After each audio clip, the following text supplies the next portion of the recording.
All right, ready. Yes, give yourself a round of applause for showing up. Thank you. All right, so welcome. This event is prepared by Atlas Movement, hosted by the Global Democracy Coalition Forum. We are happy to be here. It's going to be a full day. It's not theory only. We'll have this afternoon some workshop where you can really make your recommendation for democracy.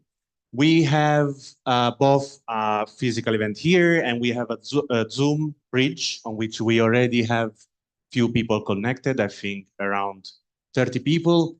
For who's in the room and cannot, or please see subtitles in other languages, can join the Zoom link that you see on the screen, but also you should have it in your invite. Sì, lo ripeto in italiano, benvenuti. Sarà una lunga giornata, abbiamo la possibilità di avere dei sottotitoli in qualsiasi lingua vogliate su Zoom. Per averli scansionate il codice QR o seguite il link che avete anche sull'agenda e attivate le captions. All right. So we are all volunteers here today. I'm going to keep it short. And I want to introduce Andrea Venzon, our co-founder and mastermind of this event, who will introduce you to the work we will do today and to the world of Atlas. Welcome. Grazie. So thank you so much, guys. I will also be short because we started late, because obviously everyone is late, so everyone's going late, and we have another speaker online.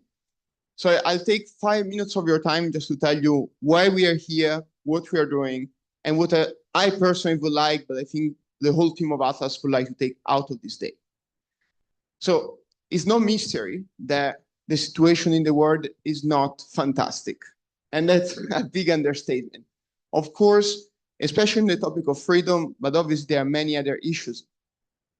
We can see, we can feel the history is not going the right direction.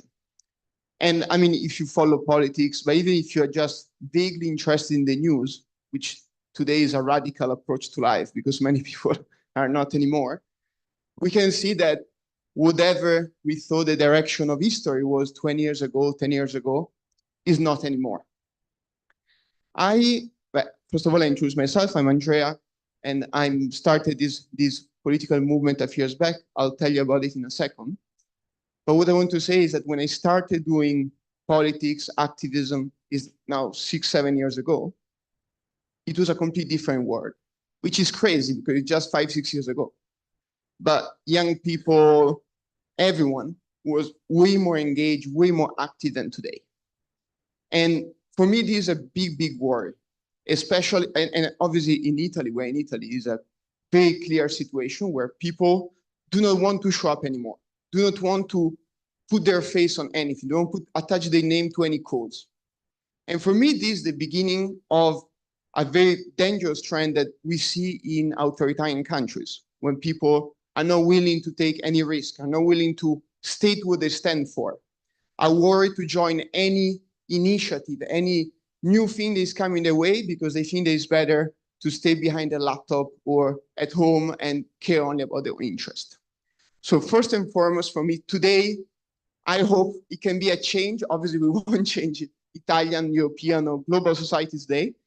But I want this day to be a first day where if you're here in the room, I'm very proud of you. And you should be proud of yourself. Because it's a terrible day. It's 9 a.m. on a Saturday. And you came out to speak about politics, to speak about freedom, to understand that you have the power to change something, to make your voice heard, to ensure that you give some hope to people that right now are in a way worse situation than we are. So I'm very proud of every participant here, and we'll do our best to host a fantastic event today. So thank you for showing up, first of all. I'll take 1 more minute to tell you about Atlas and the GDC. So Atlas is an organization that we started a few years back. So I come from politics. I I created a pan-European party called Volt in 2017, led it until 2020, and then together with my co-founder, that I don't see somewhere there, we realized that a lot of the topics we're working on, freedom is one of them, are actually global topics. So we said, wow, if we're global topics, why are we trying to solve them only in Italy or in Europe? Why are we trying to replicate the same dynamics of division, of separation between continents, nationalities, skin colors, gender, religions that we see all over society? And they are creating massive problems to our society. Why don't we try to look beyond and do the impossible? Create a political movement that actually is a home, is a house for anyone across the planet, regardless of who they are, what they believe, where they wake up in the morning, but simply because they believe that some values are fundamental. The value of human dignity, the fact that no one should be left behind. The value of freedom, the fact that no one should tell you who you should be, what you could say, or how you could behave, obviously, unless you're harming some. The value of equity. How can we live in a society where there are billionaires flying to the moon, where here in a very wealthy city in Italy, there are people sleeping rough every night with storms outside? And obviously, I mean, another big topic that we tackle is the well-being of individuals. We see how difficult it is for people to get by and so on. So these are the big topics that we believe are fundamental, are global in nature, and we should tackle together across the planet. And so we created Atlas as a vehicle to do so. It's been a very bumpy and long ride because obviously, so we started in 2020 with a different name. There was COVID in between, so we had to like reorganize, push, advocate. And then since last summer, we decided to start becoming more active in politics and actually try to run for election across the planet. But I'll tell you about this more tomorrow if you come to our Italian summit, because we are building the Italian branch of Atlas here. And then we have the Global Democracy Coalition, a wonderful organization we are part of that basically has taken, not taken because it didn't start from us, but has exploded one of our beliefs that we should band together to fight against authoritarianism, and has created a massive network of organizations and associations across the planet. They're working to strengthen democracy, one every day, supporting each other and fighting with each other. And thanks to this wonderful organization, we were able to host this conference and obviously gave us financial support, but also gave us logistical, technical, and any kind of support we wanted to assemble the wonderful panels you see in the agenda today. So thank you so much, GDC. And right after me, Elisinda, who is one of the representative project manager, will intervene. One last word, what do we want to take out of this day? For me, we have a massive issues in front of us. Freedom is under attack. We all know it. Whether you care about the Ukrainian issue, whether you care about the Palestinian issue, whether you care about DRC, whether you care about fundamental freedoms in Europe, we are under attack. The world is bleaker now than 5 years ago. I mean, now with the US presence that we have, it's so clear that no one can ignore it anymore. So the idea of this conference is to try to bind together issues, causes, and people that believe that together we are strong. There are a lot of people fighting for freedom on different fronts. How can we bring them together? Especially in a moment where the West, the US and Europe are not working anymore together towards this goal. It's arguable that they ever did fully, but at least they tried at times. Right now, it's not the case anymore. So how can we imagine a new system, a new international order, a new coalition of countries or communities or whatever we can to fight back? And of course, it feels as a big dream. But when the European Union was founded, it was a crazy idea. Like we just finished slaughtering each other for 5 years, and suddenly we sat together and shook hands and built an organization where we share sovereign power. And NATO as well. I mean, it was a very similar idea. Or the United Nations, I mean, just post-war order, right? So it's not impossible to conceptualize new systems, and with the crazy world we live into, push this idea through, and perhaps in 5, 10, 15 years, see it happening. So today, I want, and you're going to be fully involved in this, I want all of you to imagine which world would I like to see for myself in 10 years, for my family, for my kids, for my community? How do I want to see the world be in 10, 20 years from now? How do I want to see what's happening in Eastern Europe being solved? How do I want to see the horrible massacres happening in DRC right now being solved? These are tasks. It's a massive task. Probably a room full of Harvard and Princeton professors wouldn't solve it fully. But maybe that's the secret. We need actually normal people, voters, activists, advocates to come together and start thinking, because no one has figured it out. So let's try ourselves today, right now. Thank you.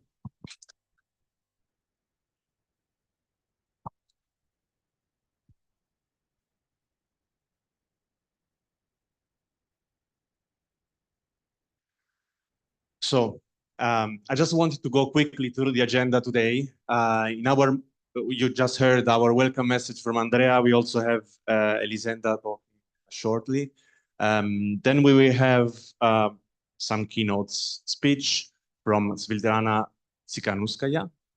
Apologies if the pronunciation is not perfect. Bernard Diga, I saw in the room, Oleksandra Romanskova, and then we will have a panel with several guests, and we will finish our morning at around 1 p.m. And give you time for lunch. During the morning and also the afternoon, we will go over the agenda again, of course, but anyone in the room or online, please feel free to ask questions, raise your hands. We have Julian taking care of the technical aspects, and he will facilitate also taking questions from online. I guess we can go to the next steps. We have Elisenda Balleste Buxo, right? I'll give space to her. Round of applause.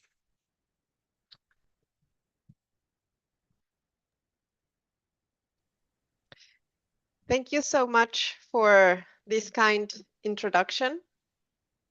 Can you hear me all?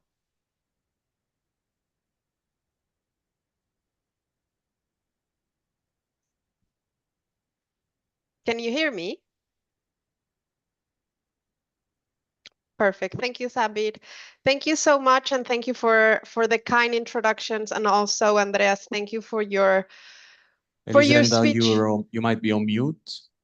No. Or let us adjust the audio one second. We hear her. We hear her online, actually. I think it's a problem physically there. Yeah. You're audible, Alessandra.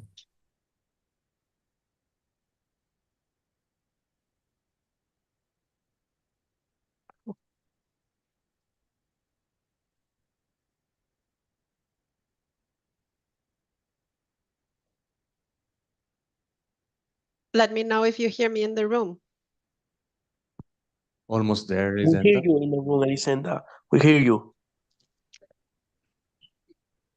But I think they don't hear you in Milano. Exactly. So I think it's a problem of them on the screen, maybe, Yes. where they are watching it. Try same as system.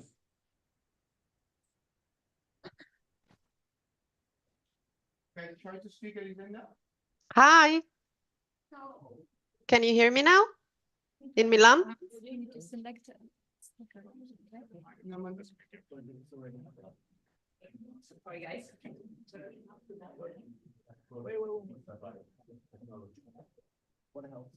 Volume, guys, have you tried? Sometimes. Yeah, it's true. It's the volume.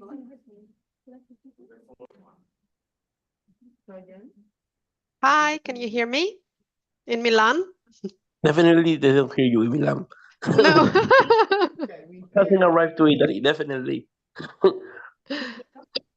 Yes. Beautiful. Woo, we made it. Now You yes, can now hear they me you. in Milan? Yes, you can hear me in Milan? I hope so. I hope so, but thank you so much. Good. Thank you so much, Andrea, again. Thank you for the kind introduction, and thank you for your words that really set up the tone for today's discussion. So, salve a tutti, good morning, good afternoon, and good evening to all joining us from across Europe and beyond. It is a pleasure to welcome you to the Global Democracy Coalition Europe Forum 2025, the first of 4 regional forums that the Global Democracy Coalition is organizing this year. Today marks the beginning of a series of critical discussions on the state of democracy, the challenges we face, and most importantly, the solutions that we can build together. Let me begin by extending my sincere gratitude to our co-host, Atlas Movement, for their dedication, their effort in making this event a reality. Organizing a space for democratic dialogue is no small feat, and we deeply appreciate their commitment to bringing people together at such crucial time. I also want to thank you all, democracy advocates, Global Democracy Coalition partners, civil society leaders, policymakers, youth activists, and experts who have taken the time to join us today, either online or in person.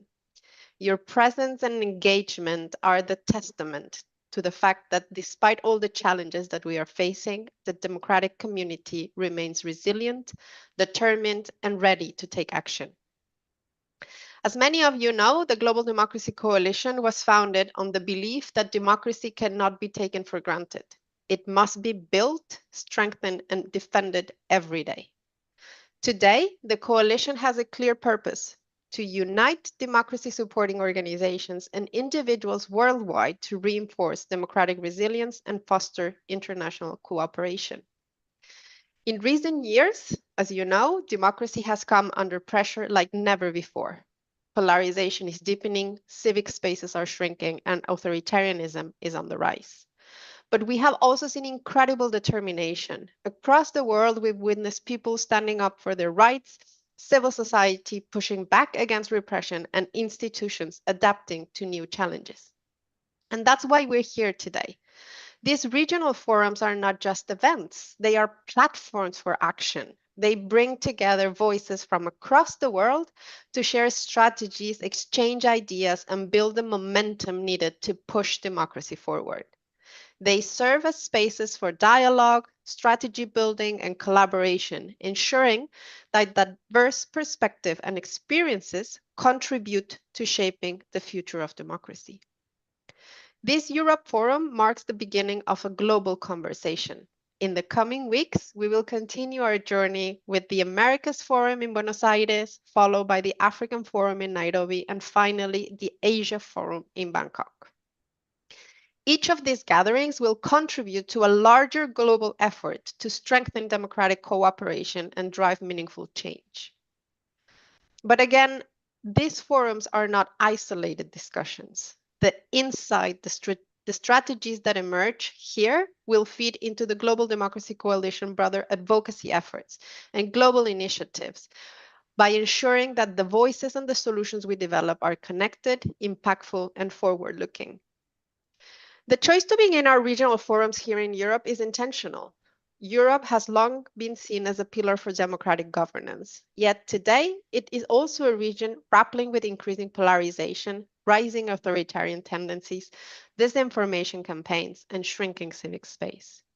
Geopolitical shifts are testing democratic institutions across the continent. This year, a wave of election is taking place across the region, many of which will shape the trajectory of democracy for the years to come. We see hope in civic movements working to defend democratic values, in leaders championing transparency, and in citizens who remain engaged despite mounting challenges. And let's be clear, this is a defining moment. We are witnessing both resilience and resistance. On one hand, civic movements continue to push for stronger democratic safeguards, and there is a renewed commitment to protecting human rights, freedoms, and democratic institutions. But on the other, we see rising discontent, growing distrust in institutions, and coordinated attempts to undermine democracy itself. And that is why this forum is so critical. The conversations we will have today are not just theoretical. They are about identifying tangible solutions and collective strategies to safeguard freedom and democracy. Against the backdrop of democratic backsliding, polarization, and weakened international responses to oppression, this forum will explore how democratic actors can more effectively support freedom struggles worldwide. So today, through the panels, the workshops, and the strategic discussions, we will focus on building value-based alliances, reforming the international institutions, strengthening cross-regional collaboration in defense of fundamental rights. The fact that this event is taking place just day before the Italy's Memorial Day for Mafia Victims, this event also provides an opportunity for us to reflect on Europe's own historical struggles for democracy and freedom, and what lessons we can apply to today's challenges. So the insight and strategies emerging from these discussions will directly shape the Global Democracy Coalition broader regional and global democracy initiatives, helping to advance a shared international strategy for democratic resilience. And this is because at the Global Democracy Coalition, we believe that democracy is not something that happens on its own. It is built by the people who defend it. It is sustained by those who participate in it, and it's strengthened when we work together. And over the past year, we have worked to elevate the voices of democracy advocates, to provide platforms for exchange and push for greater global cooperation in defending democratic principles. From policy advocacy to grassroots engagement, from supporting free and fair elections to amplifying the work of civil society organizations, our coalition remains dedicated to ensuring that democracy is not only preserved, but strengthened. And you might know that one of our major initiatives apart from the forum has been the Thank You Democracy Advocacy campaign, which has amplified the voices of those on the front lines of democratic struggles and underscores why democracy matters. Through storytelling, public engagement, and strategic communications, we are reinforcing the value of democracy at a time when it is increasingly under threat. And this is the fourth yearly forum that we organize, and the second time we have integrated these regional components, because we have learned that context matters, that democracy challenges are best addressed by those experiencing them firsthand. So these forums allow us to bridge the global insight with local realities, ensuring that democracy support is not just theoretical, but practical and, most importantly, impactful.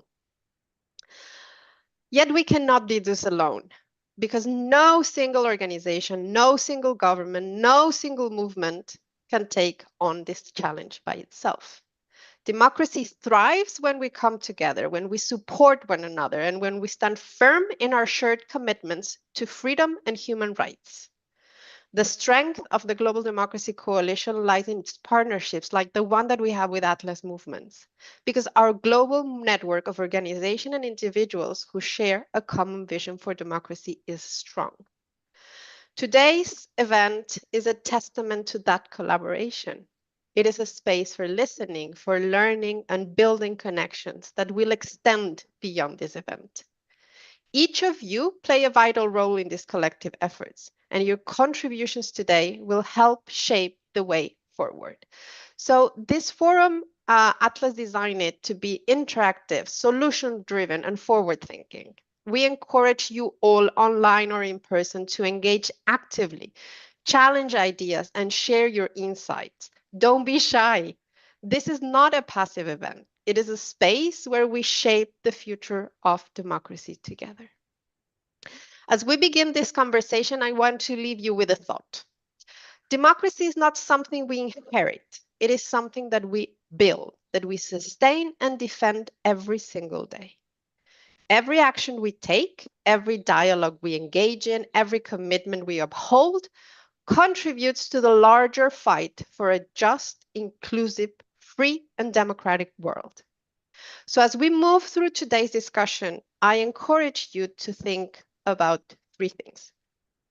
How will you take what you learned here today and apply it to your work? How can we as a collective strengthen our collaborations beyond this forum? What concrete actions can we take to push the democracy agenda forward? And these are not academic questions. They are urgent calls for engagement. And remember that this is just the beginning. From here, we will move to Buenos Aires, Nairobi, and Bangkok. And later this year, we will reconvene in Copenhagen to bring together the insights from all these regional forums and outline concrete next steps. So I invite you all to stay engaged, to stay connected, and stay committed to this shared mission. Let's get started. Thank you so much to all of you for being here, and welcome to the Global Democracy Coalition Europe Forum 2025 Atlas Freedom Marathon. Thank you so much for being here. Thank you, Sandra. Wonderful participation. All right, we will stay connected. Thanks a lot again for all who's here and who's online. We have a small change in our agenda. We'll go first with our practical toolkit keynote. This session shines a spotlight on the young leaders at the heart of democracy movement worldwide. In the fight for freedom, youth are not just participants. They are often the driving force, pushing boundaries, resisting oppression, and leading change from the ground up. So we are thrilled to welcome Bernard Dica, spokesperson for the President of Regione Toscana. Round of applause. Welcome, Bernard. A passionate advocate for youth engagement in democracy.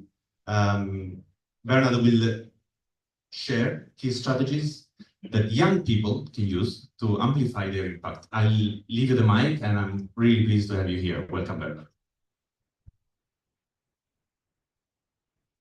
Good morning, and thank you, first of all, forgive me for my bad English. That's why I have to read. Before I begin, I want to take a moment to sincerely thank Andrea and Colombo, the founders of Atlas Movement, for organizing this important gathering and for their relentless commitment to building a better, fairer, and more united world.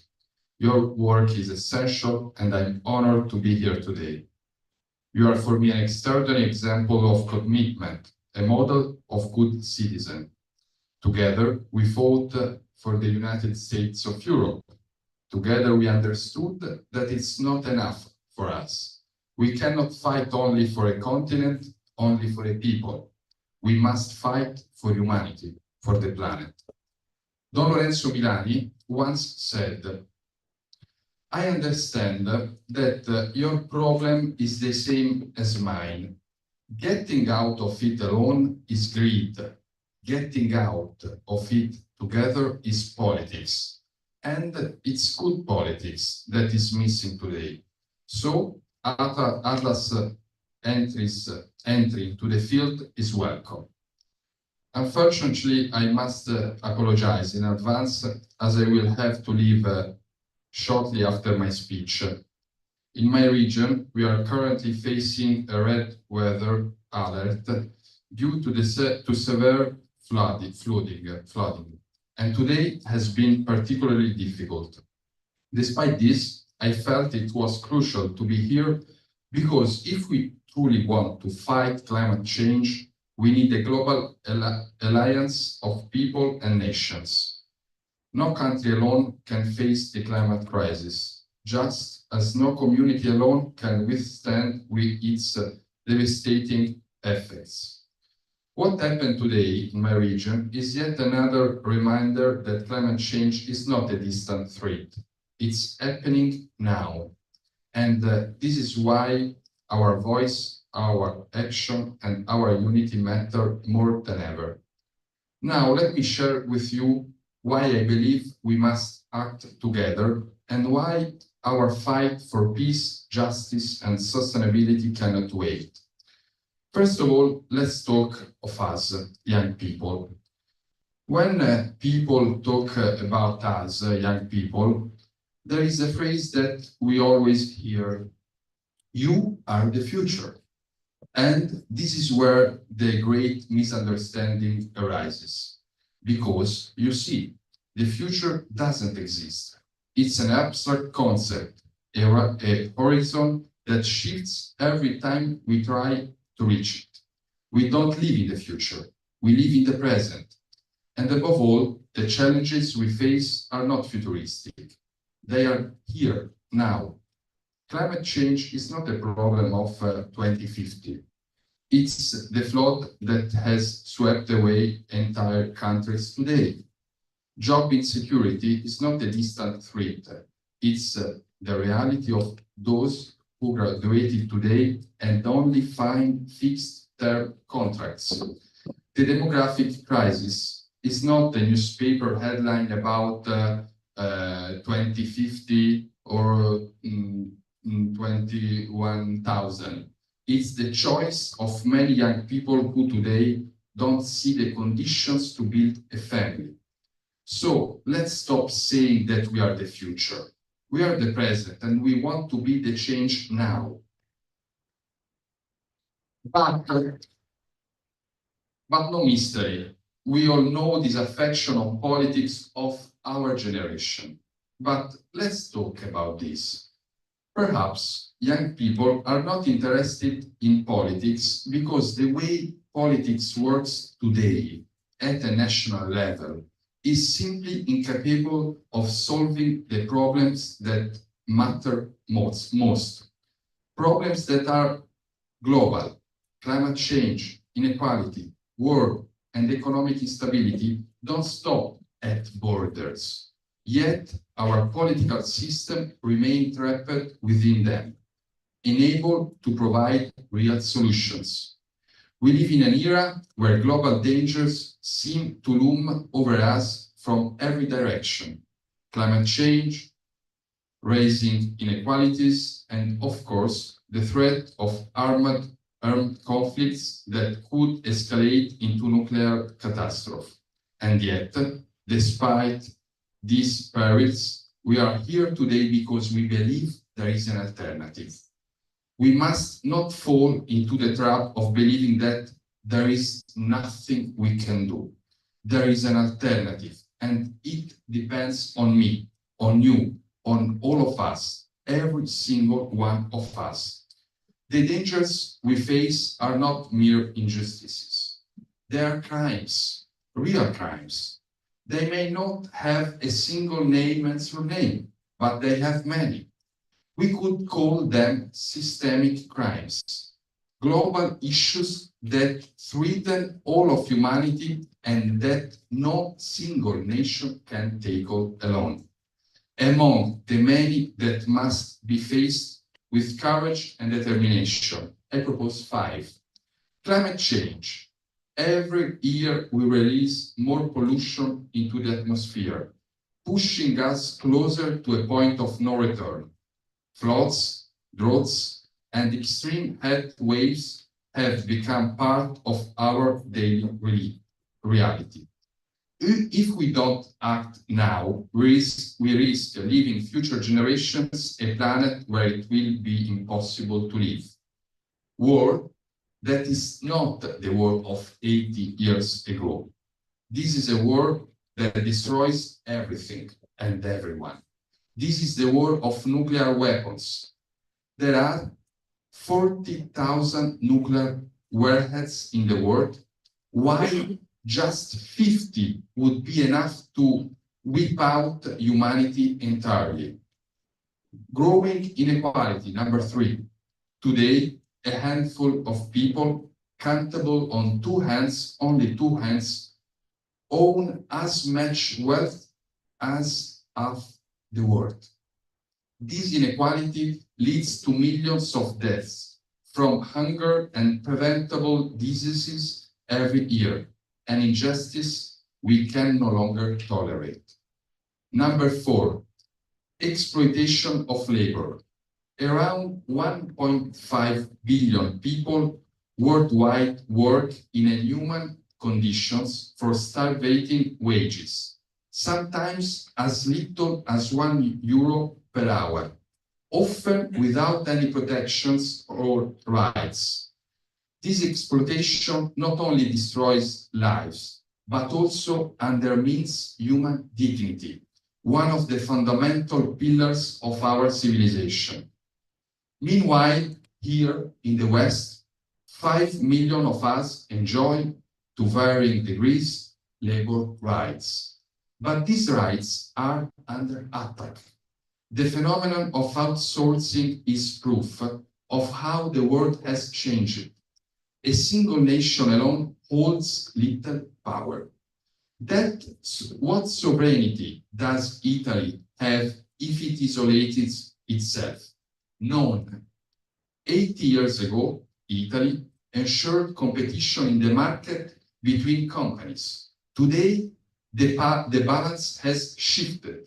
Multinational corporations pit entire nations against one another, moving their investments where it's easiest to exploit labor, ravage the environment, avoid taxes, and corrupt governments. To compete with these forces, workers' rights won through years of struggle are being eroded day by day. The dignity of labor is under global attack, and the response must be global and united. Nations must reclaim their power, reestablishing the rights that have been eroded and fighting the injustices that afflicts billions of people. Number 5, and final crime, the migrant crisis. As desperate people flee misery, hunger, natural disasters, and wars, many caused by our own policies, simply saying, close the ports, let them drown. It's a crime. Let's say this. These systemic crimes are not natural phenomena. They are the result of irresponsible policies and powers that prioritize profit over human life. And the solution cannot come from a single nation alone. We need international cooperation to tackle these challenges. No single nation can fight climate change alone. No single nation will open its borders if others do not. No nuclear armed nation will disarm alone if others do not. No nation can end global inequality without the collaboration of all. For centuries, we have told ourselves, si vis pacem para bellum.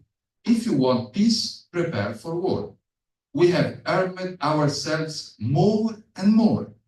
Yet, war has never ceased to exist. If we truly want peace, we must prepare for peace, not war. And this is what our Italian constitution, for example, tells us, that to build peace, we must prepare peace. It says, Italy repudiates its war, and many of us know this, but it says also, Italy allows on equal terms with other states the limitations of sovereignty necessary for an order that ensures peace and justice among nations. Our Italian constitution speaks to us. It tells us, I'm beautiful, but I'm not enough. You must ally yourself, unite, or I will become just a dead letter. Faced with the unchecked power of states and markets, we need a leap forward in civilization, an expansion of constitutional principles on a global scale, limiting the power of those who place profit above human life and the survival of our planet. We can no longer accept that the decisions of the powerful determine our future.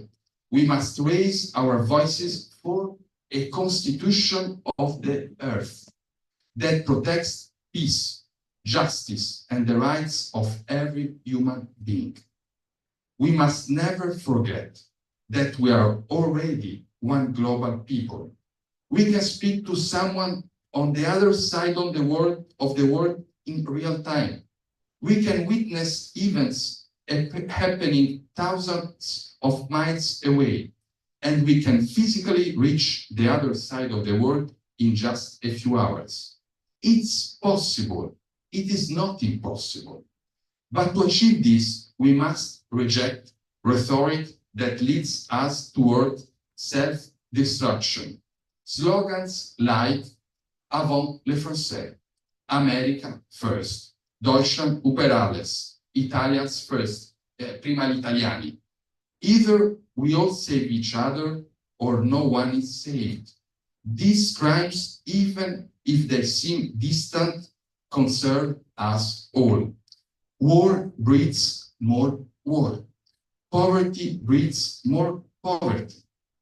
The rights we claim at home, if they are not for everyone, they are not rights. If they are not for everyone, they are privileges, barely guaranteed in a small fraction of humanity. Words, treaties, and international organizations are not enough if power remains in the hands of individual states.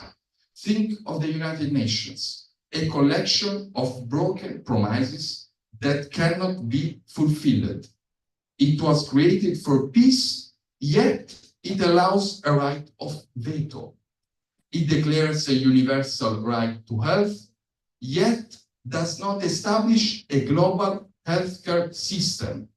If one had existed, we would have stopped COVID immediately. But no, the World Health Organization has neither the power nor the funds.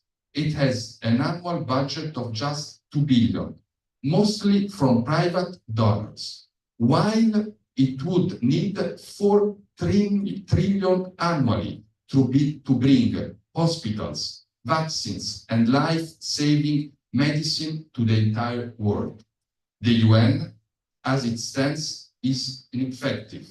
The FAO, which should fight for global hunger, mainly conducts research instead. What we need is an international organization that ensures basic food security, survival itself, using just a tiny fraction of the immense wealth produced globally. Without this, migration will never stop.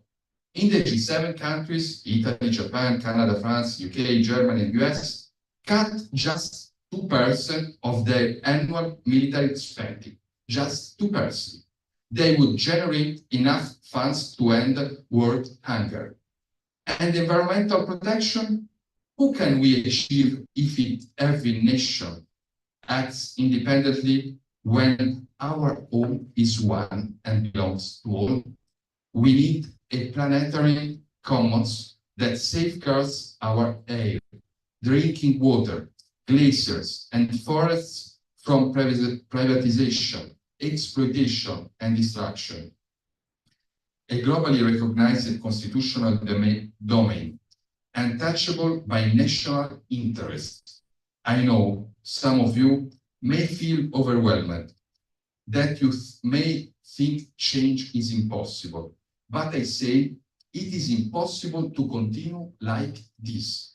We must fight for peace with the same intensity with which we have fought for freedom and human rights in the past, because peace is the foundation upon which all forms of justice are built. I have 3 two-purpose solutions, ambitious ones, yes. But who else will do it if not us? And if not now, then when? Thank you.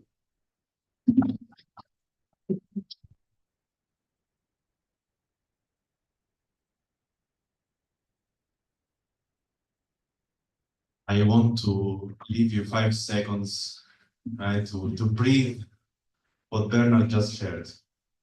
Amazing, thank you. You're already on youth, you're already on peace. You're defining not problems, but crimes. I think it's really inspiring. Thank you, Bernard. I want to take a moment and see if anyone in the room has questions or online. We have questions online. We have questions online. Fantastic. You wanna? So, I'll come. Sorry. So online, by the way, we have people from Pakistan, India, Sudan, Naples, not that far away, and a couple of other places, but it's pretty amazing. Who are interacting as well. And sorry for the bad sound. Nivedita is asking you, Bernard, climate change is a challenging task for this century. How will democracy help tackle this? Easy question. Good luck. I think that democracy is in danger, and we can save democracy only if we ally more democracy. If the democracy is only national, it will dead. It's impossible to save the democracy, the national democracy. So if we connect with other states, with other people, with other democracy, so we can save it, save our rights, save our values. And then we can work together for fight climate change. And if we not do this now, I see in my region flood every year. And we had the last flood in 1966 in Florence. And in the last 3 years, we had 3 floods every year. So we need this now. And only if we fight together, not like Trump say, I don't agree with the Treaty of Paris or the other treaty. I can save my country, my people alone. Why people believe these words? Why? What they want to see of new? What they need to see of other danger, other question that we have seen so in these years, floods, destruction, and many others. And when I say a common planetary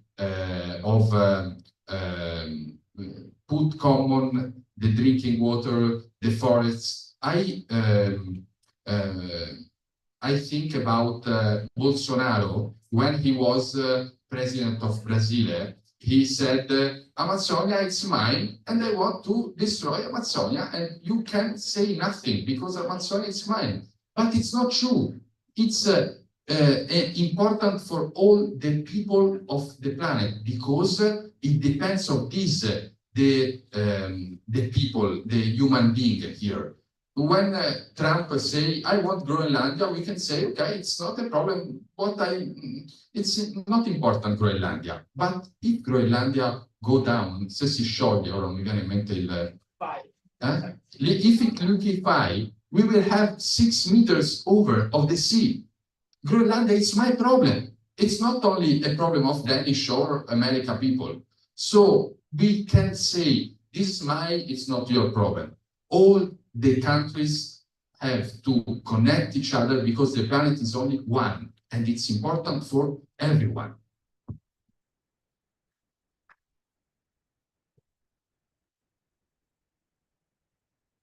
We have other questions? In the room and also online. Ok, io speravo di no perché non...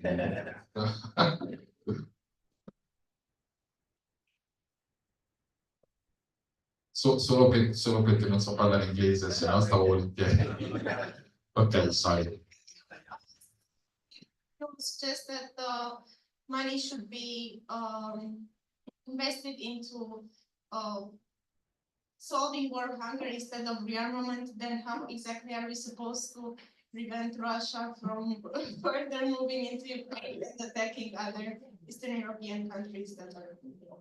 Yes, I agree in part, but I don't agree with the Latin motto, si vis pacem para bellum.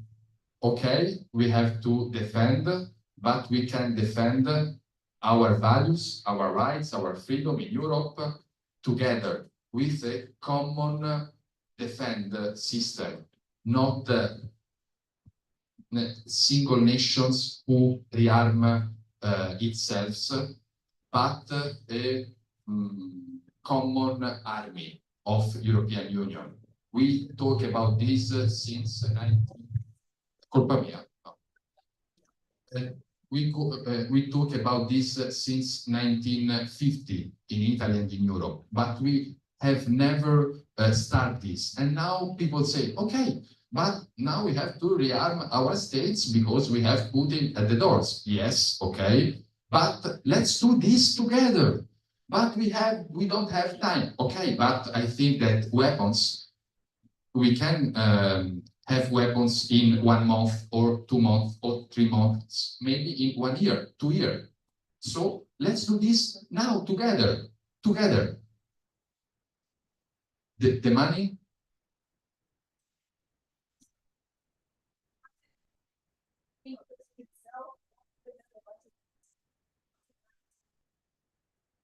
I think we can come può dire risparmiare? We can save money if we do it together. If we have a common army, we can save money. If every army has a general, so in Europe we have 27 general of army. I think this is not saving money. So let's have one only and save money and turn every year it like the European Council. I think people say, oh, it's impossible. Okay, but I think it's impossible go over like we have done in the past. So let's change and see. If I can, and I don't know if you agree, but I would say the exercise of uniting and even organizing a defense together is not a spend, it's more an investment, right? Which will help us in the future reduce expenses eventually, but also creating peace. Colomba? I'm going to relay and ask the question at the same time. So this one is in my name. So to jump on what you were saying, I think there's 2 kind of steps, right? There's one step, which is Ukraine needs urgent weapons, money, military, political, diplomatic support, and that who cares where it comes from, right? Sorry, I need to move away from this. And then there's long term, which is a common European army to save overheads in terms of each country having their own army. But I think the 2 can go hand in hand. I think on the one hand, we need to support Ukraine. And on the other hand, we need to plan long term in order to ensure that we do better. Coming as well, don't want to move away from Ukraine, just relaying some other questions from online. Omar from Spain is saying, we often see in countries like Spain and Italy that the youth is alienated by the aging of society and that the political voters to whom political class is addressed are adults. What should be the role of the political class to attract youth participation? How do you attract young people in politics? That's my understanding. Anzi, qual è il ruolo dei giovani in politica? Parlo in italiano questo, che è il tuo pezzo forte per chiudere. Okay. And for English speakers, they can put the translations. Qual è il ruolo dei giovani in politica? Bravo. Ok, intanto grazie per le domande, vuol dire che forse qualcosa si è capito, questo mi rassicura. No, il ruolo dei giovani in politica credo sia molto semplice. Intanto la cosa che mi porta a stimare Andrea e Colomba è che non aspettano che sia qualcun altro a dirgli vieni, è il tuo momento, ma si prendono gli spazi e li costruiscono quando mancano. Quindi questo credo sia importante, perché noi giovani diciamo la politica non ci ascolta, ok, se aspetti che arrivi lì a chiamarti non arriverà mai, prendi spazio e intervieni, perché in politica si impegnano sempre meno persone. Noi giovani siamo la minoranza, ma è vero anche che se si impegnano sempre meno persone, se ci impegnassimo tutti diventeremo banalmente e facilmente maggioranza. Credo che sia importante l'impegno dei giovani per un motivo solo, non perché i giovani sono migliori degli adulti, non è vero.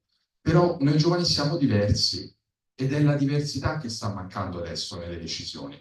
Cioè se a prendere le decisioni sono persone che hanno vissuto la stessa generazione, che guardano il mondo con gli stessi occhi, dallo stesso punto di vista, dalla stessa altezza, sarà difficile cambiare, migliorare, innovare, crescere. Se invece accanto agli adulti che oggi prendono le decisioni ci fossero anche dei giovani, ci sarebbe un conflitto buono. Perché? Perché dalla diversità si cresce. Questo possono portare i giovani, possono portare la diversità. E non possiamo dire al giovane aspetta, devi imparare, poi dopo toccherà a te. No, perché quando sarà cresciuto avrà perso quella ingenuità, quella incompetenza, quella arroganza che oggi ha un valore. Perché se avessero dato retta alcune persone a chi gli diceva te sei il futuro, adesso vai in sala d'attesa, non avrebbero fatto grandi cose. Io vengo da Firenze, a Firenze c'è una bellissima statua di Michelangelo Buonarroti, il David. Quando Michelangelo scolpisce il David aveva solo 26 anni. Quando Albert Einstein scopre la formula sulla relatività aveva 24 anni. Quando Ursula Hirschman diffonde il manifesto di Ventotene durante la seconda guerra mondiale, il primo atto che pensa ad Unione Europea di pace, aveva solo 26 anni. Potrei citare fior di esempi di giovani che hanno fatto grandi cose da ragazzi. Steve Jobs apre la Apple a 21 anni, Guglielmo Marconi non aveva ancora 20 anni quando scopre la radio, Zuckerberg apre Facebook quando non ha ancora 20 anni. E potrei stare qui per minuti e minuti a raccontare esempi di questo tipo, solo per dire che davvero non ne hanno bisogno i giovani di essere ascoltati, ne ha bisogno l'umanità per salvarsi, per crescere e cambiare e migliorare. Quindi davvero la politica ne ha bisogno, perché sta morendo. Il potere sta passando dalla politica alle multinazionali dell'economia. Quindi se vuole morire e continuare a morire, può continuare a non occuparsi di dare protagonismo ai giovani. Ogni volta che ci sentiamo dire voi siete il futuro, ecco, preoccupiamoci perché ce lo stanno rubando. Ogni volta che ci dicono tu sei il futuro sorridendo, ce lo stanno rubando. Io non sono il futuro, sono il presente e ringrazio Andrea Colombo e tutti voi per avermi dato l'opportunità di esserlo anche oggi. Grazie. Ciao, prego, però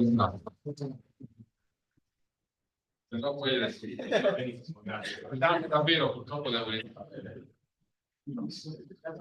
Fantastic. Thanks, Bernard. So please, while we thank again Bernard for being here despite the weather condition in Tuscany, I want to reiterate, just try to keep in mind what we just discussed. It will be very useful for our workshop this afternoon. I think we revert back to the previous point of our agenda. We are honored to welcome a keynote address from President Svetlana Tsikhanouskaya. I'm going to give you two lines on her bio, and then we will have Andrea giving us a bit of background on Belarus history and situation. President Tsikhanouskaya has become a symbol of Belarus people's unwavering struggle for democracy. Following the fraudulent 2020 election, she has led the movement for a free and democratic Belarus, advocating for non-violent resistance and mobilizing international solidarity against authoritarianism. She will share today a message of hope, and I will let Andrea give you context on Belarus. Thank you, Francesco. So very briefly, so we got this wonderful recorded message because obviously she cannot easily travel here.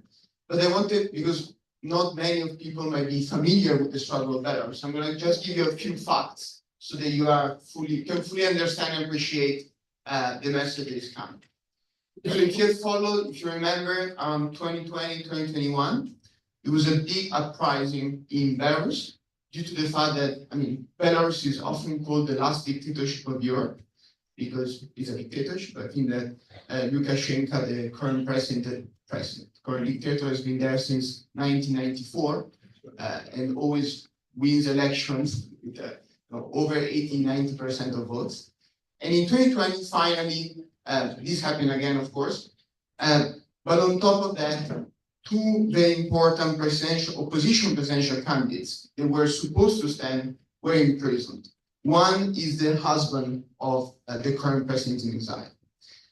This arrest, together with a lot of other repression and so on, created a massive uprising in Belarus that for a few months seemed able to keep or really question the authority of the dictatorship.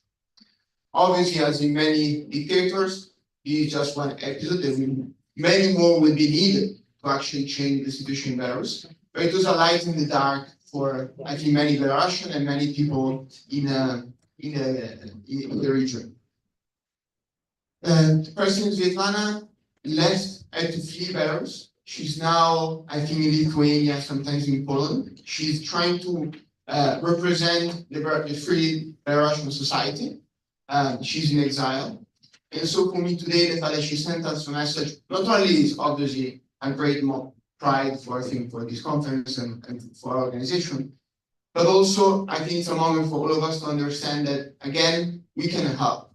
She's in exile fighting against a whole state backed by a big power like Russia.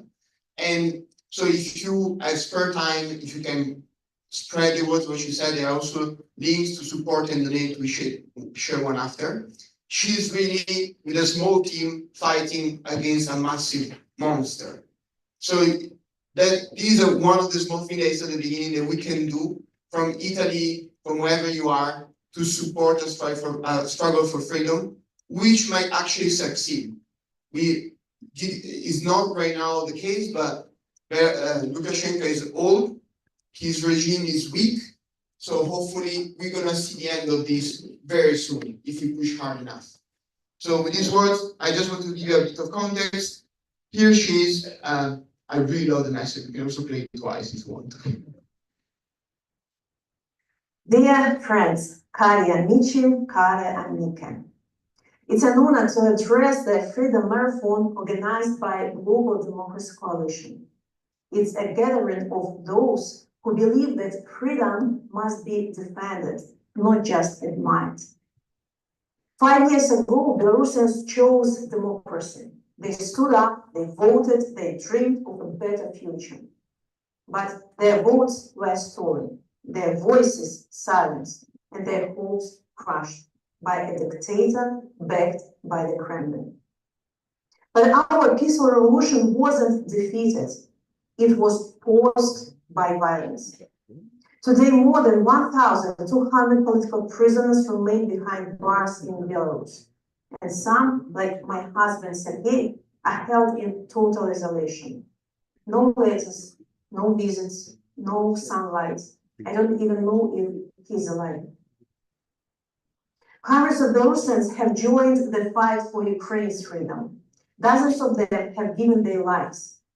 Their sacrifice proves a single truth. The fight for freedom is global, not a local one. And fates of Ukraine, of Belarus, and Europe are intertwined. The same fight is happening in Georgia, Venezuela, Iran, Myanmar, and beyond. These are not isolated battles. This is one front, one course, one dream, a world free from tyranny. You know, dictators learn from each other. They share tactics, they share weapons, they unite. So must we. And the idea of a global coalition for freedom resonates so deeply with me. And I hope that we, the Belarusian Democratic Forces, already have building it with our efforts. You know, democracy must show teeth. We cannot be soft when people are tortured and killed for dreaming of freedom. We must use our economic power.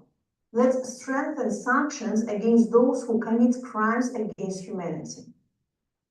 And I know, of course, we all love peace, but peace doesn't mean resignation. Peace doesn't mean silence. As Martin Luther King Jr. said, no one is free until everyone is free.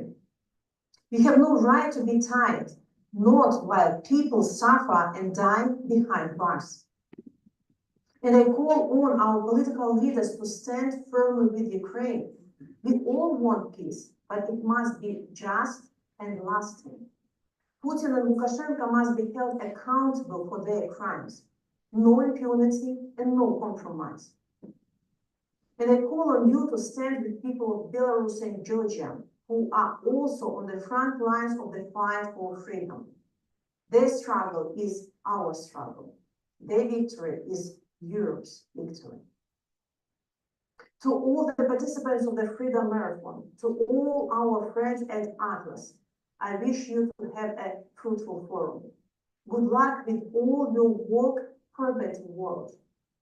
Together, we will win, because the power of unity is stronger than tyranny. Живи Беларусь, Long live freedom.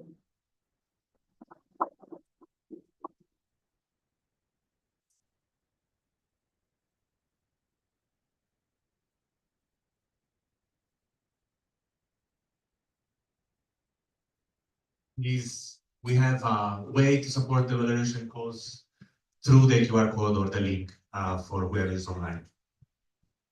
All right, can we go next to our next keynote speech?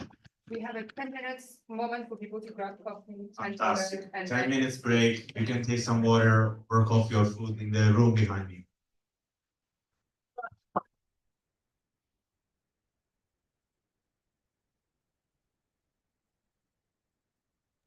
It's been amazing, everything.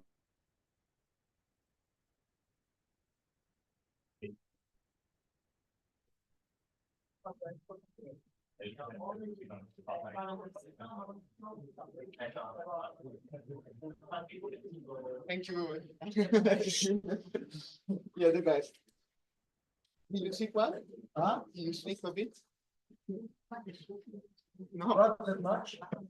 That's worse.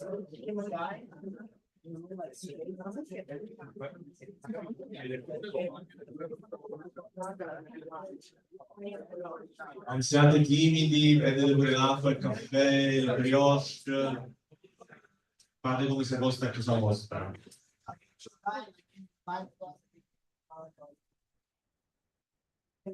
Stop.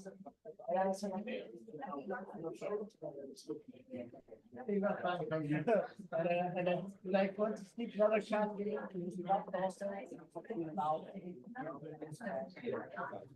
many nights of separation. Can never trust.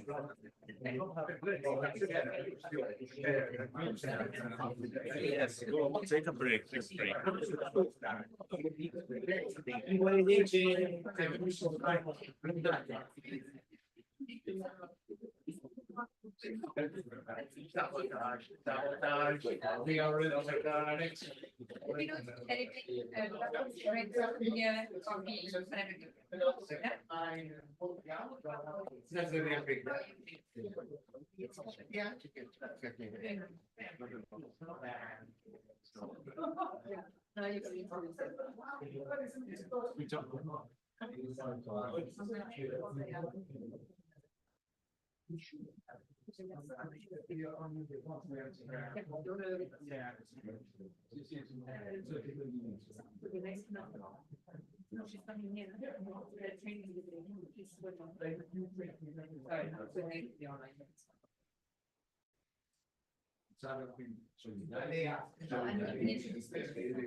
Sì, sta arrivando alle 35.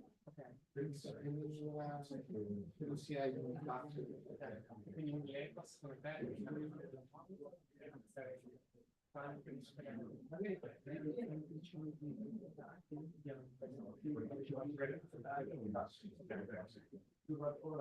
Quindi possono l'unico fattore se un po' di tempo fa deve dare no, potremmo dire che non c'è esatto, sì. Dobbiamo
Questa è una manifestazione per costruire l'Europa. Questo deve essere una manifestazione internazionale. Ma perché questa è la confusione che si fa in Italia. Questa è molto più carina. Sì, ma quello viene a cosa anch'io, ma è ancora un esempio. No, qualche mese non è tanto che non stanno saltando. Secondo me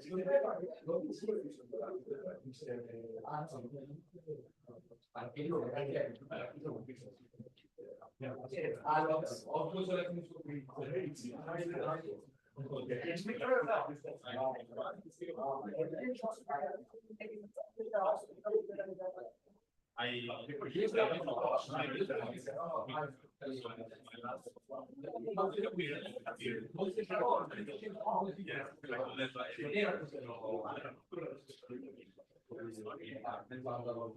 no, si è visto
Secondo me bisogna funzionare nel frattempo invece il vostro non è si può fare se è una questione nel frattempo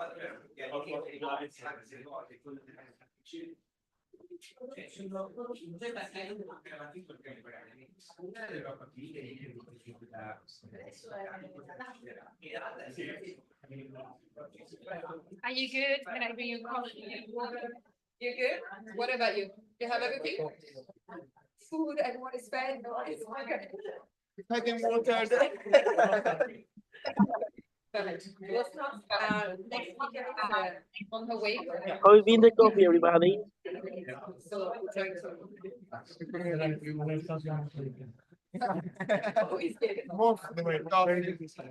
yeah. Now he's gonna get us some more interactive. Well, there's I'll just text us online. Ma sei fedelissimo.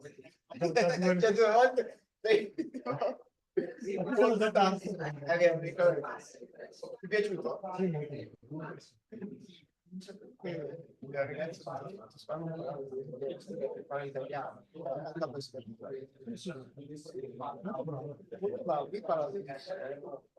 Era di comunque andavamo alla scuola la scuola ha fatto un discorso della memoria così ed è da lì che ha fatto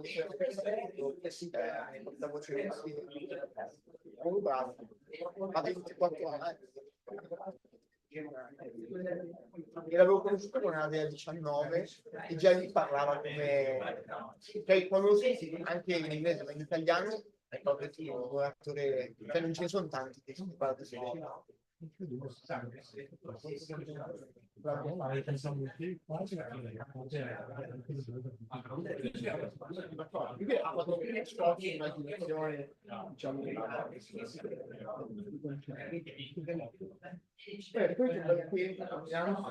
per non aver passeggiata no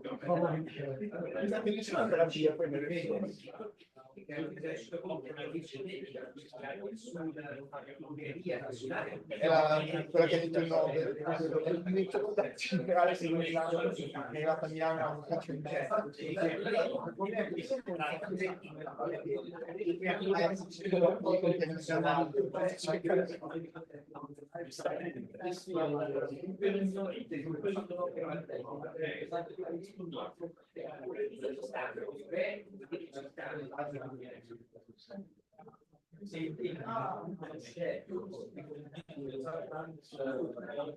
speriamo che il restare possibile, se no il silenzio del gruppo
I'll be there right now.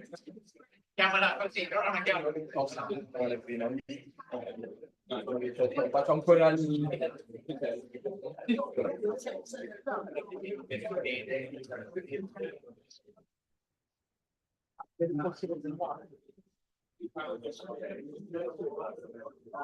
no, magari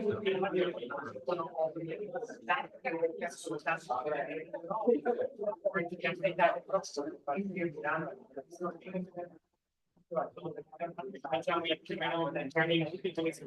meno per prendere però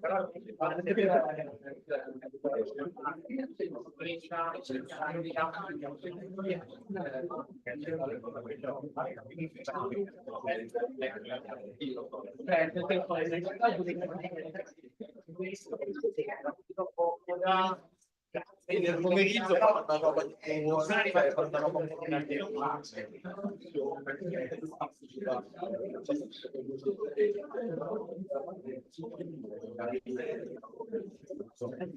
and it's your corner,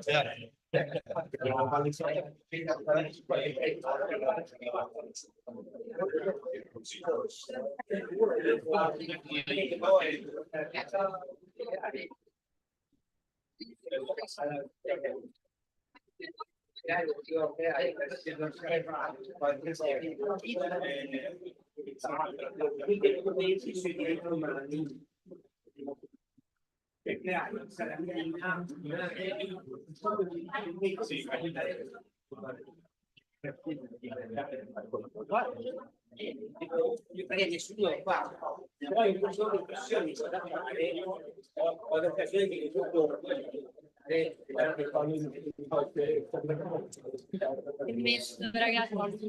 Welcome back. I hope you had your rest. We will start shortly, 2-3 minutes. That's the time for setting up the room.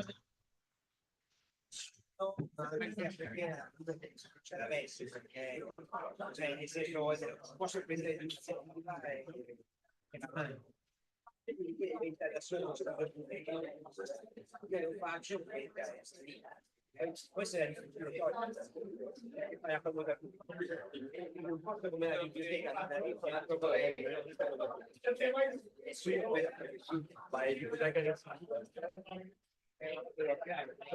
ti sei un insieme di io so come fare perché non c'è niente di stile del mondo che sappia così. Sorry guys. Il problema è raccogliere il materiale, cioè decidere che materiale raccogliere e poi raccogliere.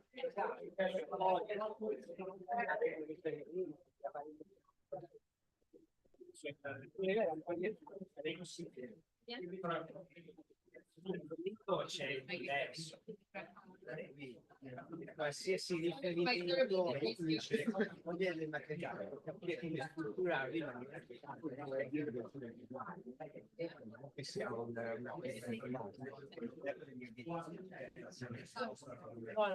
interessa creare qualsiasi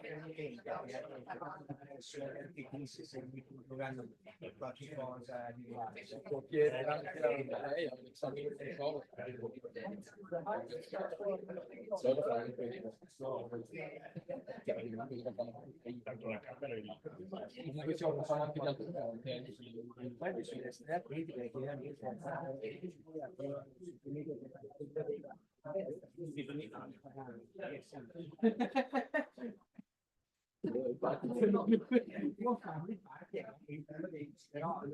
Intanto vi ricordo che domani saremo di nuovo qui con Atlas per il nostro evento fondativo, la nostra prima assemblea generale italiana. So tomorrow we'll be here with Atlas again for an event, foundational event of Atlas Italia. You're welcome to join as well.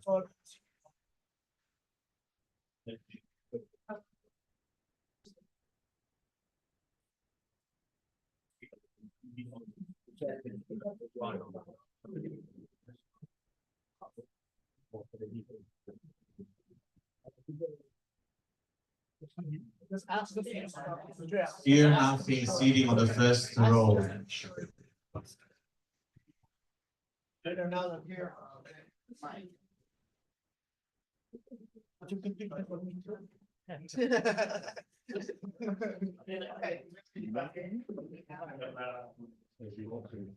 So, we're ready to start. Let me introduce our next keynote speech called What's About Ukraine? We have today, and it's our privilege, Alexandra Romantsova, Executive Director of the Center for Civil Liberty in Ukraine and 2022 Nobel Peace Prize laureate. Please welcome the Welcome, Alexandra. Whatever you feel like about, there's a microphone for you, yes. I'm gonna give just, please. No, I'm just gonna give 2 minutes, 2 lines introduction to Alexandra. She's one of the leading voices in Ukraine's fight for justice and democracy. Alexandra has been at the forefront of documenting war crimes, advocating for human rights, and pushing for real accountability in the face of Russian aggression. Her work is not just about Ukraine's survival. It's about defending the very principle of freedom and justice that this conference is focused on. At a time when international attention shifts, support wavers, and geopolitical calculation take priority over values, Ukraine's struggle continues. Today, Alexandra will address what is truly at stake, what Ukraine needs from the world, and how we turn solidarity into action. Welcome. I will try to find a place where it will be better and closer to you. Hello, I'm absolutely unexpected here. Andrea knows that's really good because we have friends, and even one of them here and try and like always catch me in my photo. You know, Milano, for me, that was the first place when in Italy, after invasion, I have an opportunity to have a speech at Milano Duomo Square. And, you know, that was so interesting because in that moment, in Ukraine, every day you feel it's like a struggle in 2 ways. Or you'll not sleep because in the night you have missiles, or you care about people who have missiles in their city, or your work. If you're not killed, you need to work. That's how exactly we act during the whole this 11 years war. And that's really important to remember that 11 years war. I work in the bank. You have this international system which called BNA. That's from same place where I working in 2014. My salary was high. Every time when the price is going, they trying to keep me more, so give me more salary. But my done 2013, 2014, that was, we call it revolution of dignity. It's not mean that we change this, structure of our country. We just wanna bring right people at this place of president, place of ministers, place of people who need to care about population interest and not interest of neighbor oligarchs like Russians. And a lot of people, yesterday we had a meeting in Roma, ask about Maidan, the reason of the war. Occupation of Donbass and occupation of Crimea happened because you have a Maidan. Guys. It's not a reason of the war or occupation. Reason of the war or occupation is decision one concrete person and whole the system who does not stop him. I mean, we have such initiative why was mentioned that we documented war crimes. It's called Tribunal for Putin, but it's not mean only one person, because my best wishes that when Putin call, we start the war and nobody comes, but it's not happened. Population of Russian Federation last 27 years lose their human rights. I don't feel it. Human rights defenders who documented war crimes in Chechnya, who documented war crimes in Syria, Georgia, Moldova, they're trying to scream and hold the world that Putin's regime cut these human rights, and next step, it will be a war. So Ukraine was not first, but Ukraine is the biggest, and Ukraine nearest to Italy, for example, if you speak about conflict around the world, which now is 54. And some of them are more than 13, going more than 10 years. So we never live in the planet without war, but war of Ukraine quite primitive, quite simple. It's not so long story like 70 years between Palestine and Israel. Absolutely no. We don't do nothing to be an object of aggression by Russian Federation. We just choose the democracy.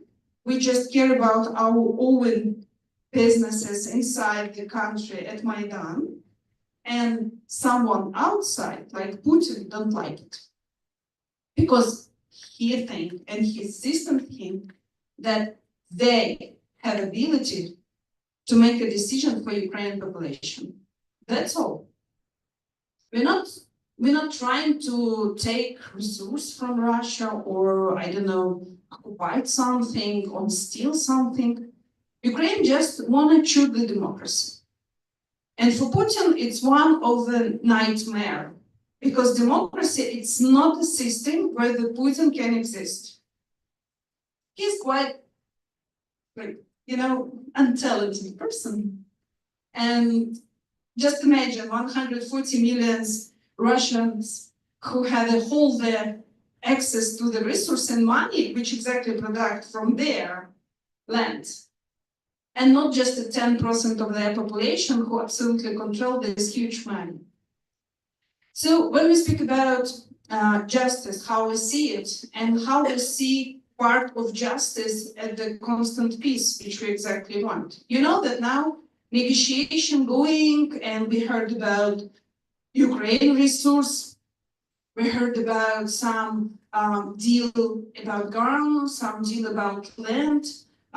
Today with me, my colleague, she is twice was attacked by Putin because she's from Donetsk and at 18, she needs to escape from there because Putin decided that Donetsk, it's really nice and lovely point of his political, agenda, because Russia is huge, biggest in the world country. Third part of Russia, it's a place with less than one person live for square kilometer. I mean, a huge numerous, like place where the half of China can exactly live. But so it's not a question of the land. It's a question to destroy opportunity for people who choose not such system which Putin wants. That's all. And when we speak about justice, we speak about two things. It's prosecute perpetrator from beginning, from highest level, from president, ministers, government, parliamentarian, head of army, head of navy, all of these people who have a power, tax paying from Russian population, and some form of legalization, for example, through election, which exactly Russia don't have last 20 years. And all of these resources, they are not used to make more comfortable, high-level standard for population of Russian Federation. No, they use it to catch absolutely don't need for them part of land. That's highest level.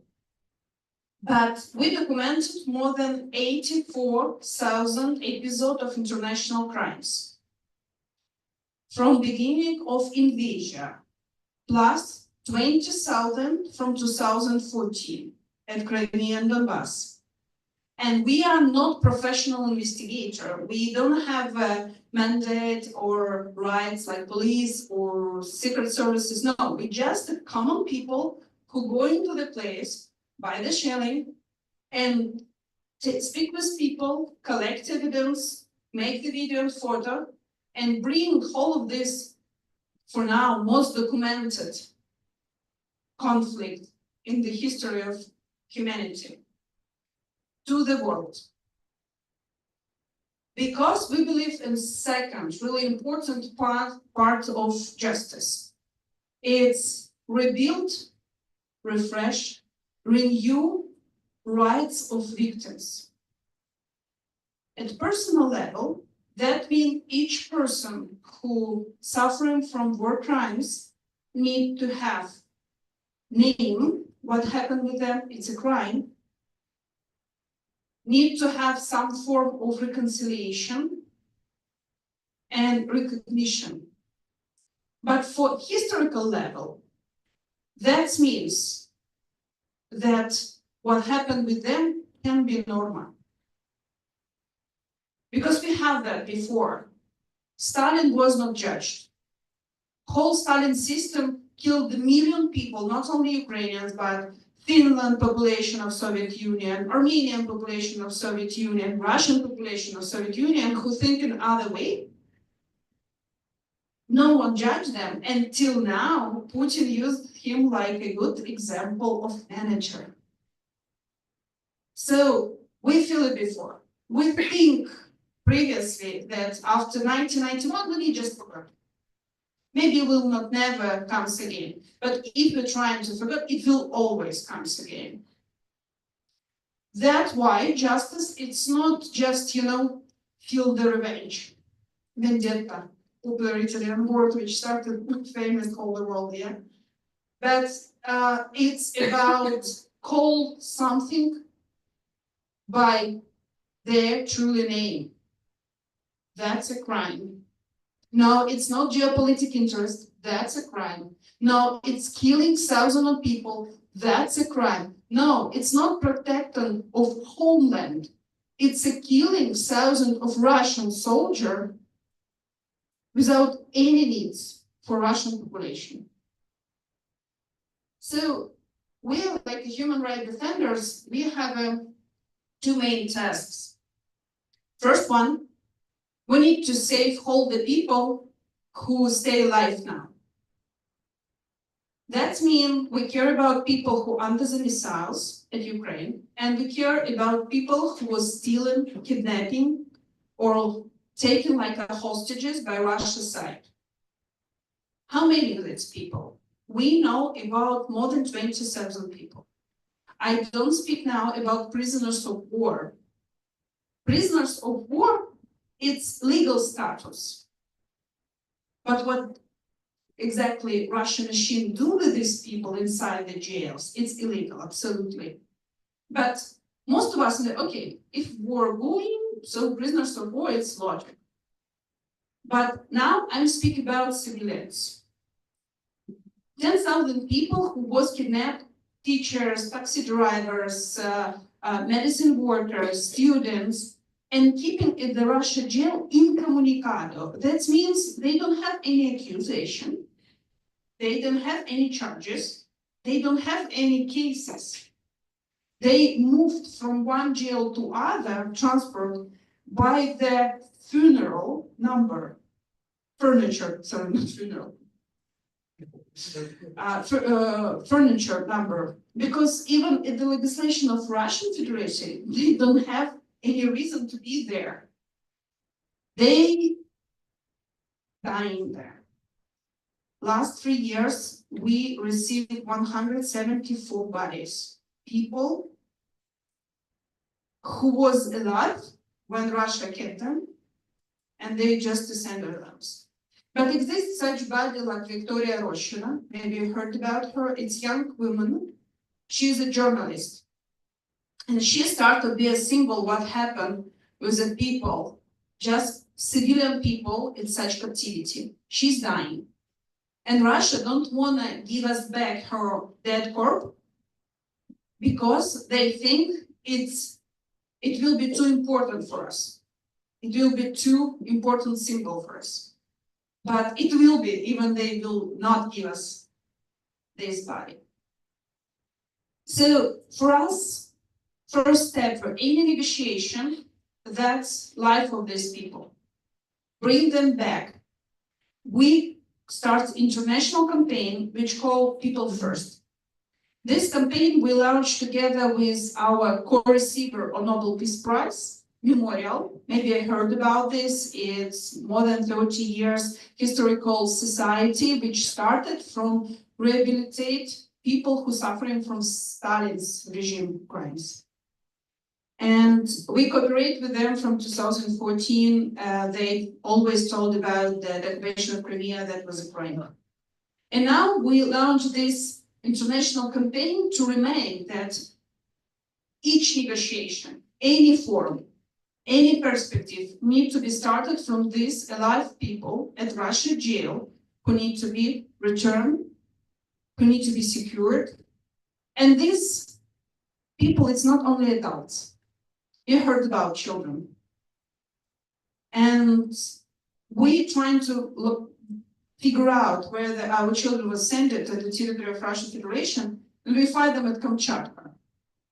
If you remember, like geographical, it's like 8 time zone from Ukraine.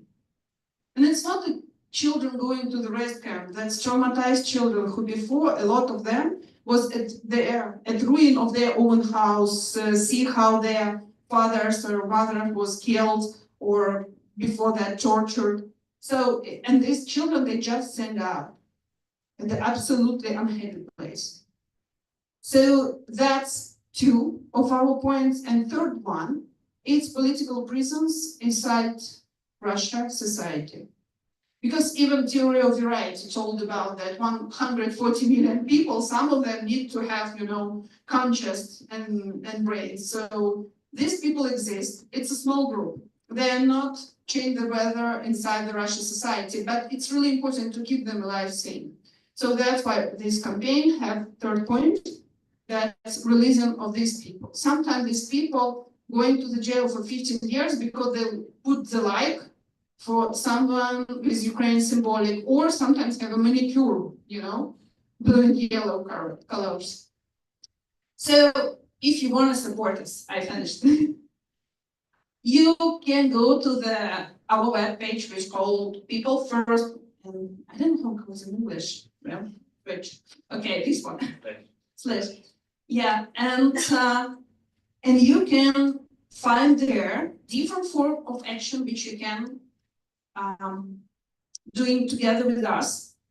It can be some symbolic things, like, for example, make a demonstration in important data, but it can be screening of films. We have examples. It can be maybe at your university or at the school. It can be some lecture explanation. It can be, if we can be useful for you, mostly through Zoom, we can join and explain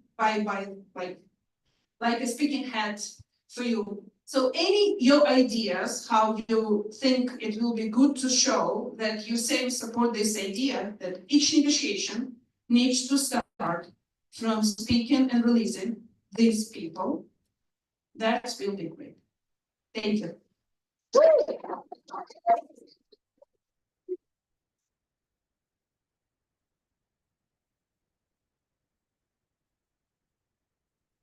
can I say? I'm moved, and thanks for sharing your testimony. It was heartbreaking. It was informative. It was passionate. Thanks a lot. Let's take a few minutes to take some questions from the room or from online. Julian, you can take it.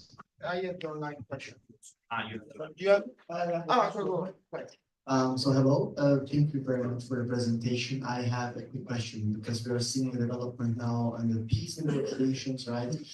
Pushed by President Trump, and I would like to hear your stance on it. Do you think this will develop in a positive way for Ukraine, or do you think eventually that one of the offers on the table will be, okay, we'll take all the territory that we already conquered, and in exchange we will stop the invasion of Ukraine?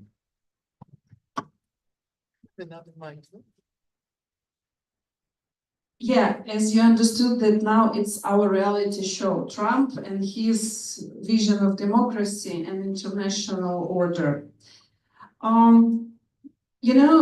Trump like a joker. You never know what he will say tomorrow after his absolutely breaking up rating of Zelensky after this conflict in White House. If before, Ukrainians always have a criticism inside our own society, our national sport to have a fight in internet, so it's like holy far, something really tough. But that's way how we use this freedom of speech. Not politeness, but quite effective. And Trump, we don't know for what, but Trump exactly put Zelensky at such level of popularity that now, I don't know what you need to do to have any competitions for Zelensky. And we're even trying to think about maybe that was his aim, because all other aims we don't see anyway. And second one, Trump dreaming about Nobel Peace Prize. Seriously, his administration know about that, that's aim. And I speak with Nobel Committee from Norwegian Nobel Committee, they exactly, I asked them, is it possible or not? They say, look, if they sign something and Trump will be part of this agreement, which stop the killing of people and give some protection, traditionally, it's possible. But it can be just agreement about resource, which exactly nobody knows where the Ukrainian is. So it's really strange that such goals we see at the level of one of the biggest, most important economically country in the world. So for Ukraine, how it's look? We understood that even we will have new wave of some emotional, bad or good feeling, that's not replace the needs to fight. Even nobody will support us. We exactly trying all other waves. 8 years, we're trying to have negotiation. We're going to the Minsk. Nobody believes in that it's any important, but we're going every time. We keep the silence. We have ceasefire from 2016. Even so-called Lugansk Donetsk People Republic reported that by the guns that's dying from 2016 to 2022, that just 8 people. So it's really important to understand that Ukraine trying all other way. Invasion 2022 in the February just broke any other illusion. So that's why we are angry, because we know that at the end of the day, we need to fight or die. That's all. We don't have other chance. All other chance we are trying. So if new configuration of some agreement give us opportunity, lose less people and still going forward to the aim to be protected, to protect our society. So I think it's possible that occupied, for now, it's 22% of territory of Ukraine. It will be at the, for example, international rule, or with some peaceful, like peace mission or something like this. Most important that people be protected there. You will never clean fully such big territory. It's more than 6 million people living there. We don't know how much now because we don't have access there. We don't know how much people dying, how much people escape to the not registered by Ukraine. And that's most important because occupation, it's not a peace. That means that suffering of people start to be less invisible, but it's not protecting anyone. So it's not easy question. It's a question of what kind of opportunity we will have. And as we know, Putin don't feel that he need any agreement at all. So if Trump think that Zelensky was a problem, like catch Putin's beer.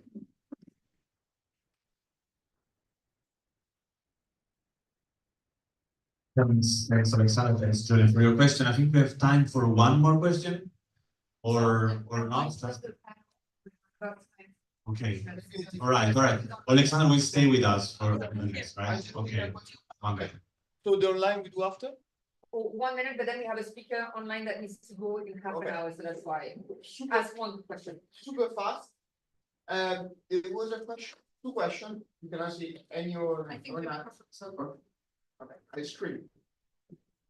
So one question was if you can comment on the situation in Georgia and Moldova. I don't know if it's in your experience. And the other one is basically some people asking like, what is the impact of war in Ukraine in terms of civil liberties? So in the free part of Ukraine, if war has diminished civil liberties, I mean, of course, necessarily will happen, but how and if you can elaborate. Oh, it's I'm starting from second one. You know, it's strange, but yeah, it's strange, but exactly because Ukrainian society have a fundamental human rights like 30 years, we not started war from one side. From other side, we exactly have ability to organize our resistance. Because for this organization, you need horizontal structure, you need that each person think that they have enough dignity and importance to make a decision, to organize army, to organize, voluntarily help for people, to help each other be evacuated, to help each other protected more crucial, like industrial objects or infrastructure for people, civil infrastructure. So it's funny, but exactly, it's not funny, but it's funny, but Ukrainian situation show that if you have a human rights, you're more prepared to react for any aggression outside, even you don't have a strong state. Ukraine never had a strong state, but quite anarchic society, it's true. So that's so if we look at this like academically, so we absolutely clear experiment that human rights give you not only like respect each other, live together with like diversity, but to be enough strong to have a resistance. Even such huge machine like Russia Federation with their money. And second one, Georgia and Moldova support a lot, trying to be touch with whole the society. I hope that Moldova even have a more opportunities to be closer with Europe. Georgia, it's a hard case, and we withhold the heart with them.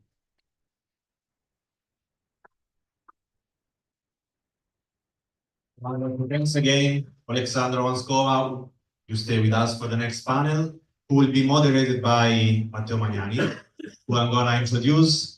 Matteo is a senior policy analyst with experience in international NGO spaces. His research and advocacy focus on the intersection between production and consumption of system with environmental policies. He co-leads the Atlas policy team, and he will introduce also our distinguished guest for this session. Welcome.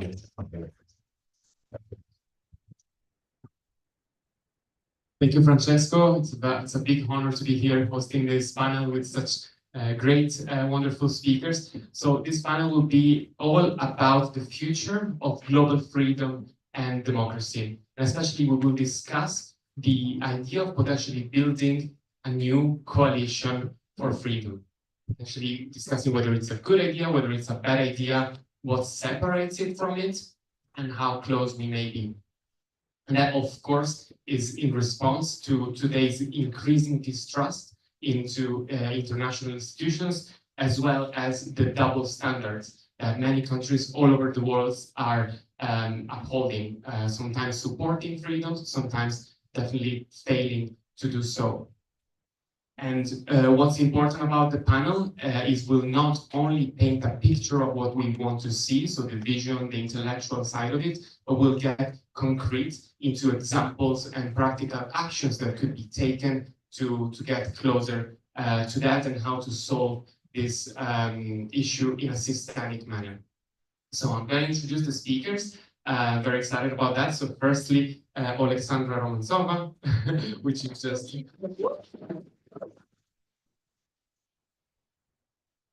Second, from online, Virginia Hume, who's the visiting fellow at the School of Transnational Governance at the European University Institute. Hi, Virginia. Hello, good morning, everyone. Where are you dialing in from so we can feel a bit closer to you? I'm in Florence, actually, so quite close, not enough, but I'll do my best to share the energy with the room. Quite close, thank you, Virginia. Next one, Karim Kanimba, who is the spokesperson for the World Liberty Congress. Hi, Karim. Next one, George Katrougalos, who's the United Nations independent expert. United Nations independent expert on the promotion of a democratic and equitable international order. And last but not least, our very own Colomb, Salvador, co-founder of Atlas,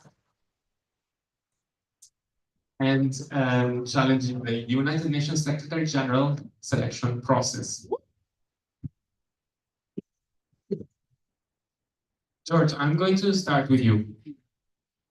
So we already have international institutions such as the United Nations that are supposed to and are designed to uphold global freedom and human rights internationally, yet we're seeing them failing to do so in all cases. Could you paint a picture of actually what good looks like? So if they worked, how would it be that they do work? And what obstacles are preventing them from actually doing it and succeeding it at all times? Thanks for the question. Let me first say how glad I am to be among you, mostly young people who care. This is important because we are in an era of depoliticization, especially among the young people. You are right to put this question. We have heard also in the morning a lot of healthy criticism vis-à-vis the United Nations. What the United Nations have done for Ukraine or for the genocide in Gaza. Let me first remind you what the first General Secretary of the United Nations has said about the role of the organization. He has said that the United Nations are not here for bringing paradise, heaven on earth. They are here in order to avoid earth to become a hell. Think then, what would be the situation if there was not United Nations? How we would have handled the pandemic without the World Health Organization? Would we have the Paris or the Kyoto agreements on climate without the United Nations? So my basic point is that United Nations is what we have. Of course, it's not ideal, but it contributes in keeping peace and promoting global goals like the sustainable goals, which is impossible to be promoted by individual nations. which are the two basic problems of the United Nations? One is structural and very probably not possible to be remedied. The undemocratic nature of the Security Council. 5 countries have a veto power. This was by design. The 3 winners of the Second World War, United States, Soviet Union, United Kingdom, have tried to remedy what they considered the basic default of the League of Nations, the predecessor of the United Nations. League of Nations was functioning with consensus. Even if one country was disagreeing in the General Assembly, no agreement was possible. So they conceived the Big 5, the 3 winners, plus China, plus France, as a kind of international police, with main goal to avoid conflicts between these Big 5 countries. This has been achieved. We do not have a direct clash among the Big 5, with the exceptions of Korea, because of particularities of this period. The Soviet Union was abstaining from the Security Council because it was not the communist China, but the nationalist China, which was presiding, which was present in the Security Council. Second, let's say, big criticism is for the economic international order. There is a call for a new economic international order already from the 60s, because now the big, let's say, division in the multipolar world where we live is not anymore between West and East after the collapse of the Soviet Union. It is the conflict between the wealthy nations of the North and the big majority of the global South. There we have, let's say, ways of transforming the United Nations, especially the international financial institutions, the so-called Bretton Woods institution, World Bank, International Monetary Fund. Just imagine that these organizations are not organized by a democratic principle, each country, one vote. They are like companies. They have shares. The absolute majority of the shares are controlled by Europe and the United States. Again, as an example, although it has been reformed recently, IMF, China has less votes than Japan, although China has 10 times the population of Japan and a much bigger economy. My final point, because I have already spoken too much. Can the situation change? My answer is, it does change. International law now, it is not like the international law in 1945. In 1945, we did not have the right of self-determination. Why? Because European states were against that, because they still had colonies. Because of the anti-colonization movement and the struggles of the global South, not only now we have, after the 60s, the right of self-determination, we have the right of to development, we have an array of rights. We have really transformed the international law.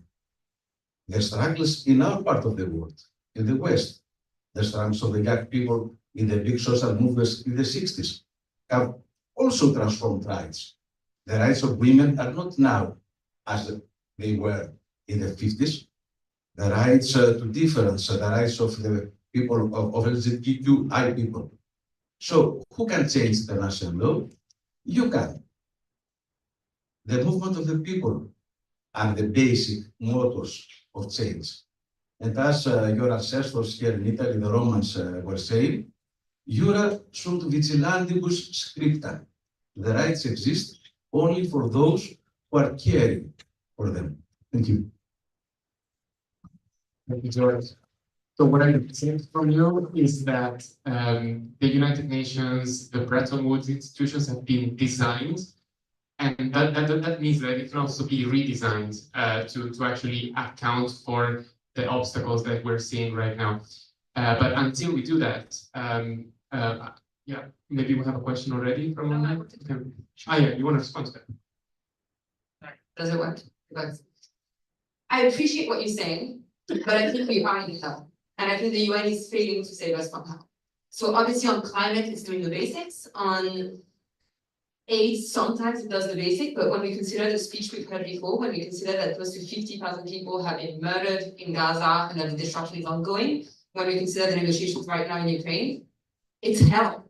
The world is burning and the UN is going to die unless we actually change it. So for me, it's a bit of a problem when I hear about the United Nations, that we consider that change is impossible in the places that actually matter, like the Security Council. It's honestly at this stage all I'm interested in, the fact that 5 countries, including Russia and the US, of course, but Russia for Ukraine, get to veto anything is mental. It's not a way of governing. Russia gets to preside sessions talking about Ukraine, talking about the invasion of Ukraine, boycotts and veto discussions are happening. It's a joke, it's a parody. How is this even possible? So when I see that, for me, it's not a question of can change happen for international law? Can change happen in the financial institutions? Yes, it must happen. But more than this, and I think we, the people, actually have power to push our national governments to do whatever is needed, we can't accept a UN that is so badly formed and where authoritarian countries or genocidal countries get to murder, destroy, break, invade, and occupy, imprison, and so on, and then just accept that is the status quo. So I know you're not accepting it, but for me, when we see the Security Council, and you mentioned it's unlikely to reform it, at this stage, either we manage, or I actually agree with people can say that I love the UN. I believe the UN is our best chance because unity is our best chance in the world. But either it responds to people's demand to reform and to have a fair, equitable, democratic way of governing, or honestly, let's move on and build something that can actually do it. But when I see how it's failing the biggest crisis from Ukraine to Palestine to Sudan to DRC to Myanmar to Venezuela, and I can keep on going to Belarus and so on, I don't understand what we're doing there. And I love this idea. I find it beautiful. I find it strong. I want it to work. But I find it very hard to convince people that it will ever do anything when the big powers, and I'm French, as you can hear from my accent, so my country is also guilty of this, when the big powers of this world get to veto and stop anything that's big. We just one word. We agree that the world would be far worse without the United Nations. That's a start point. After that, we pick our fights. You can maybe have as an idea to transform the Security Council. Good luck. But the fights that matter are the fights that change the lives of people. People in Ukraine, people in Gaza. So what I'm saying to you, pick your fights carefully. Thanks, George. That's actually a great segue to the next speakers, especially starting from Virginia online. I don't know if there's a way to swap faces so I can see Virginia from here. Otherwise, okay, thanks. No, it's okay. It's okay. Virginia, basically, we've been talking about how the UN has helped better the world, but also what limitations there are. And in this scenario, the role of individuals and also grassroots organization is actually very important. And you have been active in mobilizing and organizing communities for democratic change in both the European Union and the Mediterranean. So can you tell us a bit about the role of these movements in accelerating action in the absence of perfectly fit international institutions? So first of all, thank you. And can you hear me well? Yes, Enough? very well. Okay, great. So I think one of the first elements that I think can help us is to try to look at governments. If we only look at governments as the place for change, I think we might risk to engage in a losing battle in a way, thinking about the heads of states, the ministries, and so forth and so on. And this could create a disencouragement, disillusion. So I'm not saying that we shouldn't trust the democratic institutions as such, but I think it's very important to try to think largely to the places where we want to see changes happen. So, for example, if we see how the current right-wing waves are taking the governments through the democratic representation, I think we are really forced to think about is constructed the mechanism of the representative democracy, because they are built in a way that reproduce the injustice of the systems that we want to change. So for me, it's very important that when we think in terms of social movements, mobilization, we really try to see other arena where we can make the change happen. Examples of this discouragement that can come out is, for example, as Colombo was mentioning, the climate emergency or the Palestine situation, the income inequalities, the housing poverty. All of these struggles are seeing a huge gap between what mobilizing groups, grassroots organizations, protests in the streets are demanding for, and the inertia of the people that can take the decision. So I think our challenge is really interrogate ourselves on how we can fill that gap. And I think social movements, civil society organizations, informal collective of people have a couple of tools that are particularly important. The first one, in my opinion, is informing ourselves and our community in the sort of closer scale, and then enlarging that and self-reflecting and analyzing how these matters are rooted into inequalities, how they function, how they oppress different type of people. And sometimes this element of analysis is also what is underestimated by a mediatic perspective. If I think about Extinction Rebellion, what we see in the media, for example, for the climate emergency, we see in the media the people that are acting, the civil disobedience, the blocks of the streets and other forms of action. Or if we look at the Palestine, the movement in solidarity with Palestine, it's very easy to see the square that is erupting in the clash with the police, but you don't see all the minor steps that are analysis, reflections, dissemination of information, self-organization of communities. So I think doing this work of analysis is very important. And then I see two other tools that can help to force change. One is to try to be an element for decentering power. So to not only look at power fixed in the heads of state, in the government, but something that is way more fluid and that is everywhere. So for example, changing arenas, talking with the mayors, the regional level, the federations. Someone speaks about democratic confederalism. I think this is quite an interesting approach to look at power more distributed and with different points of change of action. And then I think there is another level, which is the practice that can be done, as I said, by the groups in itself to imagining a new world. I think George was saying, Colomb, that this difference between the ideal and the need of picking the fight. In my opinion, there is an element of building the world that we want with the practices that we put in place. I mean, it's easy to quote Gandhi, but Gandhi was saying, be the change that you want to see in the world. And I think these grassroots organizations often put in practice, for example, nonviolent communication, self-consciousness, cooperations, practicing democracy at a small scale. And all of these, in my opinion, is a way to have a processual mechanism of change that somehow maybe doesn't influence immediately the government, but the different levels that then bring to the institutional change. Thank you. You clearly highlighted how grassroots movements are indeed important. It's important to fight battles at all levels. And Karine, I'm going to come to you next because you've also been fighting battles at a personal level, a very personal level, because your dad, Paul Pagina, sorry about that, was imprisoned because of his opposition, being in the opposition party in Rwanda, and you have been fighting for his freedom. So can you share a little more, perhaps for the people in the audience that may not be super familiar with the history of what you've done, and also tell us what you've done in this context to uphold freedom and his human rights. Thank you, Matteo, and thank you to my fellow panelists. So my father, Paul Rusesabagina, what you may know his story and the story of Rwanda through the Hollywood film Hotel Rwanda. which tells the story of how he saved 1,268 lives during the genocide in 1994. He was the manager of a hotel in Kigali, the capital city of Rwanda.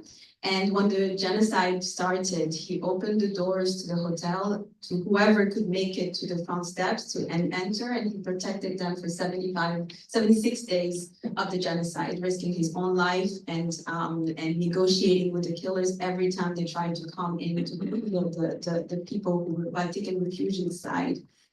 The movie Hotel Rwanda came out in 2004, and it gave my father an international platform not only for people to learn about what happened in Rwanda, to teach the lessons of their genocide, but also he used that international platform to call attention to the human rights abuses going on, they were going on and they're still going on today in Rwanda, to call attention to the dictatorship that is in power, the same government that is credited to having ended the genocide. It has now turned into a brutal dictatorship, and he used his platform to talk about the human rights abuses being perpetrated by this regime, both in Rwanda, in the neighboring Democratic Republic of the Congo, and in the Great Lakes region of Africa as a whole. And that made him a target of this regime. So we had moved to Belgium and then the United States for safety because his life was in danger in Rwanda. And so in 2020, my father was kidnapped by the regime, taken from Texas, from San Antonio, Texas, in the United States, to Rwanda. And the regime used a spy to lure him. So they sent someone who presented himself as a priest, as a pastor, as a bishop. They knew my father is a religious, is a man of faith, he's very religious. So they utilized one of his weaknesses to get this guy to gain his trust for over 2 years, would always come to see my father, and my father ended up trusting him until this man lured him on the pretext of going to Burundi to speak at different, in front of different crowds in Burundi, which has a similar history of Rwanda genocide, to speak about reconciliation there.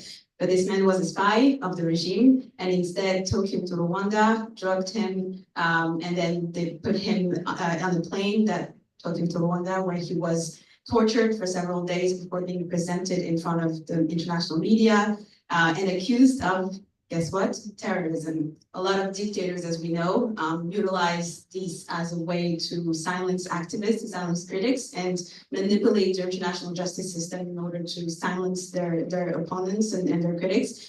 And so they accused him of completely fabricated charges of terrorism. That's, of course, after having tortured him and tried to make him do false confessions for several days in a hidden location. And he was put on trial. At the time, I was in Washington, D.C. So I woke up one morning and I turned on the news and I saw my father on all international media, which said the Hotel Rwanda hero is being tried for terrorism in Rwanda.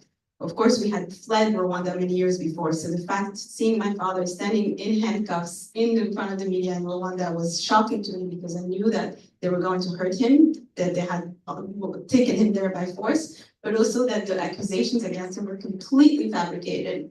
And that's why, and when we decided to launch an international campaign for his release and mobilized the international community, we mobilized parliaments, Congress, across the world to adopt resolution and put both sanctions and as well as pressure on the Rwandan dictatorship to release him, along with 20 other people he was accused of terrorism with. And then of course, we also mobilized the media, understanding that the narrative that the regime was trying to push out globally was that my father was this evil man, not the hotel manager hero that he was, that instead he was an evil man who had committed the most atrocious crimes in history. So we really needed to get the media to get the story straight, because that once we can get people to understand what the lies are, the tactics of this regime, then we could get them to mobilize their support, the political and diplomatic pressure to put on the Rwandan dictatorship to release him. We also mobilized the international legal community, understanding that he was being tried on fabricated charges, he was put on trial. So if we could get the international legal community to denounce the sham trial that he was presented, subjected to as a sham trial.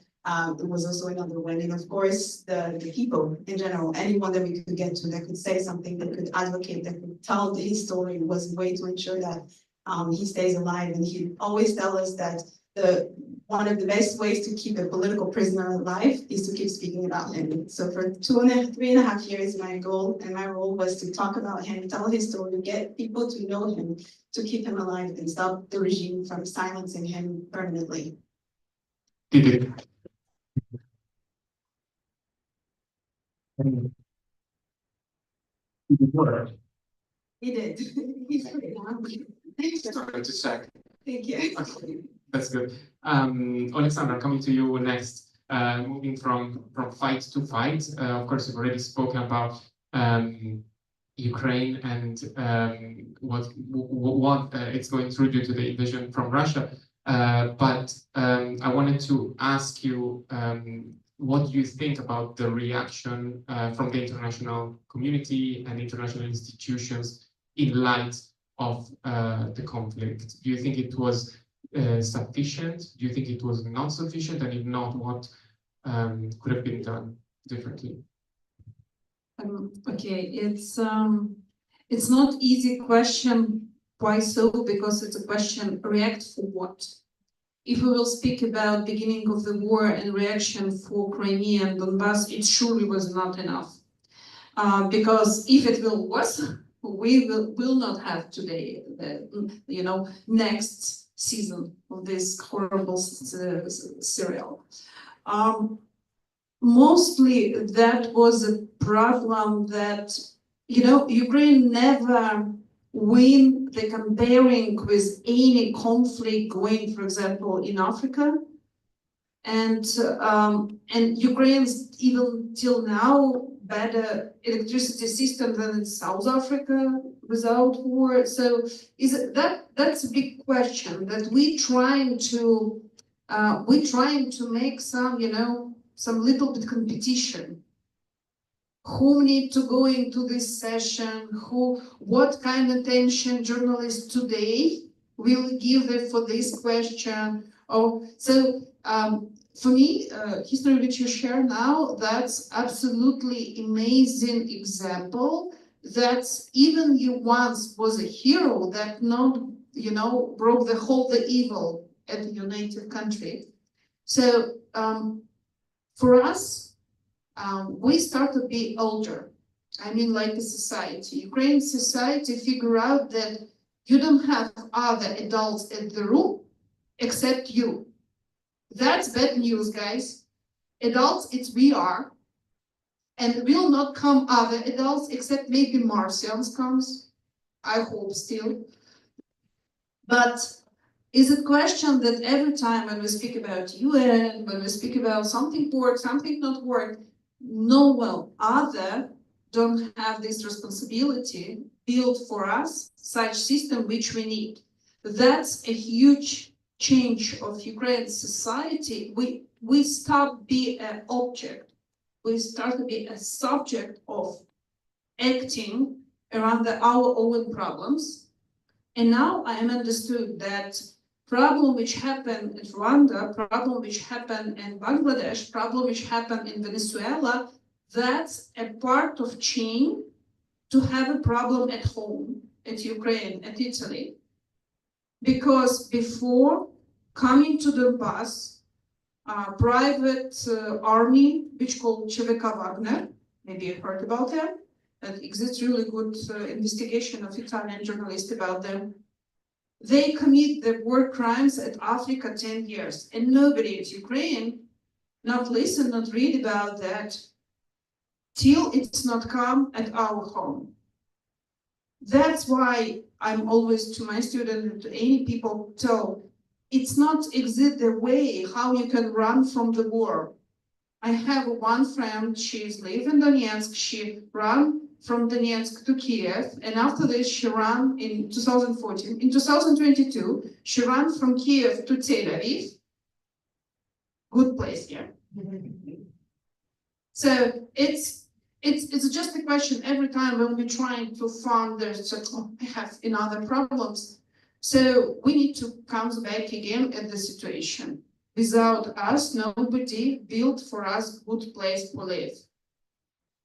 And yes, I'm saying really love UN and think that it's we look at the problem, we need to propose something.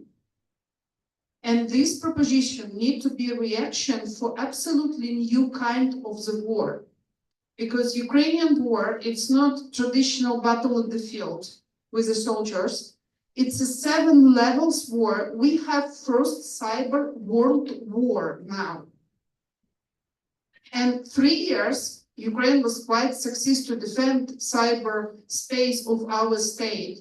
But 2 months before, they just destroyed whole virtual machine for different register inside the Ukrainian society. So just imagine tomorrow you're waking up, any recording about your tax paying, about your, I don't know, real estate, about your passport, don't exist. Because someone decided that they don't want to steal it and use it. No, they just destroy it. So we have battlefield war, we have information war, we have cyber war, we have mental war. Because that's believing of Russian population that they're not responsible for their states. It's a mental disease, seriously. And I told about my relatives thing. So for us, again, we changed.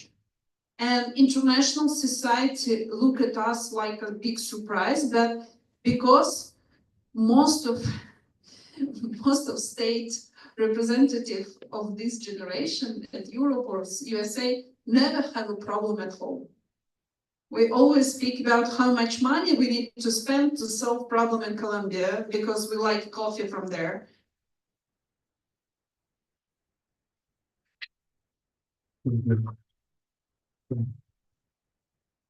So yeah, the point about being an object versus a subject of the issue was my takeaway there. So when you become a subject, then it is also a bit easier for international movement to happen. So it starts from Ukraine and from the levels at which Ukrainian peoples are affected. Virginia, mindful you have to leave us in 15 minutes. So I'm gonna go back to you.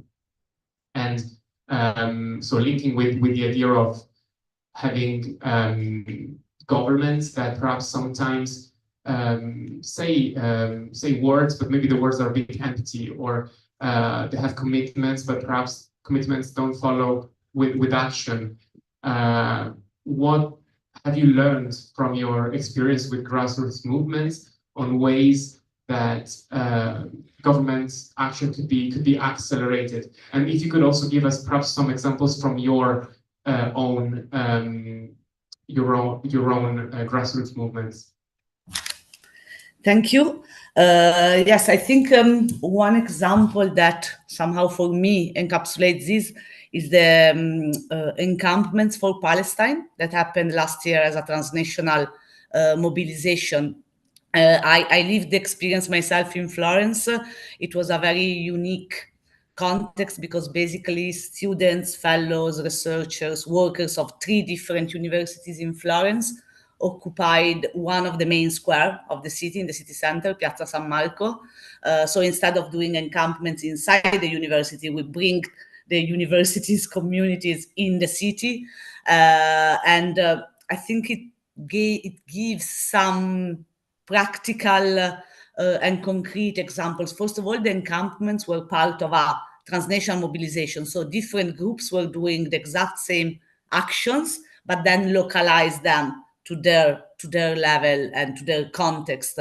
In the case of what we have done in Florence, for example, the groups, the assembly that organized the encampment focused on 4 shared demands that could be addressed to their institutions, but in the same way. So in our case, the demands were around the ceasefire, of course. It was back May 2024.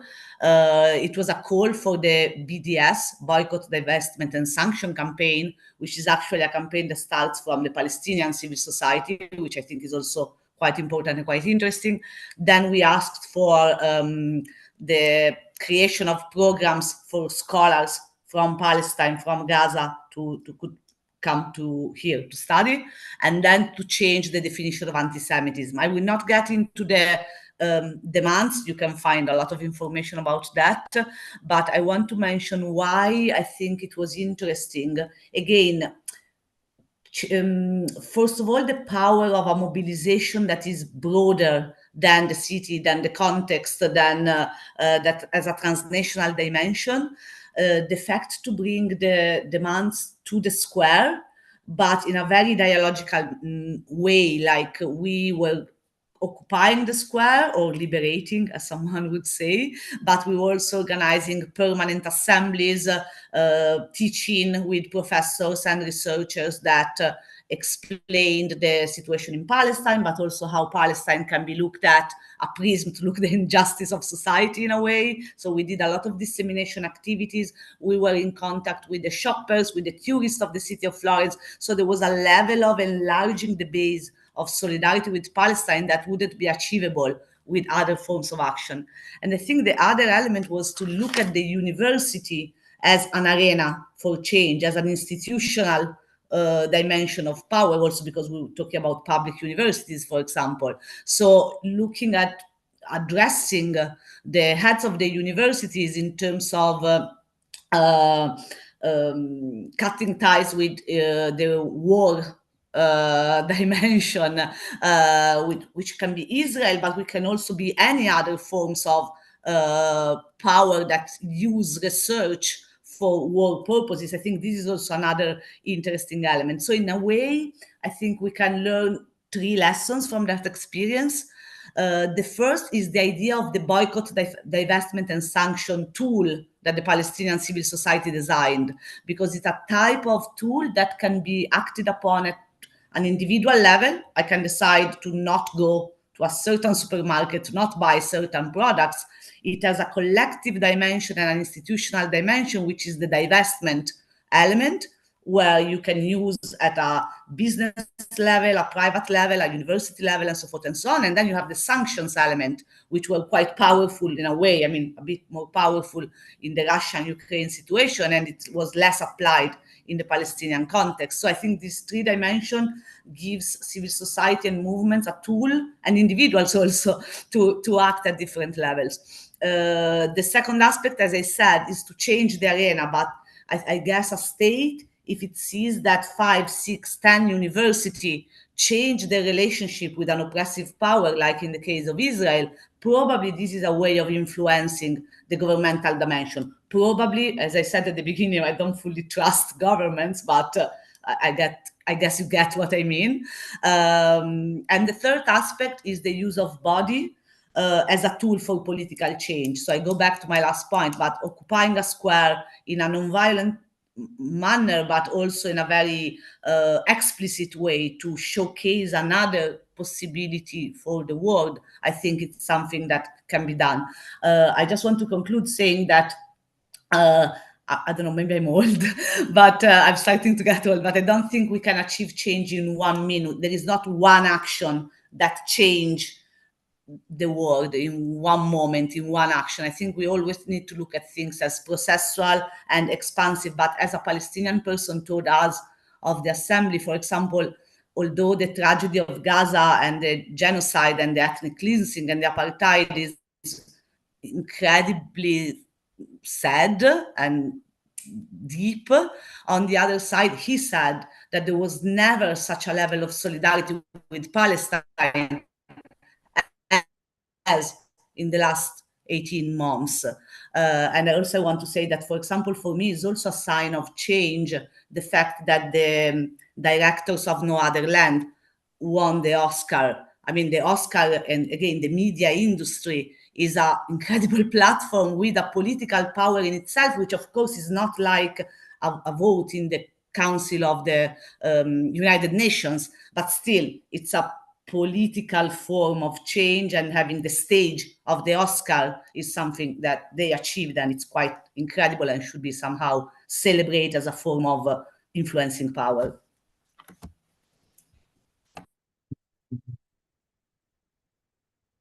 So yeah, basically you've told us how arenas for battle could be universities, could be even the Oscars, and of course squares.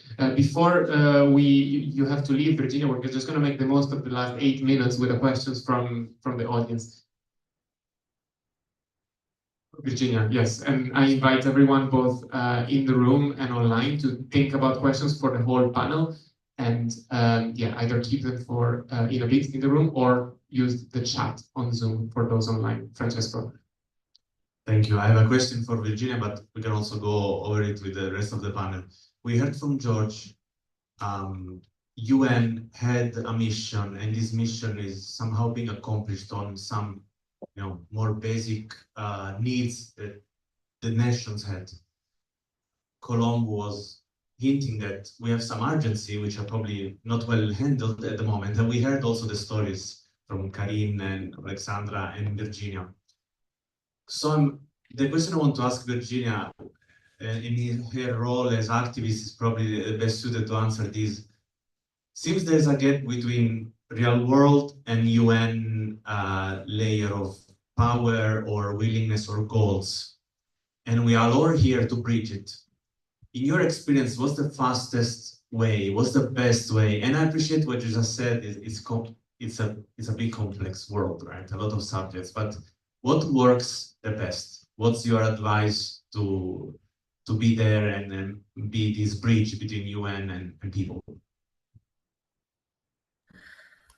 Okay, thanks. I spent also 4 years in Brussels co-founding a movement myself that then I left, which the purpose was exactly how to use democracy as a way for citizens to get into the system. First of all, I think it's something I want to share with all of us. I think we have a privilege to be in the position of discussing how to improve democracy. Often when someone struggles on a level that it doesn't have the time to think on how to change the democratic process in itself. And I think we should recognize the privilege that we have to be in a comfortable space to think how this can be done better. And in a way, this is my first answer to your question. So recognizing the privilege that we have to think about radical reforms. I think the way to accelerate the process, in my opinion, is the intuition that is becoming more and more common about democratic innovations at all levels. It can be the local level, the national level, and the transnational level. I'm thinking about the campaigns on citizen assemblies, or I prefer to call them popular assemblies, strengthening tools like referendum, popular initiatives, creating influence. And I don't see this as a magic recipe to solve the problems, but I think it's in this moment where the representative dimension of democracy is getting taken over through the tool itself for representative democracy. I think we have a window of opportunity to create more space and to hold space for groups that are excluded from the democratic functioning. So I think we should really try to imagine which tools can be strengthened and implemented in the system to create more arenas, more space for deliberation, more spaces of influence, more spaces that can be a bridge between the square, which is never just a square, is also a place full of people that have also other identities that come into place. So, for example, during my experience in the encampment, I wasn't just a camper. I mean, I was, of course, a person doing an encampment, but I was at the same time a member of my family, a person that studies at the university, a worker in a certain organization. So I think a role for groups like the coalition that we or you are trying to build is how we can bring these identities in multiple places and how we can force those in power to reform the institutions to do some reforms that creates more space for more groups to have an influence in the mechanism of power. Thank you, Virginia.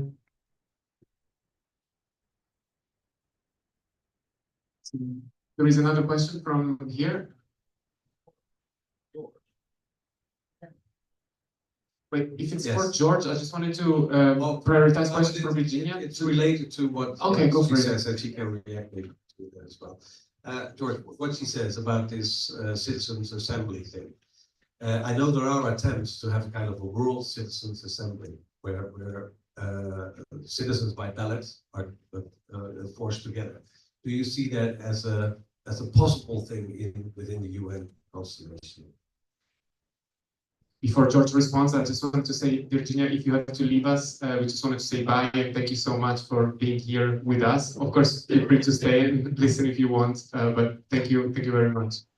Thank you for having, and sorry for having to leave early, but super thought-provoking. Thanks a lot. Thank you. First of all, let me say that I fully agree with what Virginia has said about the importance of, sometimes we call it the diplomacy of the people. They have a strong influence, sometimes determinant influence on the diplomacy of the states. Have in mind Vietnam. Vietnam was not exactly won on the military ground. It has been won on the legitimacy ground, on the public opinion ground, because of the massive demonstrations, not just in the United States, but throughout the world. The case of the solidarity for Palestine is again one of let's say, demonstrative example. Let's have in mind that in order to have success in similar struggles, they must be global. They must not be limited in one part of the world. In Europe, we're a tiny part of the world. And we must also have in mind the suspicion of the rest of the world towards us that goes back to the times of the colonies. Desmond Tutu has a very nice story on that. He was saying that the white people came and they gave us the Bible and they told us, close your eyes and pray. And we did that.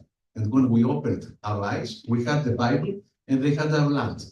So you understand that there is a deep embedded suspicion of the global South, and that this resonates on the double standards that we have on how we treat different situations. Let's say Ukraine and Gaza, regarding the Europeans.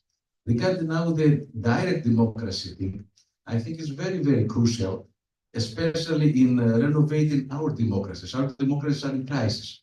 If you look at the levels of trust in our European and also American political systems, our political systems are on the brink of collapse. That's why we had Trump. That's why we have the collapse of the old system here in Italy, Brexit, and so on. The only way to, let's say, reinvigorate the feelings that it is a really democratic thing is direct democracy, referenda, public initiatives, what Virginia has said. It's more difficult for the United Nations, besides what's happened already now, participation of the civil society, because in order to have a really, let's say, genuine democracy, we need a kind of demos. That means a public space where we can have majorities and minorities. There are now proposals, for instance, for a world parliament. Imagine that if we had a parliament based on the one vote, like the traditional parliaments, 1/3 of this UN parliament would be represented by China and India. We are not now at the level of institutional maturity to have something like that. What we can have is what we are trying to do here in Atlas, participation of people in different areas of political and public life that resonate at the level of the diplomacy of the states, as I have said before. Thank you, George.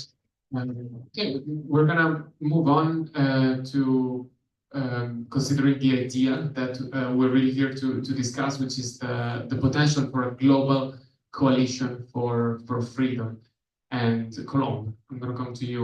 You founded Atlas, and you have been active in shedding light on the absence of such a coalition and the shortcomings of today's but yeah, so if we want to envision how we could change things, how could such a coalition look like? Just to try and picture it. Like, would it be? I've heard things like an expansion of the European Union, for example. What do you think it could look like, and do you think it should be the solution? Okay, let me start by being honest. I have no idea. We're here to figure it out. I can tell you what we consider to be the problem, why we brought incredible speakers, and what our hypotheses are. And then this afternoon, we're actually having a consultation to kind of discover this together. I have a lot of ideas. A lot of them are completely unfeasible. So we need to figure out together how to actually make it work. So the problem, we heard about Rwanda, we heard about Ukraine, we heard about Palestine, we heard about a lot of historical struggles and colonial, anti-colonial struggles, etc. What we're tackling today here is not a lot of the global issues that were mentioned, like climate, inequalities, access to vaccines, etc. Those need to be tackled. And I think a lot of those topics are being tackled almost adequately by the United Nations. When it doesn't touch on democracy and freedom, I think the UN often manages with failures, but to deal with some of those topics. It did manage to distribute more vaccines during the pandemic, right? Like a lot of people are alive thanks to it. And it is saving lives with food programs every single day, almost eradicated polio. I can go on the list of successes. I think the UN is doing very well in this. What I think it profoundly sucks at is freedom. And we see it with Ukraine, we see it with Palestine, we see it with all of the struggles I mentioned. Due to its structure, due to 5 countries being able to veto actions, we see it. So again, yesterday actually in Milan, the Atlas team projected on the EU headquarters. I see Francesco smiling because he came to carry the generator. Projected on the EU headquarters, and maybe we can actually show it later. I don't know if you managed to access any social media. And a picture of Putin giving a, how do you call it in English, a baby bottle? A baby bottle to a European baby. It's, I would love to find the image. It's quite striking because in 2024, Europe bought more than ever before record levels of natural liquefied gas from Russia. More than ever before. We are directly financing the war efforts of Russia in Ukraine. It's insane. We're supposed to have sanctions, we're supposed to have targeted sanctions, and there are so many loopholes that we are directly financing war, planes, bombs, kidnappings, etc. Right? It is insane. So I think on this, the UN fundamentally failed to impose enough targeted sanctions, enough embargoes on Russia so that it doesn't have the possibility to invade and occupy Ukraine from 2014 onwards. I think the same goes with Palestine. My country, France, Italy, is the 3rd biggest provider of weapons to Israel. And the US is the first one, Germany is the second one. We have failed to impose a total arms embargo, a full embargo, and targeted sanctions, boycotts, divestments until the end of apartheid, occupation, and war on Gaza, on the West Bank, on every single Palestinian authority.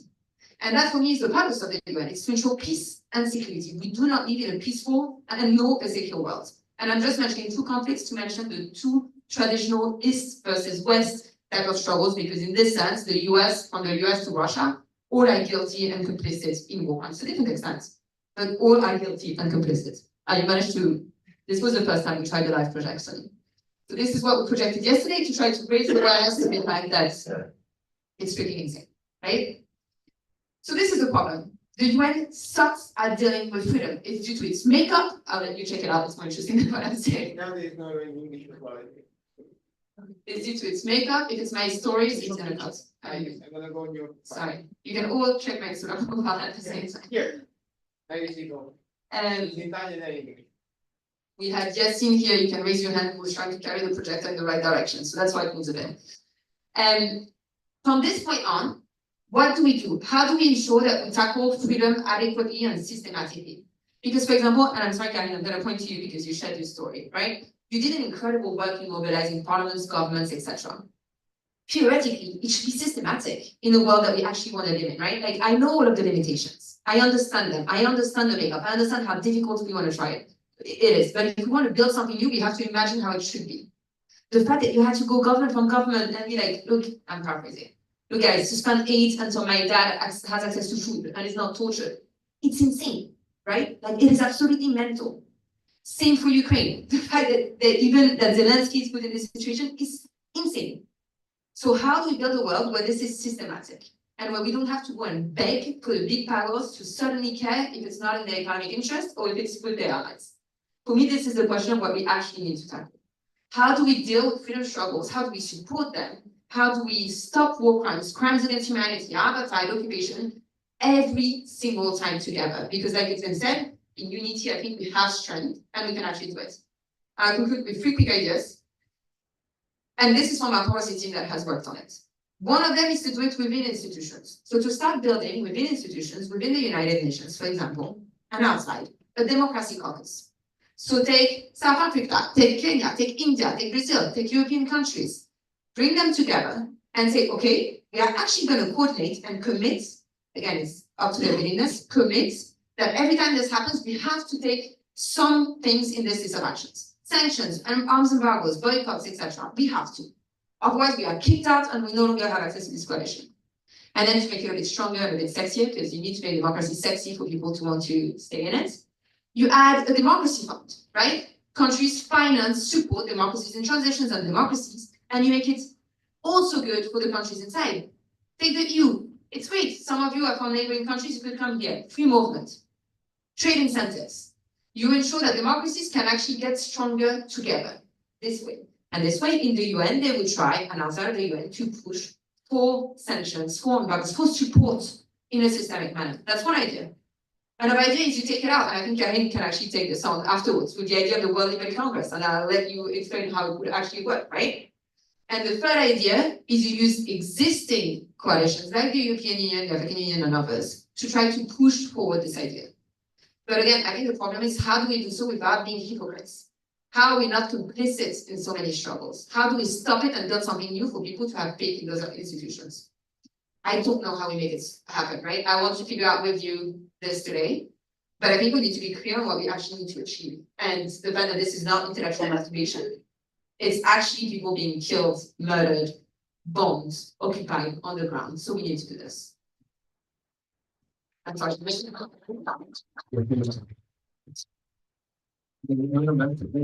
That's indeed about solving the problem systematically, and that's what we want to do. So perhaps, Karine, if you can elaborate on your experience with the World Liberty Congress, which is aimed to do exactly that. Thank you. So I've talked about how the fact that the world came together, that people, movements, individuals around the world came together to help in advocating for my father and the other political prisoners in Rwanda is really what led to his release. It was the coming together of people across borders, across region, that put enough pressure on the regime so that it became so costly for them to have him and the others prisoners and to release them. My husband, who's in the room, he's proudly Italian, and he was always my worst, my biggest cheerleader, my worst critic, always says, "Okay, but what's the action? What are you doing? What are you going to do about it?" And that's precisely what we're doing at the World Liberty Congress. We are a network, an alliance of activists from authoritarian countries who are fighting at the front lines of the fight against autocracy, for democracy, either in country or in exile, to bring change and to bring democracy in our countries.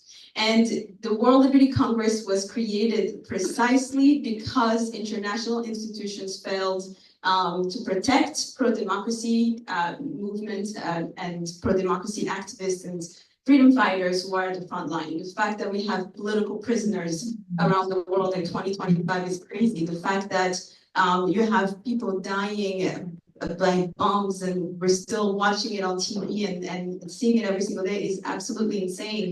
And then the fact that these dictators are utilizing international institutions to shield themselves from accountability and to protect and to go after dissidents, opposition leaders, journalists, human rights activists across international borders to silence them, not just in their countries, but wherever they are in the world. That is exactly all the problems that the World Liberty Congress seeks to address. And by building this coalition, by building this alliance of individuals from these countries, whether in country or in exile, we are creating cooperation and collaboration of movements. We are learning from each other. The idea behind the World Liberty Congress is that we acknowledge that dictators and dictatorships work together. Russia is working with Venezuela. We know that Putin and Maduro are tight. We know Kagame and Museveni are learning from each other. And so if we bring together the democracy activists from those countries to also learn and work together, we are countering this force. And on top of this, as I mentioned, I think today there is 70% of the world population is currently living under autocracy.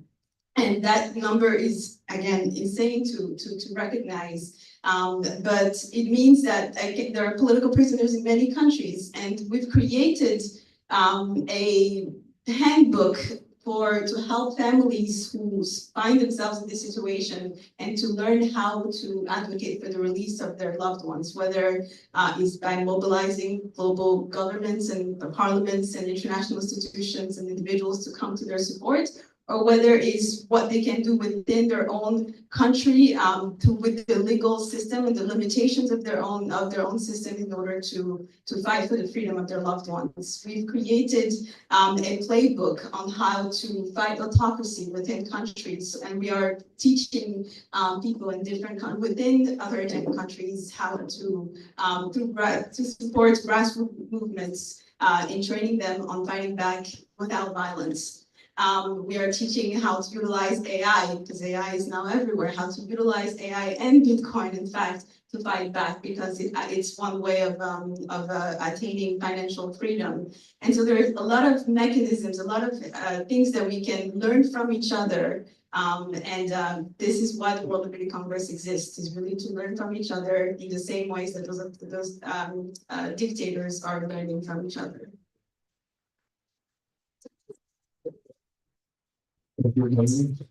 So I hope you took notes, because indeed, as Colombe said, this afternoon we're going to discuss how this global coalition idea could look like, and this is very good, of course, very good inspiration, very good example for these discussions. I'm going to go back to George, because one of the other options that Colombe has outlined was using or maybe reforming, the current institutions, working with what we have. And I mean, you mentioned earlier, good luck with changing, did you say the veto of the Security Council, or good luck with, like, I want to challenge, or I want to try to challenge that, like, do you really think it's not possible to change it? And, or maybe something could be changed, and how? If not that, what else of those structural issues could reasonably be solved? Because Atlas is pretty ambitious about that, and we wanna get there. I must tell you that although all of us agree on the principles, we have a disagreement on the means. I'm going to make it more concrete with a little story. The General Prosecutor of the ICC, of the International Criminal Court, has said, after he has prosecuted Netanyahu and Gallant, the Minister of Defense, that a senior Western official approached him and told him, "What are you doing? ICC is not for democracies. ICC is just for Africa and thugs like Putin." What I'm contesting now is exactly the narrative that we should not, let's say, found our efforts on global fora like the United Nations, but on the distinctions between democracies and autocracies. My argument is that if we're doing that, practically, we are reviving the old colonial narrative of civilized and not civilized nations, which is the 25% that we identify as democracies. Europe, USA, Canada, plus, okay, Australia, South Korea, and Japan. How can we persuade the global South that we are not have a judgmental approach towards them, very, very similar to the colonizers' narrative? Try to transform that to concrete steps. If we ask for a special tribunal for Ukraine, aren't we contesting the universal jurisdiction of the ICC? If the response to that is that ICC cannot tackle the aggression crime, this demonstrates more the hypocrisy of the European states. Because after the Kampala agreement, ICC has the jurisdiction to have also the crime of aggression. But the European states, not all, half of the European states have not done that. So my basic argument is we must fully strengthen the efforts of the United Nations as a global institution. We must try to change what is undemocratic. I'm not against the reform of the Security Council. But as I said, if we want to pick our fights, it's not a priority because as the thing starts now, in order to have such a reform, all 5 people must be in agreement. That's, of course, not a choice for today. So, my suggestion is to continue to do what you are doing. It's vital. It is vital the people to be against injustices. But it's also to be vital to understand where we stand, what Europe has done for the world, that we are not above historical injustices. And we must have in mind what the Africans or the Asians have in mind when they consider us. Thank you. And, Alexandra, I'm coming to you next because should we, even if we are able to build a system that works and that is able to uphold freedom and human rights in the future, that doesn't erase what's been done in the past. And you mentioned earlier, for example, Stalin has never been held accountable, or of course Putin right now is not being held accountable. So I wanted to hear from you. What do you think a systemic way to hold those that perpetrate injustices and attacks to freedom? What would be a way to systematically hold them accountable? No, I just want to put at the table one more like idiomas. We speak about freedom, but we don't speak about human dignity. Because freedom, social freedom, have a measure. So it's normal. We not live one by one on the planet. We always live with people. And sometimes if you Hatshepsut and dying 8,000 years before, you will flew into the women now, because that was first pharaoh at old Egypt, who showed that women can rule. But when we speak about human dignity, after Second World War, we have a consensus that human dignity important, and now we don't have it. We speak about mechanism which started at the moment that was a consensus that better be a democracy, and now we don't have it. 50 years before was signed Helsinki Final Act and create Organization of Security and Cooperation in the Europe.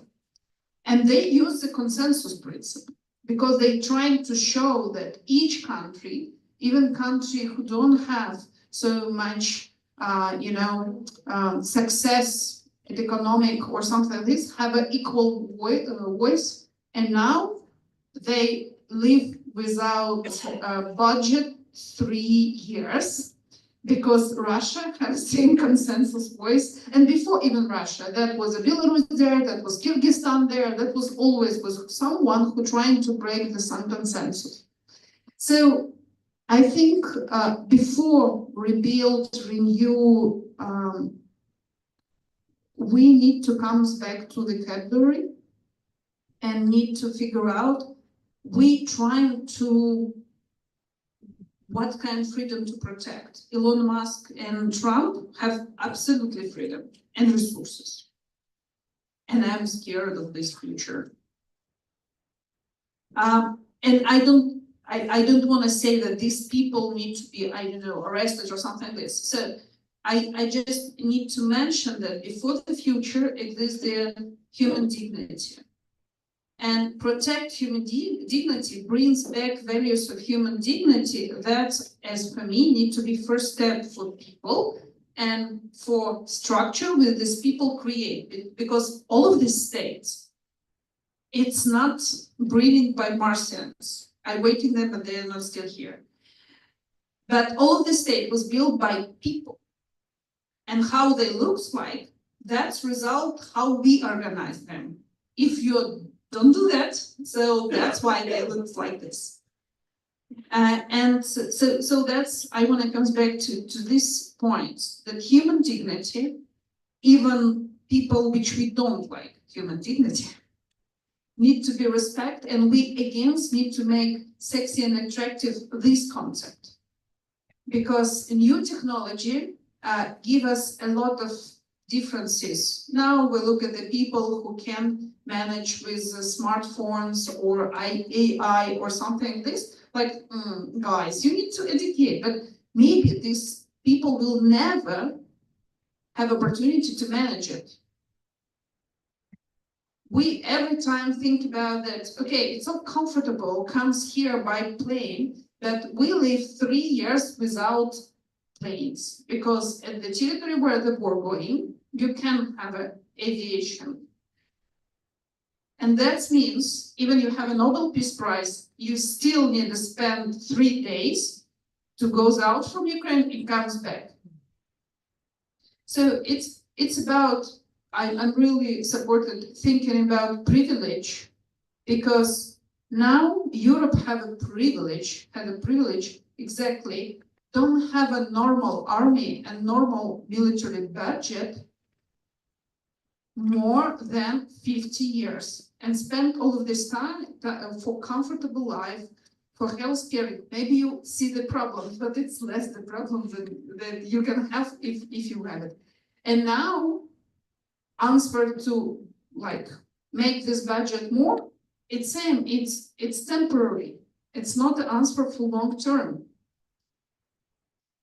So I just propose to start from this thing, human dignity and how it can be at international level by modern time with modern technology. Because who will respond with action of autonomic gangs, and they exist? We at Ukraine will produce them a lot, because it's only one way how we can fight against the army 5 times more than we are.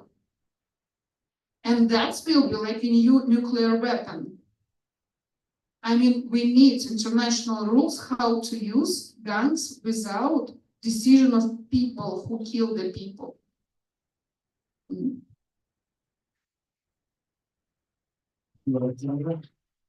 Now I'd like to address questions from the audience. So if you can please raise your hands, make me know that you want to ask a question. So I'm going to take one from the back there. It doesn't work. Okay. You share the moderator and the speaker. And maybe this one. I think it was before. Yeah, hi. No, I just wanted to thank you first for all your inputs and presentations. My question would be most mainly for Alexandra. In the past few years, me personally, and I think lots of us actually, have met incredible people showing great resiliency from Ukraine, who changed their life, changed their career paths as well, to innovate and to support and to share lessons to fight back the aggression in your country. But we also know that this cannot go on forever, right? So my question would be, how do you see this constellation of Ukrainians around the world, really, fighting back and finding new and innovative ways to lobby for support from other populations, but also finding new ways to always, fight back? How do you see these organizations, which you are a great part of course? How do you see it evolving? And I mean, how long do you see it lasting still, I think the part of these Ukrainians will be a part of other society, not Ukrainian society. As for me, it's absolutely normal to have a few national identity. Ukraine is a political nation. Some of us, we even can fully recognize ethnic, belonging. But Ukraine's that's people who feel responsibility. That when we speak about we choose the democracy, that's mean we feel it, that nobody bring it to us. We need to fight for that and build it. Because biggest fight which I see ever is between Ukrainians. We have one of the best organized World Congress of Ukrainians. It's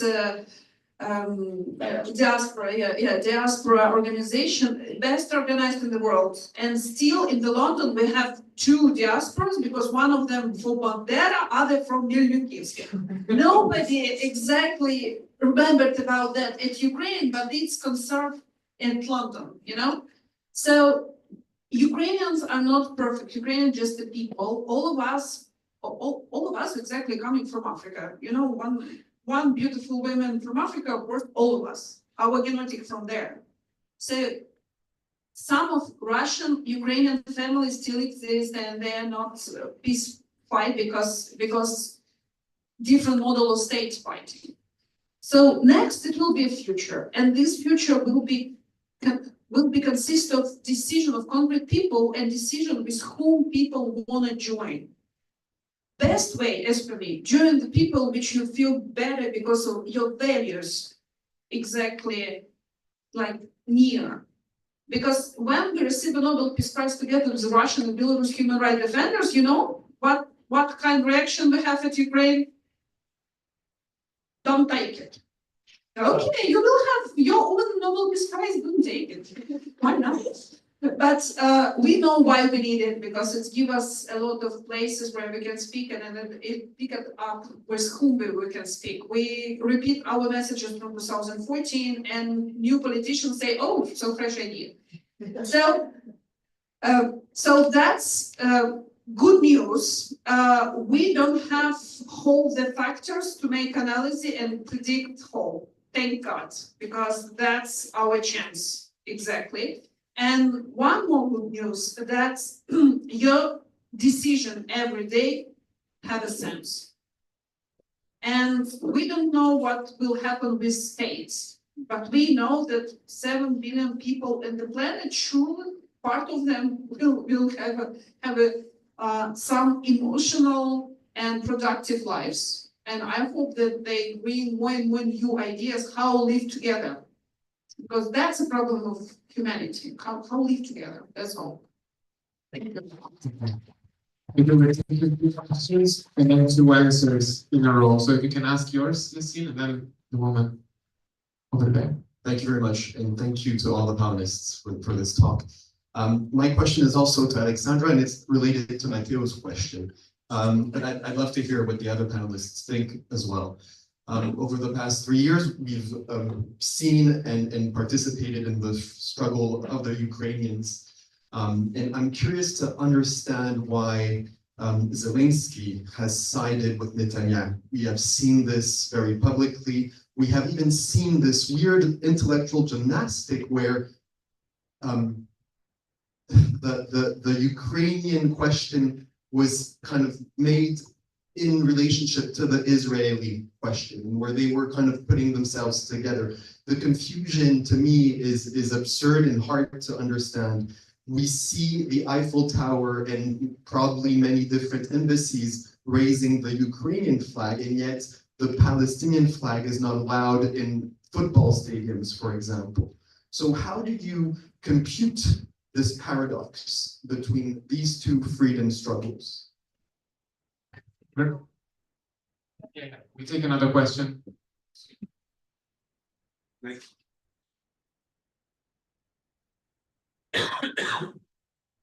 Thank you. Nothing to do exactly with this part of the slide.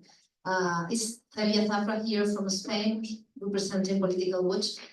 And I have a question about how to speak about democracy. Let me tell you a short story. I met some weeks ago with the young founders of a new online media outlet in Spain called What If. Speaks a lot about the future. And I was trying to sell a piece of news about democracy and participation, and young participation in the future of our democracy.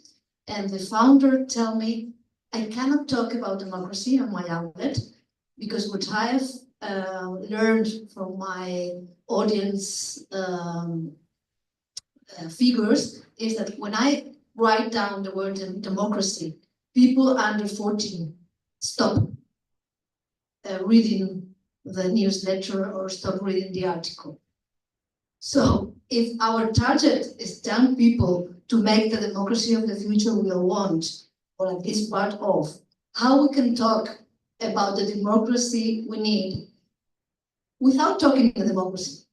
Maybe the dignity issue, maybe the housing issue, maybe the climate issue are there, and we need to put them together or even change the name of the future we want. But the democracy is not sexy anymore for people under 14, and we need them. We cannot build this without this group I'm not belonging to anymore.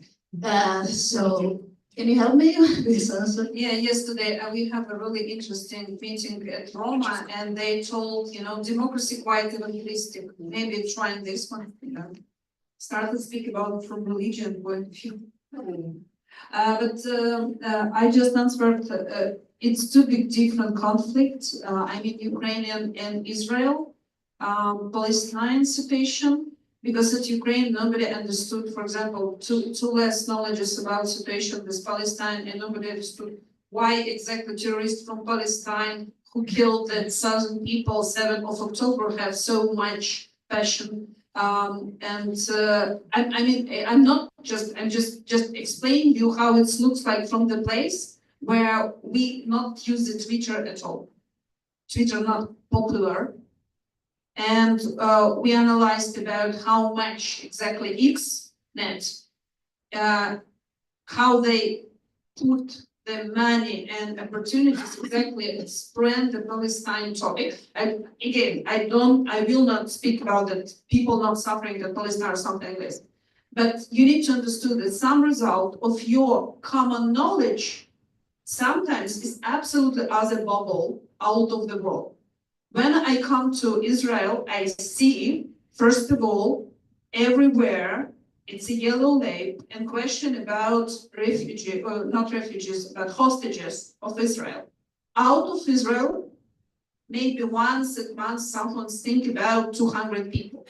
And now, again, it's not because some of them more important or something like this, but you need to understand, if you want to speak with someone, or if you want to have understanding motivation, act or not act in something, you need to understand which bubble they are inside. Maybe you have more information from something, but maybe you don't have other information that they have. And waiting that Palestine flag will come to the official embassies till we will not have exactly procedure how to recognize new countries. We don't have. Do you have? I don't know. At Balkan, we still have a Kosovo. Are you recognize Kosovo? Do you see ever support of Kosovo in some embassy? Again, it's different stories, but it's one of the moments which we don't have still at UN some procedure how to recognize new state. And we not organized it, not someone, we with you not organized it to have such procedure. So Ukraine and Israel, we can compare 70 years of really difficult story with huge suffering, with huge numbers of aggressive acts against each other. That's bring us a much deeper story than conflict between Russia and Ukraine. I told you, Russian-Ukraine conflict, quite simple. It's old aggression from 18th century, certainly. But same with Israel, right? It colonized Palestine. Palestine was there before, it colonized. Not same, any colonization, not same at all. No, but not same. My position, not same, your position can be other, it's okay. I'll go with it.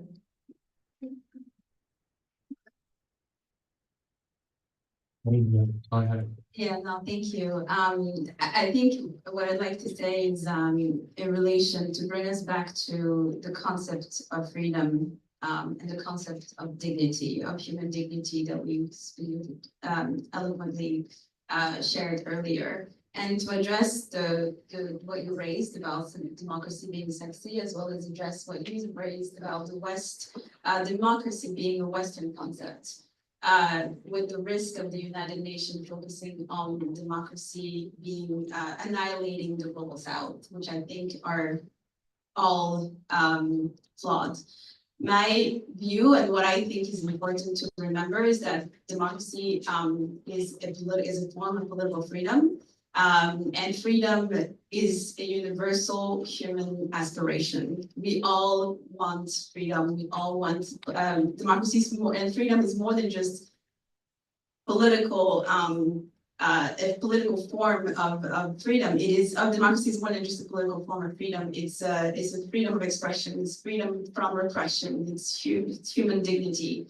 And so we shouldn't treat it. We should remember when we talk about democracy not being sexy. What is at the core? What's at the core is literally your right to live, your right to breathe, your right to speak. And when we start using too many words to describe these things, we forget what's fundamental and what is at risk. And I say this because a lot of the people I work with, as I mentioned, are on the front line, are being jailed, they're being taken in, they're being tortured, their very life is on the line. And so we can talk big titles and big concepts, but most importantly, what we should remember is the fact that we have to the fight for democracy and the fight for freedom is the remembering that we all are entitled to, and we should be ensure that everyone has access to those most basic human rights, which includes all those freedoms that I have shared earlier. I something we narrated 99% of that I just wanted to link three things together for this afternoon to ask you to give an example of what Yassine actually said. The reason for which we want to do this is we see hypocrisy all around in the way we deal with freedom struggles. And I'm going to give you one simple example of how I envision it. It's neither about Ukraine, it's neither about Palestine, but it's actually going to link it. I was at COP in a dictatorship in Azerbaijan to try to understand how you actually mobilize in dictatorships against a dictator.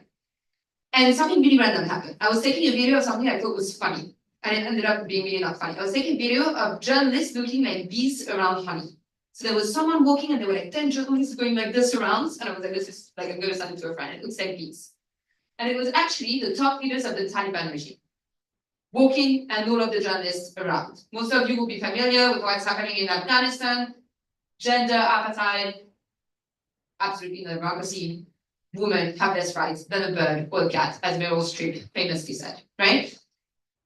And I posted this online being like, it's surreal experience. Surreal. I see the top leaders of the Taliban, one of the worst regime, and I think in most places on Earth we can agree it's actually one of the worst regime on the planet, passing in front of me, free to go, at an international conference with journalists asking them questions, and I'm smiling. Insane. I put like, I'm living en masse with aliens. This is insane. And I post this online, and I'm online, very pro-Ukraine, very pro-Palestine, and I'll get into this in a second. And suddenly, and I get a lot of shit as a result, to put it clearly. And suddenly I get, from everyone, attacks on criticizing the Taliban. And then it made me very, very sad to consider that for a second it's a debate whether the Taliban are a terrible regime and whether it is gender apartheid or not. And so I tried to understand for a little bit of time, how is this a question? That what this regime is doing should be considered a crime against humanity, that gender apartheid should be a crime against humanity, that this is insane, that it is unacceptable. How are we questioning this? How is, I say a lot of things that you can disagree with. How is women having no rights to stand outside and do what they want? A controversial, that this is insane, a controversial statement, right? And I started reading as a result, which you should never do, an insane amount of comments under the video.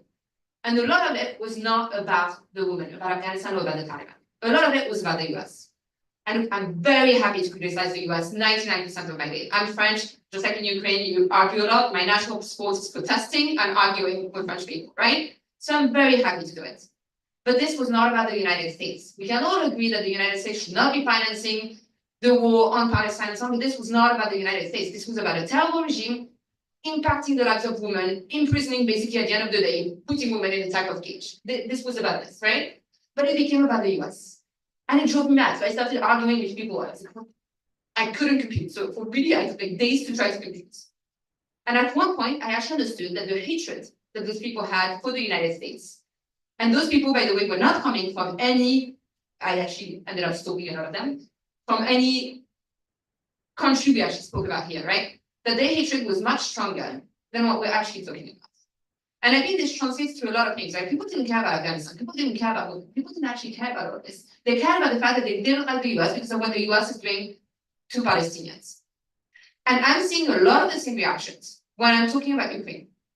I receive a lot of messages, but no, wait, the US and Europe are supporting Ukraine, so Ukraine is bad. Because those people don't like, and I'm seeing a lot of this with Palestine.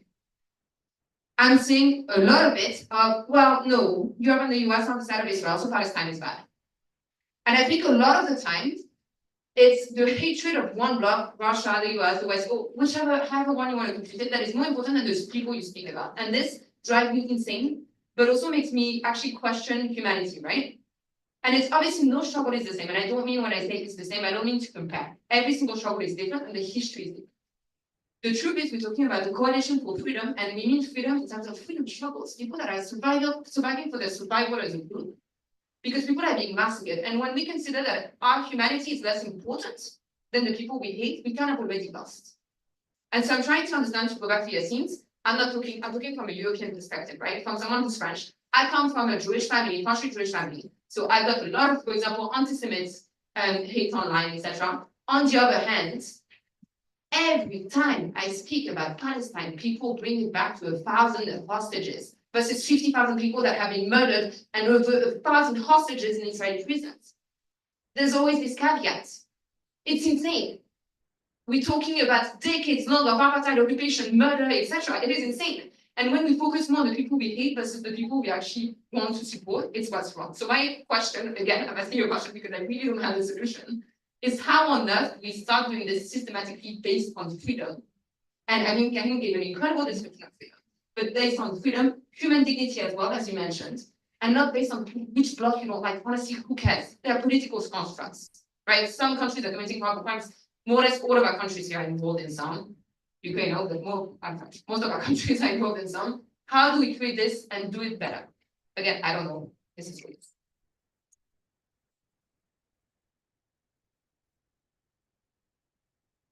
We must clarify two important things.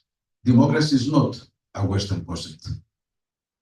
All struggles for liberation of the peoples had in their center democracy as rule of the people, as self-determination rule. My point is that our states have used democracy hypocritically as a political tool. The Americans did not invade Iraq in order to export democracy. We have done, the Europeans, the same in Libya. My second point, freedom is important. It is the core, together with human dignity, human rights. Speaking about the international scene, we must have always in mind that freedom is not just an individual right. Freedom applies to the people. People have the right of self-determination. So the fights for freedom must always have in mind that there are parallel freedoms for peoples and for individuals. It was important, the question about politics and the young. It's not democracy which is boring, it's politics that for the young people is, in the best case, boring, in the worst case, a dirty thing. Why we have this prevailing concept? Because the majority of the young people do not believe that their opinion counts. It is not just for the young people, it is a majoritarian now belief in our societies that whatever we do, major decisions are out of our reach. Central banks are determining economic policy, European Union and Europe. So, and again, this is becoming worrisome. There are a lot of surveys in which people which are below 25 years old say that democracy is not important for us.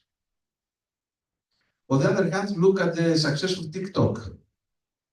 TikTok conveys political messages, but it conveys political messages in a way that are understandable for the young people. So what we can do about that? We must show to the young people that their participation in the political struggles can have results. Palestinian encampments are a clear example. Other more localized fights, for instance, against privatization of water, are similar cases. That's why I believe that what we are doing here in Atlas is very, very important, because you manage to mobilize people, and especially what Columbus is trying to do, despite our differences, she's trying to motivate people for a very abstract concept, which is even more difficult than concrete things. And your efforts resonate. There are a lot of young people who are supporting that. So my message is that we must be optimistic. It is not a lost case.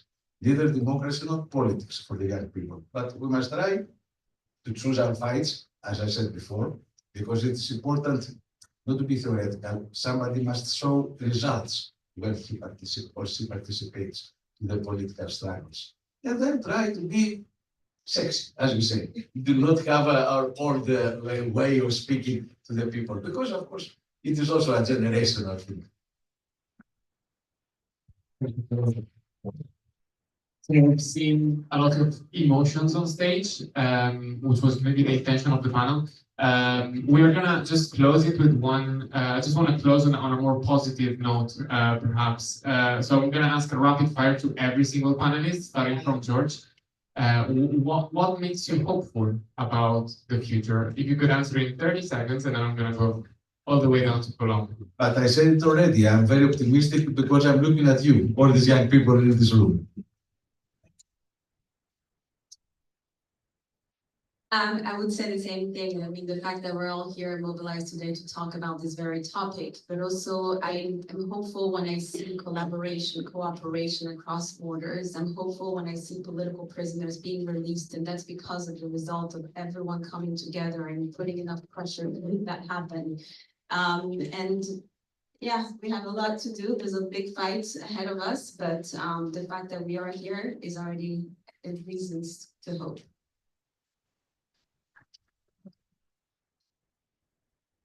You know, it will be not easy be a generation of and take off all of this mess.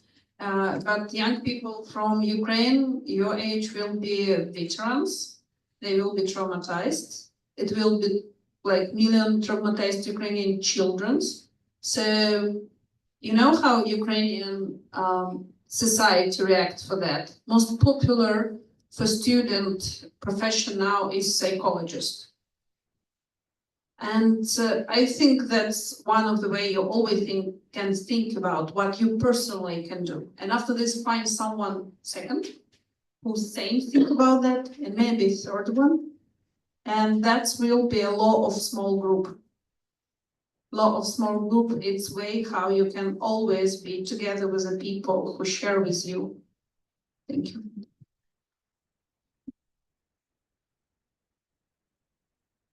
Before, when I see people from so many different countries that are willing to go beyond their differences, and we probably have a lot of them, but to actually look at what we have in common to create this bigger dream.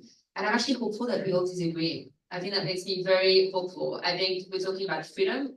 If change was going to happen one way, we would know it and it would be done. We have no idea how it's going to happen, and we need to push from a lot of different directions, right? I'm on the radical side of let's try to change it, and if it doesn't work, but it's done and we do it. I would always be considered the radical. We need people in the establishments that are more moderate, that can actually push it through. We need people that go from it from the outside, from the ground up, and so on. So seeing that we disagree actually gives me a lot of hope. If we're all agreeing here, there would probably be something extremely wrong with this battle. Thank you, Palom. Thank you, Alexandra. Thank you, Karin, and thank you, George. Now we're going to move on to, I guess, lunch. Back to you. Thank you, Mr. Before going, I would like to ask our panelists if we want to take a picture all together to have a memory of this great panel. Of course, we're going to have a break. I'll see you back in this room at 2:15. Enjoy your lunch break and see you later. for other more interesting panels and our consultation session.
And I come back at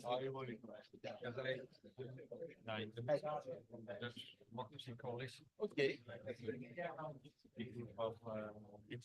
I know you together. I know you. Have a discussion after 3 because I'm now going to my wife.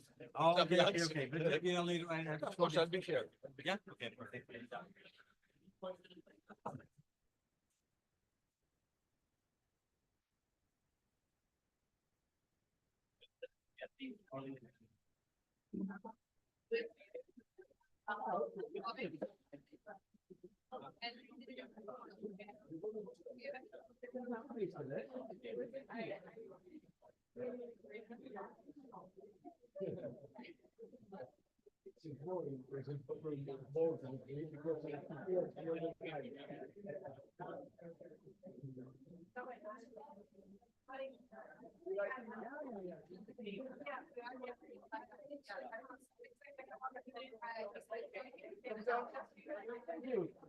Well done. Very good organization.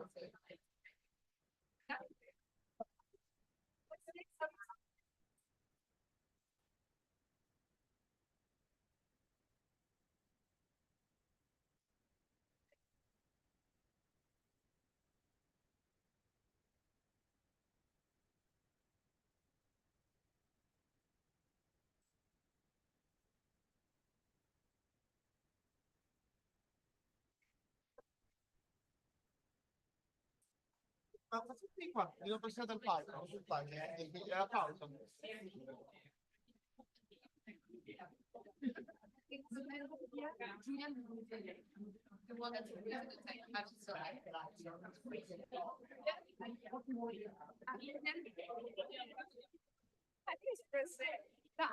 Eu acho que a gente encontrou porque eu Aqui na Itália? não, era na Itália só foi por aí,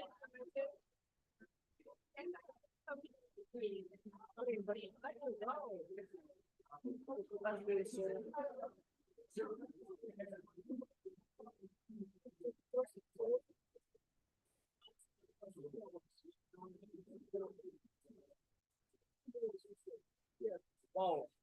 Right.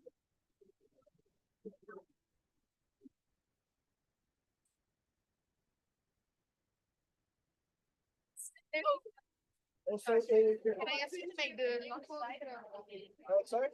the slide? Yeah, hold on a second. Eu trabalho sobre líder comunitário da minha comunidade. Não, minha vida é comunidade. Eu sou responsável por criar partidos políticos agora também. Então, criar comunidades, procurar líderes que querem liderar o trabalho lá.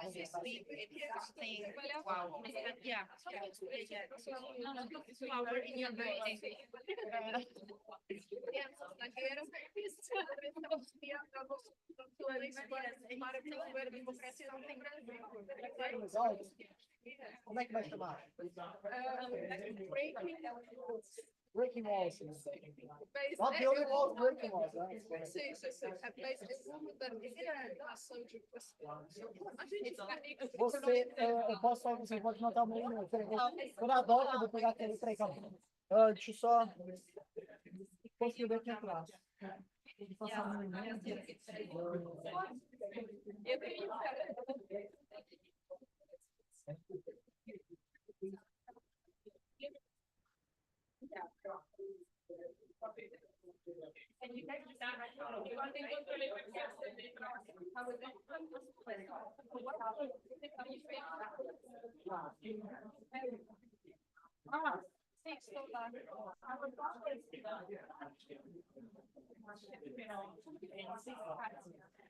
Asia. Sì, Catarina, Catarina.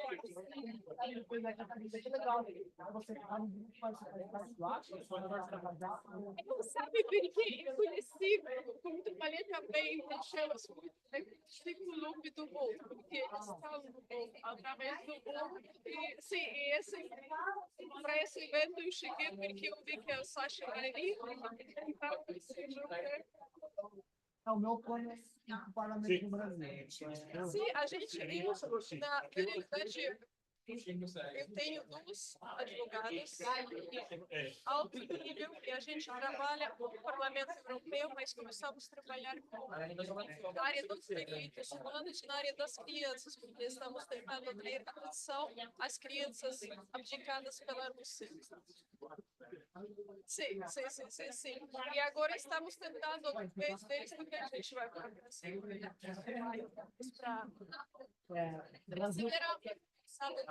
Existe a questão da qualidade, então, porque neutralidade aí, mas quando você é muito definição. Exatamente, você vê o que acontece no Rio, por exemplo, acontece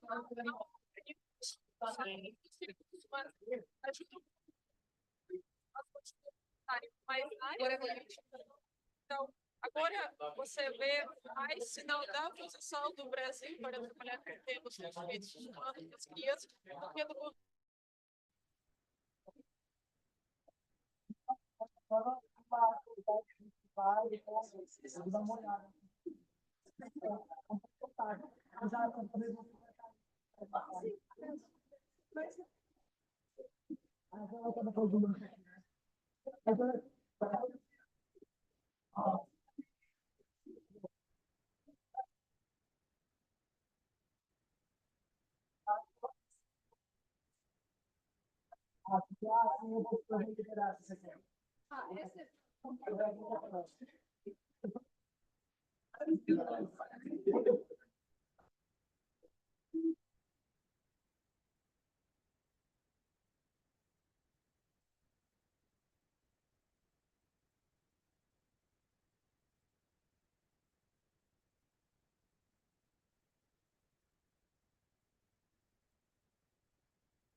Which one should I? Yep. Because I'm going. Okay. Because like this.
Non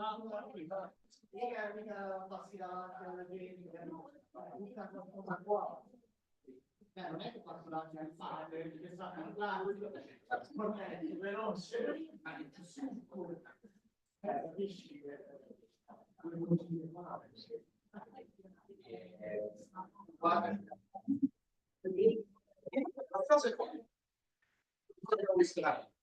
Perché prendo una giacca?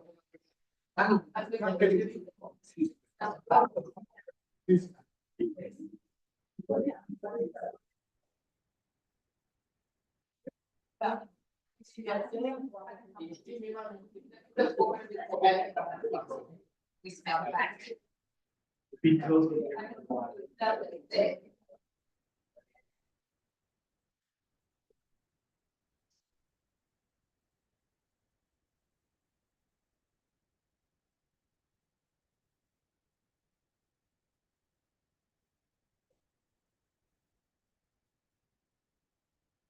No, non è detto, non è.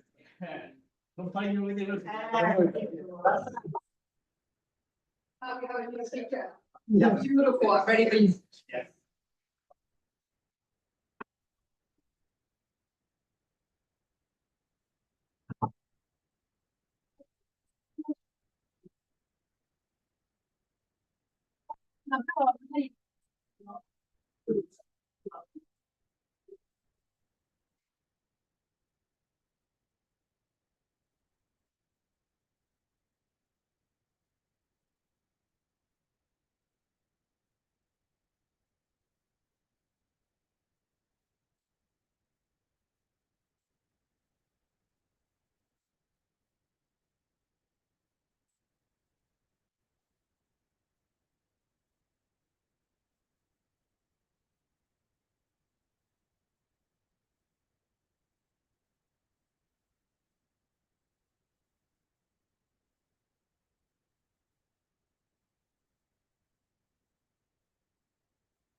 Io prima mi usate perché non per fumare, no, non fumi più, ci sei fumato diventa stamattina.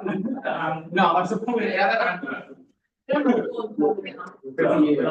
no, ho smesso di fumare Alcos ad agosto. Allora Comunque sono avvocato, si sta domani su Roma e ci vuole dare. Ma non mi pare che lo scriva, ma voi avete già un posto dove raccontare la tua arte.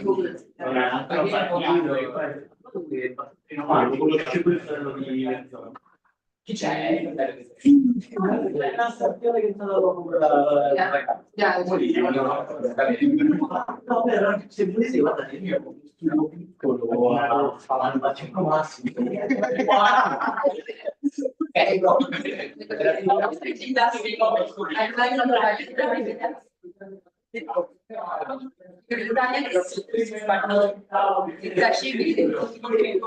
lot of the times the words are super different and I'm like, this doesn't make any sense.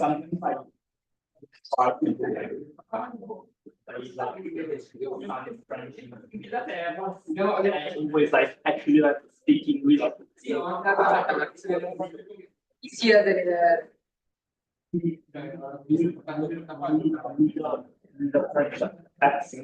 yeah, when you change languages, it's cool. Yeah. Oh my god, okay.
Sarà formato per la... Quando è che quella sarà di down walk? Beh, qua. We can sit down in any of the. Sì.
Sorry?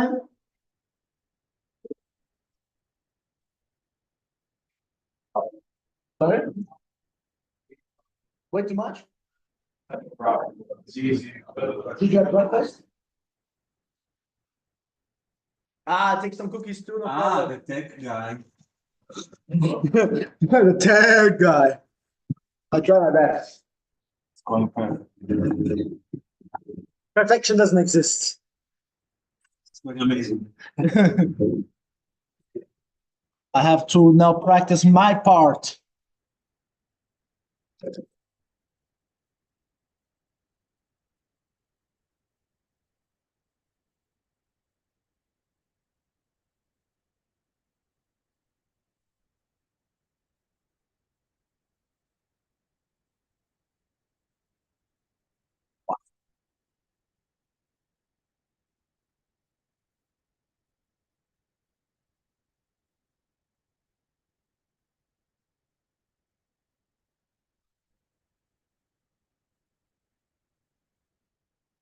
Okay. Julian, bring it out, Julian. Where is it, Julian? Here it is, Julian.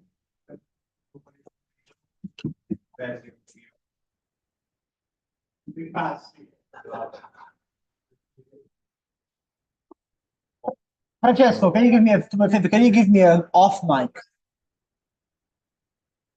Mic is turned off. I need to practice. I don't know if they're still working. I think I powered them off. Stop. Nice.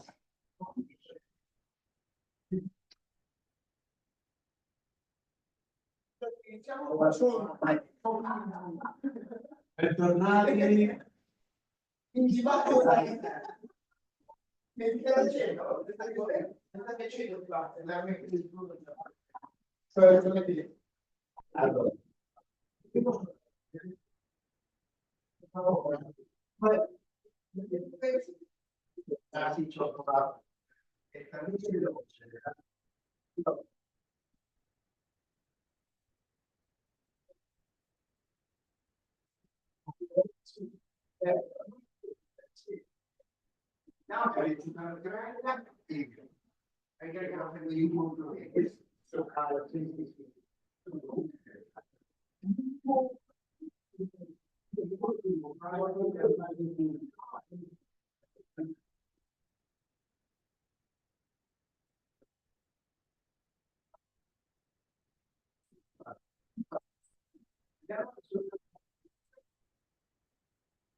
I'm practicing. No, I pretend how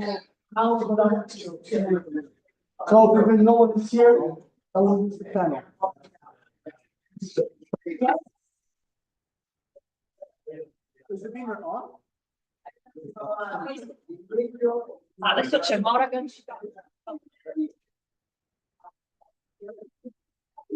3:10. Ah no, 3:10. Qual è più tardi? Adesso abbiamo Kenneth Roth. I would like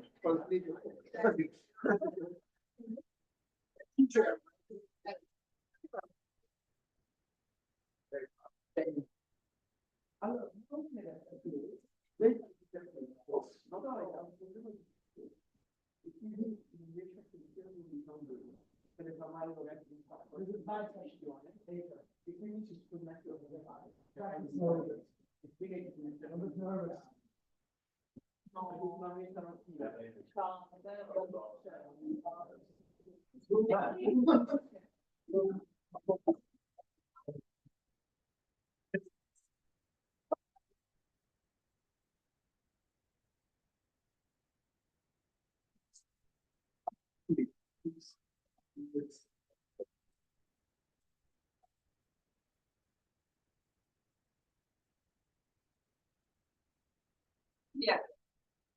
You have to speak English on your computer because my computer will die and you can't hear you. Okay, So you need to be able to moderate. leave the project how it is. And if you go on your phone, it doesn't work. If you don't log Because in. then, if I want, Yeah. I can log in my account, right? Exactly, that's what I would do. Thank you, Mr. Ball. So, Julian, Brasilia. Ah, no, someone forgot my name. Oh, maybe someone could go for the run through and instead of someone writing the sessions for everyone. Ah, that's fine. I withdraw my anyway. Yeah, my name is June now. Come on now. So, Yes, you are brilliant. No, no, I have inspired that.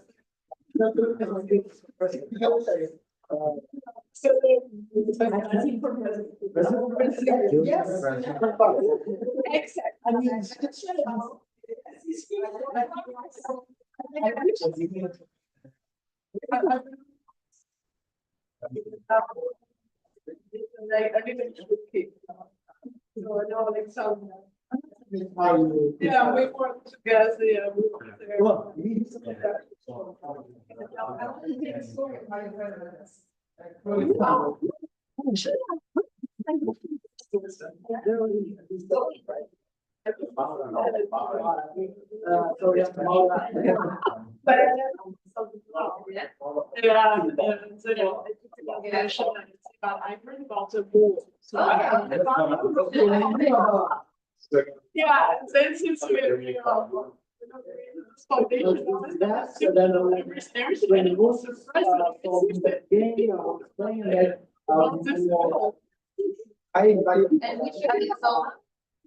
Yeah, this is really Alexander, yes, in society, they're very excellent. I didn't keep them.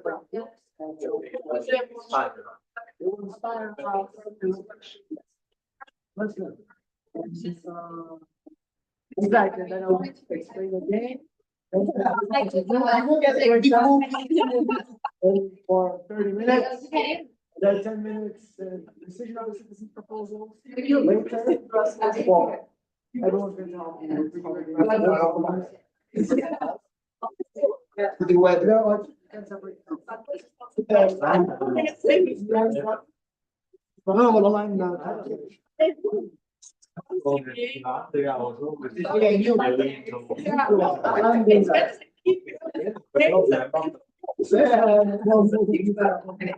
Very brisk guy.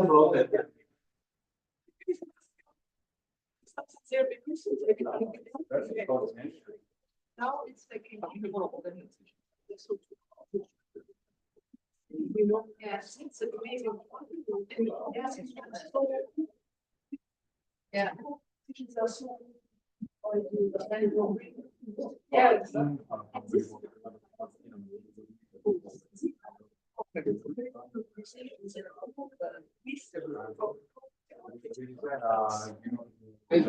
So that's amazing.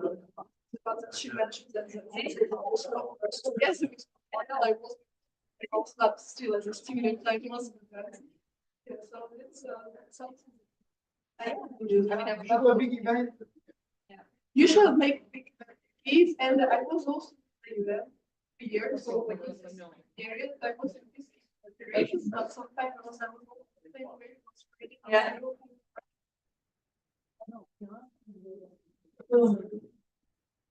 It was nonsense because they go, wow, Russians will kill Ukraine.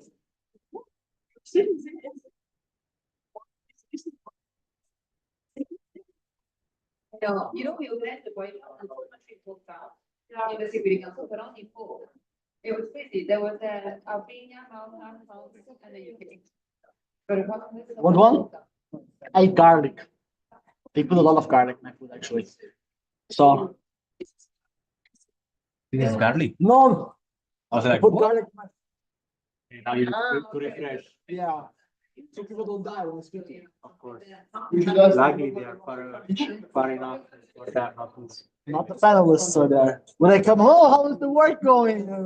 Not so good.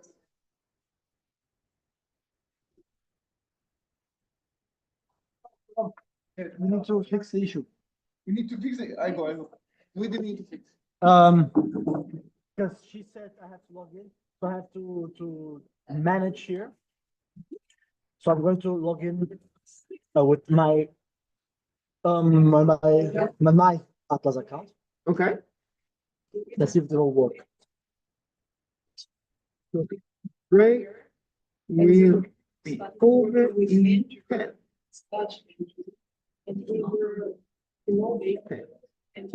So I kept the room alive.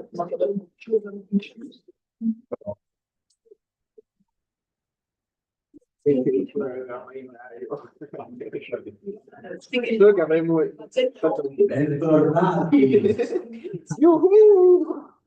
cannot I change my account? I will destroy my cell phone. I just want to log. But he is, because I is you. Yeah.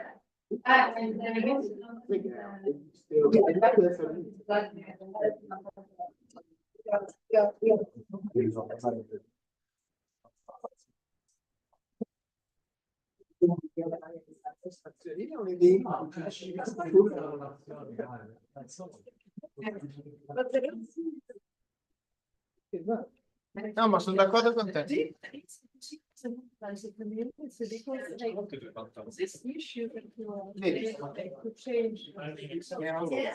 Ma quello vero? Se pensi qualche sponsor.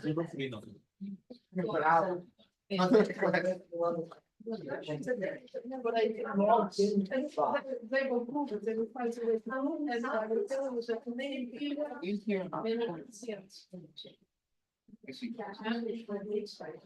what are you trying to do today? Log in with my account so then I can manage people. Like, Ken Rock is here. 8 minutes ago.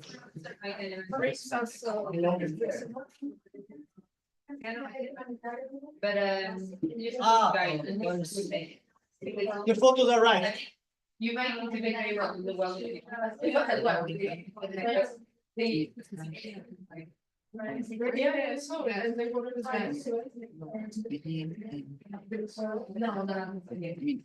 But there's a lot better. Because the journal no, but it's very low, but it's not. Yeah. I'm gonna help with this, but I'll connect you. Ken Rock is here. Ken Rock is here. You need someone at registration. I can go. I can do it. Are you sure? Yeah. I mean, but if you see him, get someone else. I do it.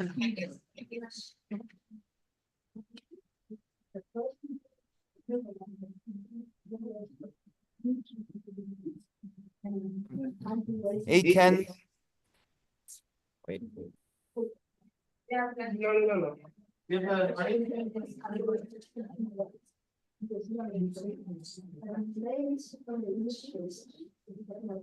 Hello, everyone. Welcome back. We will restart in 10 minutes.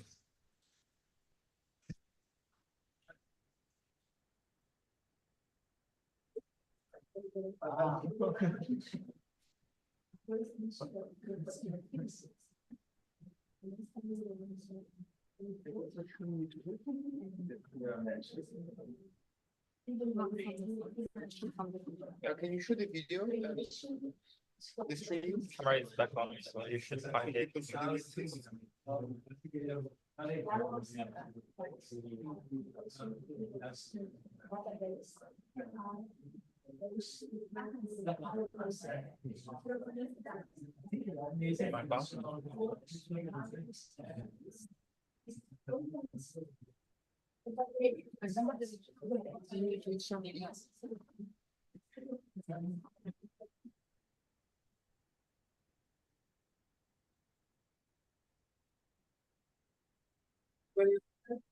When one of the mic, it's all. So, I think the mic is here. Maybe.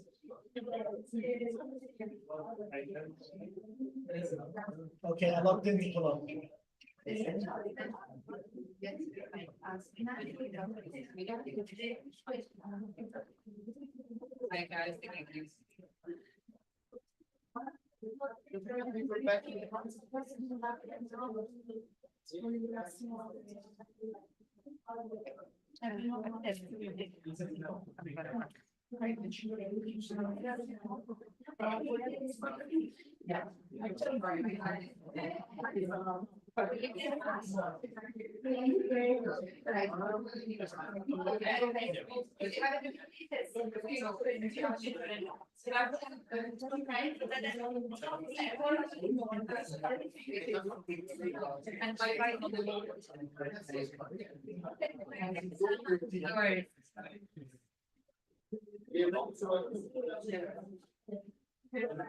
You introduce candidates. I need to find an image. Yeah.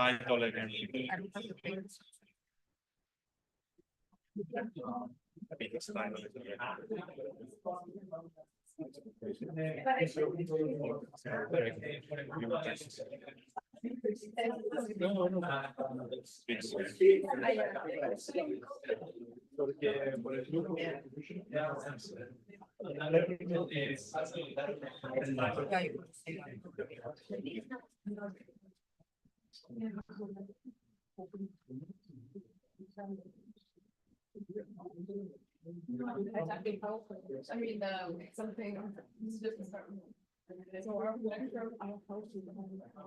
Registration paper. Did they answer?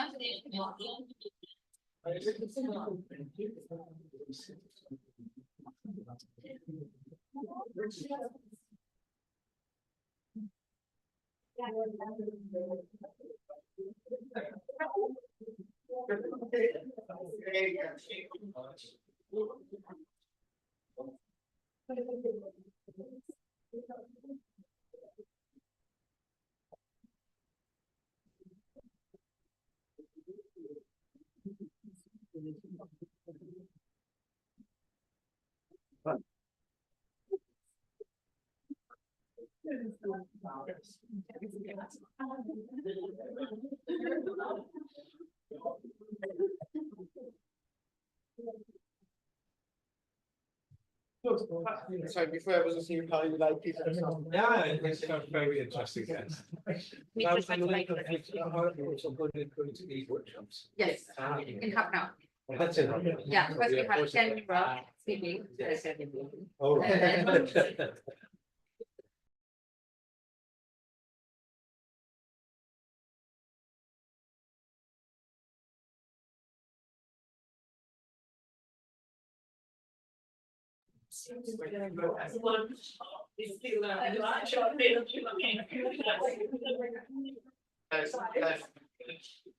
No, it's your voice.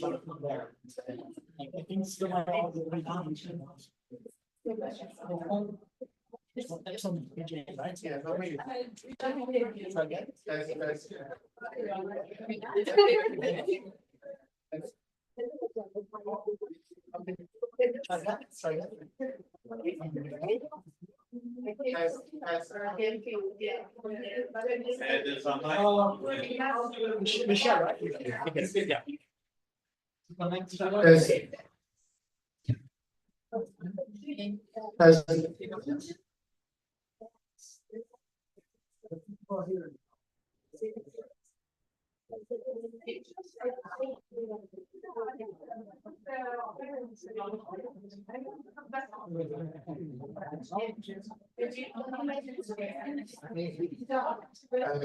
Is the sound coming through Zoom? No.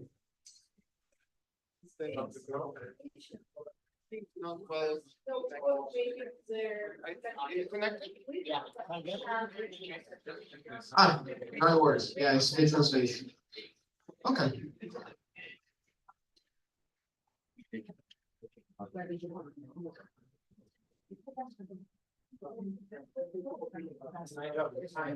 Next week. It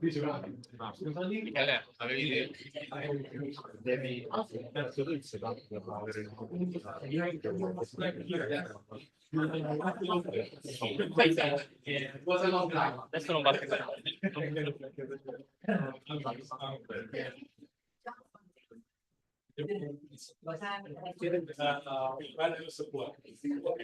Welcome back. We start in 2 or 3 minutes.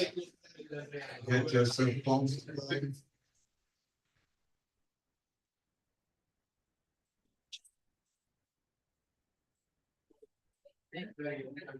We are going to restart shortly with our next keynote speech.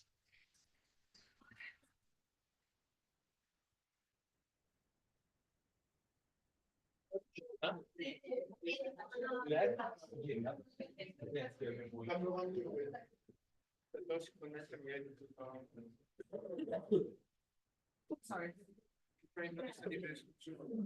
Prova, prova.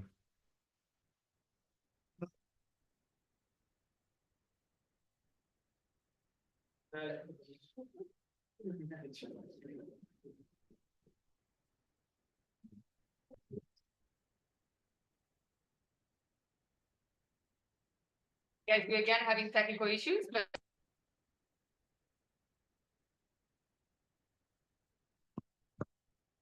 So let's try again, trying to solve some technical issue. Better.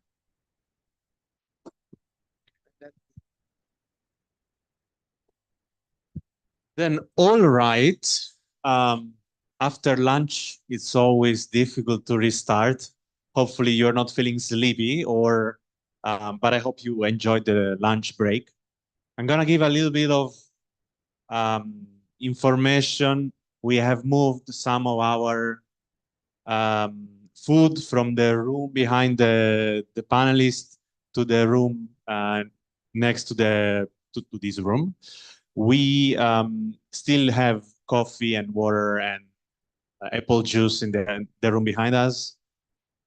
You are welcome to use the rooms around us, which we will use also later for our consultations, and also the restrooms. I just want to kindly remind you, they are over there. We have some people in the room going around and asking weird questions. They are not stalking you, they are just the media guys. They're asking you to record some videos. It's Rosa and Maria Chiara. Okay, right. Anyways, please feel free to give us your comments. Yes, to say yes to Rosa and Maria Chiara. All right. So we had a quite intense morning. We heard from many people, activists, dissidents, UN experts, head of states.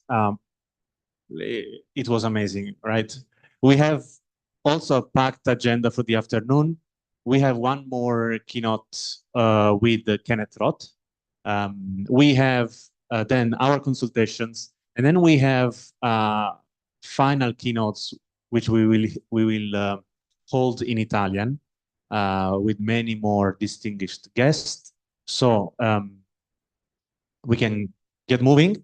We have now, I welcome Colomb back on stage to moderate our keynote with Kenneth Roth, former executive director of Human Rights Watch, and I leave you the mic. okay, guys, this is like the coolest speaker you could be hearing from after lunch. So we're gonna put Ken Ruff on the screen. We can see you. I'm just gonna introduce you, and it's actually my great honor because, as I said last time, Human Rights Watch is basically, with Amnesty, the two biggest organizations, if you're not from the human rights field, when it comes to human rights. Ken Ruff is one of the people that inspired to do this work. From the very beginning, he's one of the most prominent human rights defender.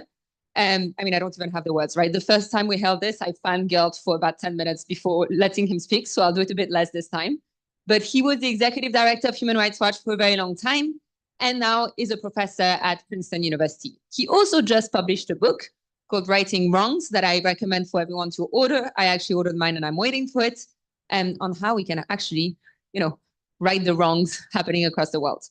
He's going to give a keynote speech on the fact that the battle between autocracy and democracy is a bit more complicated than we often think about. And then you'll have time for questions. So when I'm saying moderating, I'm not going to moderate the in-person room. We're going to let you ask questions directly. I'm going to moderate the online room. So for people on Zoom, ask all of your questions. I'm sorry, we're not bringing you in live. It's too complicated with the sound system, but I'll bring them to the room. Please give a big virtual and physical round of applause for Ken Ruff. And yeah, it's amazing. All right, well, thank you very much, Colin. Can you all hear me okay? Yes. I hope. Sorry, it's Good. working. Yes. Okay, very good. Okay, well, it's a pleasure to be here. I'm sorry I wasn't able to join you in person. but I'm in the middle of kind of a tour about my new book. And so I'm in London now and Amsterdam tomorrow, and it's been a bit of a crazy period.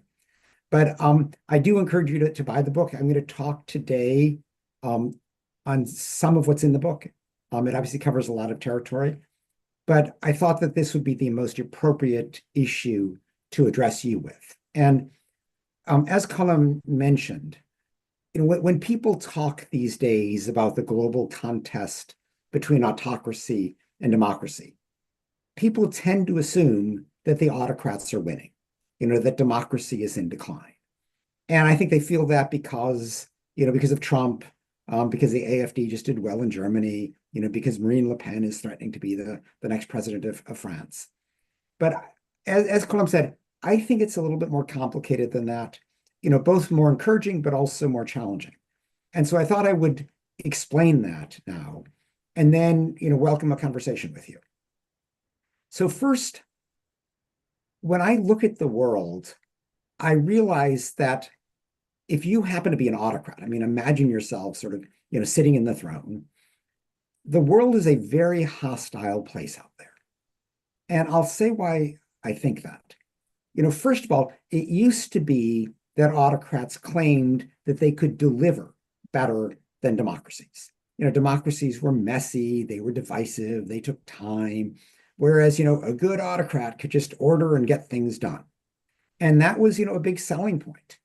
But what we've seen in recent years particularly is that autocrats, because they don't allow free debate, because they don't allow free access to information, because they routinely surround themselves with sycophants who only tell the autocrat what they think that person wants to hear, and not, they don't challenge the autocrat, they don't introduce contrary ideas, they just try to placate the autocrat. That is a recipe for poor, indeed for disastrous decisions. And I say this, with the world's two most prominent autocrats being exhibits A and B of what can go wrong when you make decisions in a vacuum, when you decide things in an echo chamber where the only person you hear is basically yourself. So let's, start with Vladimir Putin. During his COVID-induced isolation, where he was reading history books and not talking to anybody who was giving him any independent ideas, he decided that it would be a great idea to invade Ukraine. It would be a piece of cake. It would be a cakewalk. They would be, in Kyiv in 3 days, and he would be able to snuff out this democracy that he saw as threatening because, Ukraine is a big Slavic country right on the border with Russia, and it shows the Russian people a model of democracy that they don't have, that they would like to have. And that's a dangerous model. So Putin, had to get rid of that. And he, invaded Ukraine thinking it'd be over with very quickly. And here we are 3 years later, not 3 days later. And it's a complete stalemate. Putin has been, throwing young men into the meat grinder, as they call it, treating them as cannon fodder, killing them off left and right, enormous costs, losing, massive amounts of Russian military materiel, and, meanwhile, destroying what's left of the Russian economy, which was already, basically, a large gas station. It didn't have a lot going for it. It was never diversified. But it is now, in deep trouble with inflation growing. They're, spending down their reserves. They are militarizing the economy. This is not a sustainable situation. And it's because nobody dared to question Putin. And, those outside the government who did were quickly arrested. Groups were shut down. My organization, Human Rights Watch, had an office in Moscow for 30 years. It was shut down. Same with every other human rights group, every other independent voice. And so that's how autocrats make bad decisions. Xi Jinping, pretty much the exact same thing. There was even less independent civil society or independent media in China than there was in Russia before the Ukraine war began. And, in China, Xi Jinping, again, has this, he loves pageantry. He'll have these, huge councils around him, all people dressed the exact same way, marching in unison, never dissenting, never voting against him. It's just, pageantry. It's not a deliberative chamber. And so again, Xi Jinping is making decisions for himself, by himself. And that's how you get, the Chinese economy being in deep trouble today, because Xi Jinping has been going after the most vibrant sectors of the economy, things like the tech sector, because he views it as too independent. He wants to control the vibrant parts of the economy. But, Chinese Communist Party control is a recipe for stagnation. The state-owned enterprises have never been the driving force of China's economy. So it is, stagnating at best, if not declining. Xi Jinping doesn't even trust consumer spending because he can't control consumers. So he views it as wasteful as opposed to state-directed investment. So these are just, two very visible examples of how autocrats serve themselves. And people have now seen that. So this glamour attached to autocracy, this view that autocrats deliver better, is now pretty widely discredited. And so if you, again, imagine yourself in the autocrat's chair and you look out there and what you see is a bunch of people who don't want you. And we've seen, evidence of this in the mass protests that have emerged in country after country after country, where people who live under autocracy make absolutely clear that they don't want it. They want democracy. We saw this in Hong Kong, in Thailand, Myanmar, Bangladesh, Sri Lanka, Iran, Russia, Belarus, Uganda, Poland, Nicaragua, Cuba, and I'm sure there are others that I'm forgetting. But, in many countries, well over a dozen countries in recent years, masses of people have taken to the street to stand for democracy, even at the risk of being arrested or conceivably shot. Now, they don't always prevail. We should recognize that. In Bangladesh and Sri Lanka, they overthrew, Sheikh Hasina, they overthrew the Rajapaksa dynasty. Other places, say Iran, the clerics are so brutal that they have suppressed the women life freedom protests. But, whether for the moment the autocrats cling to power or not, doesn't change the fact that the people in their country don't want them. And that's why I say it's a pretty hostile world out there. And so, yes, Putin can go to Kim Jong-un and say, send me troops so you can reinforce my disastrous war. He can go to China and say, keep buying my oil to finance my war. So the autocrats hang together. They all read from the same handbook, but they are not doing terribly well. So that's the good news. But so why are people saying, that autocracy is ascendant, that democracy is in decline? Ironically, it's because of the established democracies, largely in the West. And here we have seen in recent years more and more people willing to turn their backs on democracy, willing to contemplate an autocratic alternative. And you stand back and say, well, why is this happening? The reasons are pretty clear. You have people who are not, they don't feel that they're being served, excuse me, by a democratic government. These are the classic left behinds. They typically are living in rural areas or in smaller towns and cities and villages. They're not benefiting from the global economy. They're not benefiting from a higher education.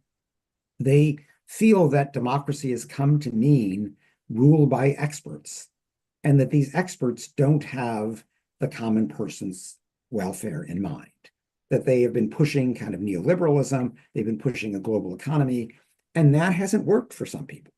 And so they feel that their concerns are not being served by the government, that they actually are not even being heard, that they're being almost disrespected, they're being looked down upon.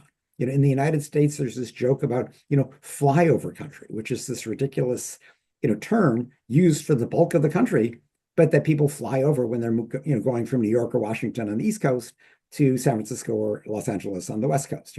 It's an incredibly disparaging term, and it sort of looks down on these people. And it was in that context that, Trump comes along, and he is an anti-elite, an anti-expert.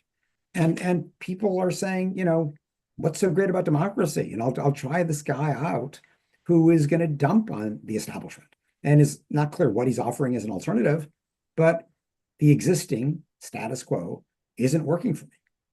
And so these left behinds are ripe for the autocratic appeal. And I think that the real challenge of our time is, yes, we have to keep fighting autocrats around the world. But there, I think we're pushing with the wind at our back because people see through the autocrats. But how do we reinforce, how do we bolster democracy where it has been established for a long time? And, in the West, most people have never lived under a dictatorship. So, they don't have a personal memory of it. They are sort of willing to use the autocratic scapegoating that is a big part of their appeal to their base. So, the autocrats typically don't really put forward a program. I mean, it's like Trump today who says, oh, I'm going to stop inflation and, imposes tariffs left and right, who is, cutting back the government services that actually many working class people need. So it's not as if Trump is actually serving them, but he has found good scapegoats. It's all the immigrants' fault.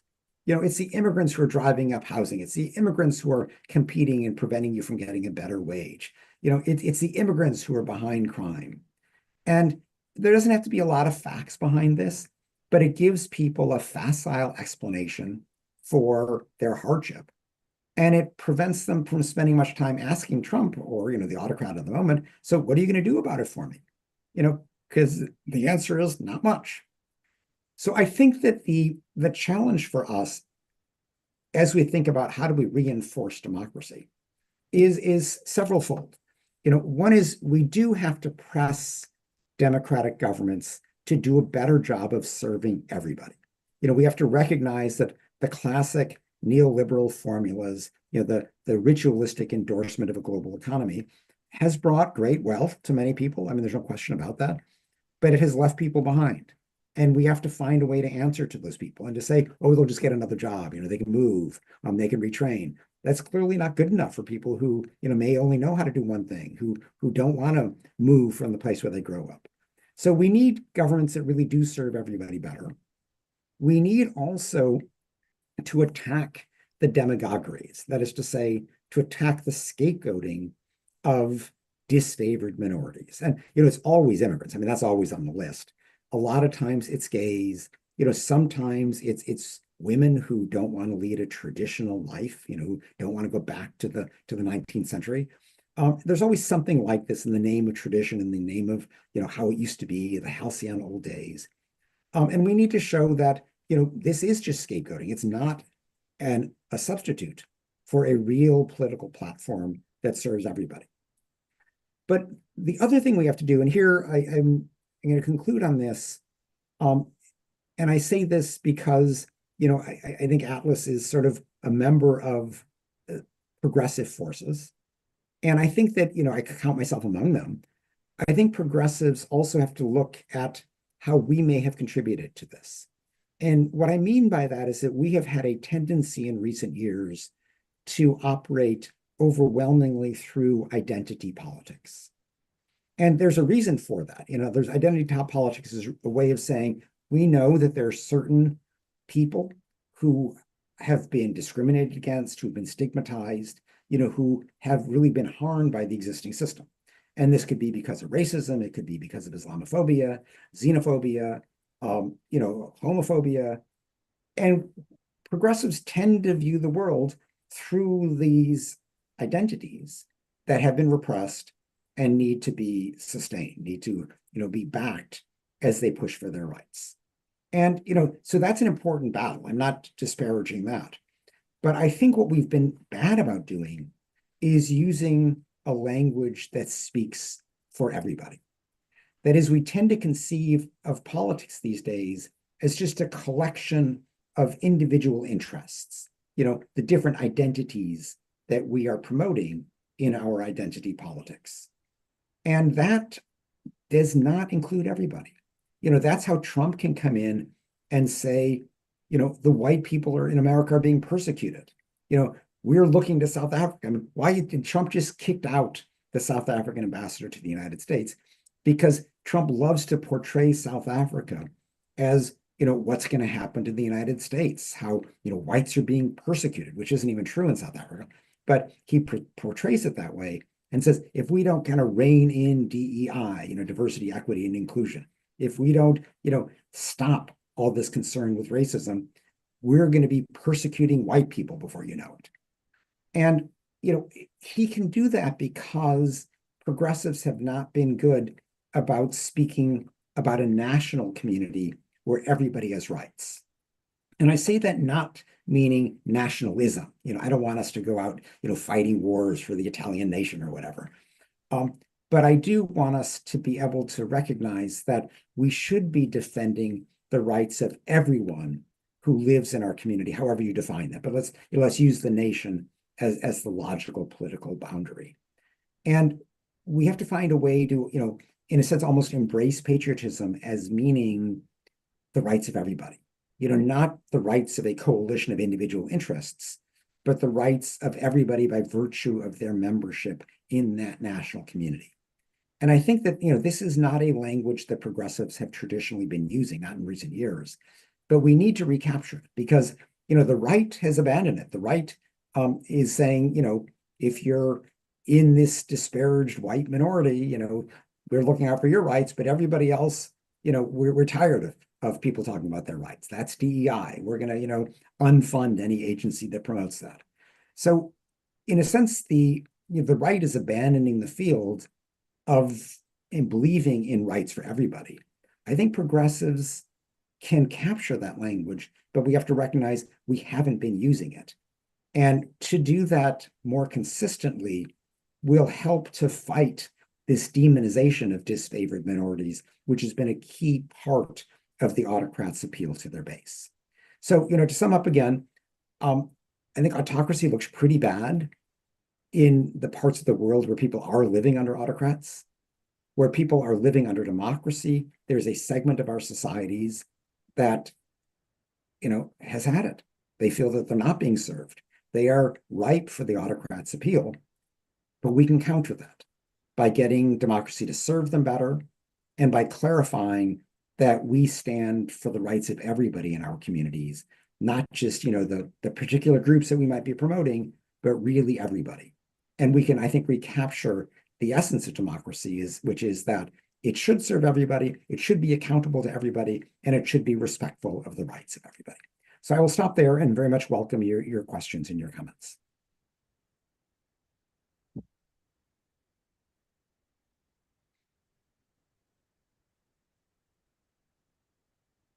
This was amazing. I think we can all agree, right? So I'll go in front of the camera.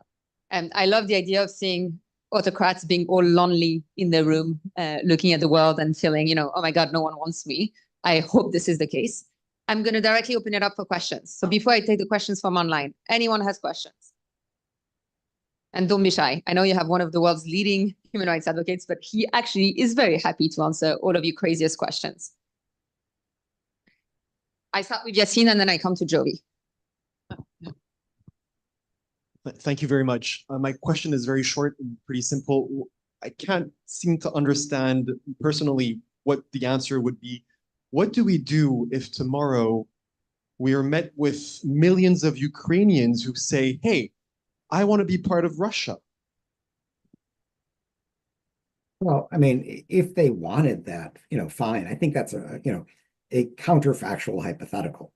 In other words, I think the Ukrainian people have made quite clear that they don't want to be. Zelensky, who represents, fighting Putin's invasion, has, the latest poll I saw is he's got 70% popularity. Most leaders would die for that.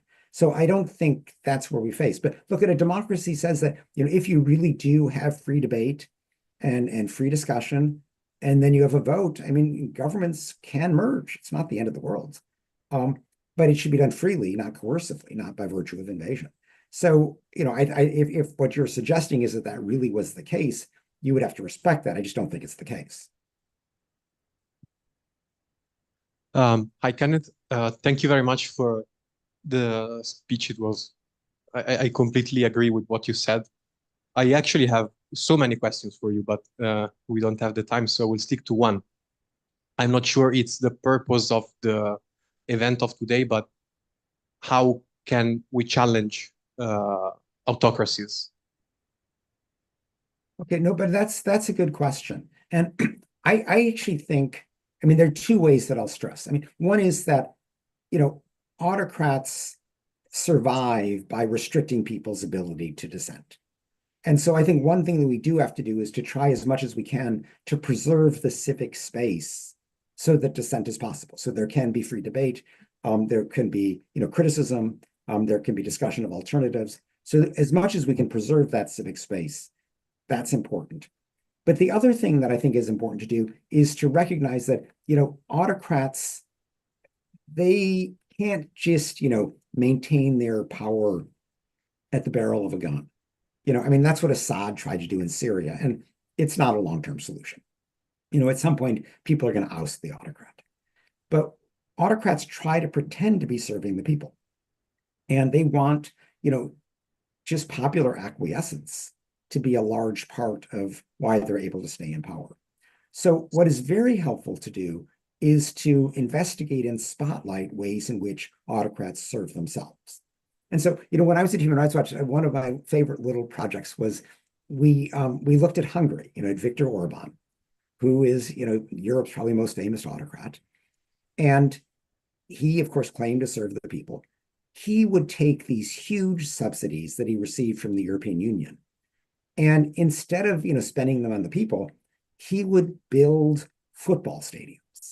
And you'd say, like, why is he doing that? Well, because football stadiums, whenever you build anything, you have to hire contractors.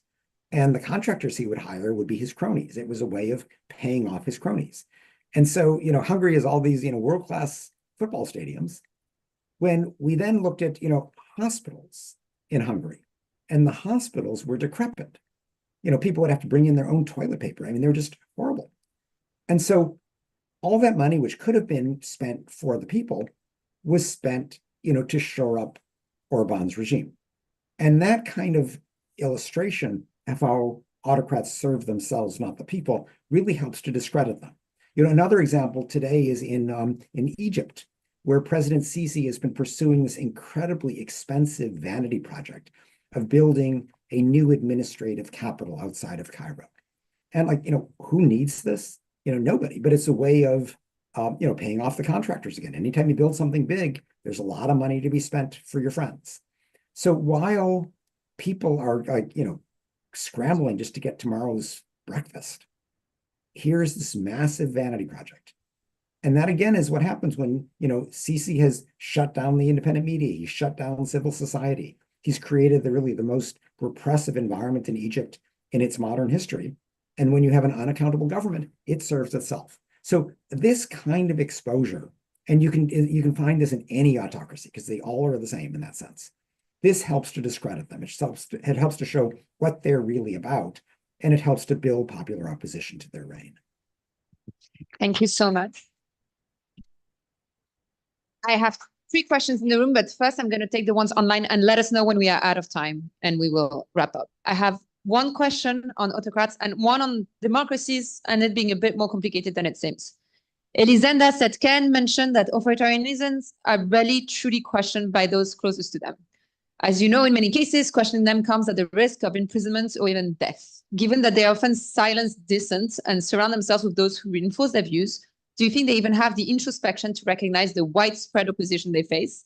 Or is their thirst for power so consuming, that they're completely indifferent to it? And I'm going to also ask you, I'm just reading for the ones in the room, but the one on democracy, so maybe you can answer both and then I give the mic to the room. So just for your background, Ken, this morning we talked a lot about how can democracies and authoritarian countries, but many democracies, be less hypocritical as well in the way they answer, right, to freedom struggles. And I think this is linked to this one, is how can governments reform the foreign policy that is based on condemning human rights violations, colonialism, and imperialism by all countries? I think what Yobi also is linking at or hinting at is, and this is no longer working, to try. Hello? I can hear you. We can't hear Ken either, so this is up here.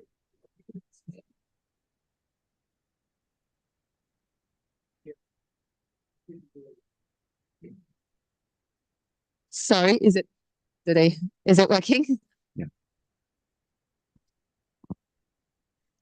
He's hearing us? I can hear Beautiful. you. Okay, sorry. But so basically this morning we talked a lot about this, we had a lot of discussions around which freedom struggles do we support, which ones do we not support, how do we start standing by freedom systematically? And I think it was also linked to, how can we reform foreign policy so that it's less imperialistic, colonialistic, and condemns human rights violations systematically. I'll let you get started with those two very big questions. And if you have a minute more, we have a couple of questions in the room again. Okay. Well, first, do autocrats, living in their sycophantic bubble know that the public doesn't like them? Absolutely. Look at Putin. Putin is terrified of what he calls color revolutions. That was, his original reason for invading Ukraine back in 2014, because there was a popular uprising against Yanukovych, which was his pawn, because Yanukovych didn't want to get closer to the European Union. And the Ukrainian people said, well, we do. So you're out of here. Go back to the Kremlin where you came from. And we want a president who's going to lead us. And there have been similar, popular revolutions in Georgia and a number of countries. Putin is super aware of this. And I think, his primary goal in life is to avoid a color revolution in Russia. Because, he not only would lose power, but he could end up in prison or killed. And so I think that, most autocrats are going through life completely wary of their people. They're trying to fool the people into thinking that they're being served. But if they weren't so afraid of their people, they would allow free speech. They would allow free debate. They don't, because they realize that that's a recipe for public discontent exploding and ousting the autocrat. So I just think that it's almost inherent in being an autocrat that you are terrified of the people. You know that if they're given a chance, they get rid of you. And so that's why you suppress them. Now, in terms of foreign policy, the premise of the question is 100% accurate, that yes, there's incredible double standards in Western foreign policy. I think it's been most epitomized recently by the contrast between, the reaction to Putin's invasion of Ukraine and the reaction to, Netanyahu's bombing and starving of Palestinian civilians in Gaza. Just 180-degree polar difference. And, the sad thing is people see through this. It very much does discredit the ability of Western governments to promote human rights when there's such a blatant Israel exception to the defense of human rights, or an exception for, this or that ally. And so, what can we do? I think that, we, on the one hand, need to spotlight the abuses themselves. So, really documenting what's going on in Gaza. How are people, why are 90% of the people displaced? Their homes destroyed. What was this indiscriminate bombardment, this disproportionate attacks, and really describing these war crimes, describing the genocide. That's important to do. But we also need to press, governments that purport to promote human rights to close their blind spots, to sort of be more principled. And this is not a new phenomenon. As long as I've been doing this work, governments have been selective in their enforcement of human rights. The only way to push them in the right direction is to point out that hypocrisy and to embarrass them in the media. And that doesn't always succeed, but it is an important force to drive them to be more consistent in their respect for human rights, not only at home, but also in their foreign policy.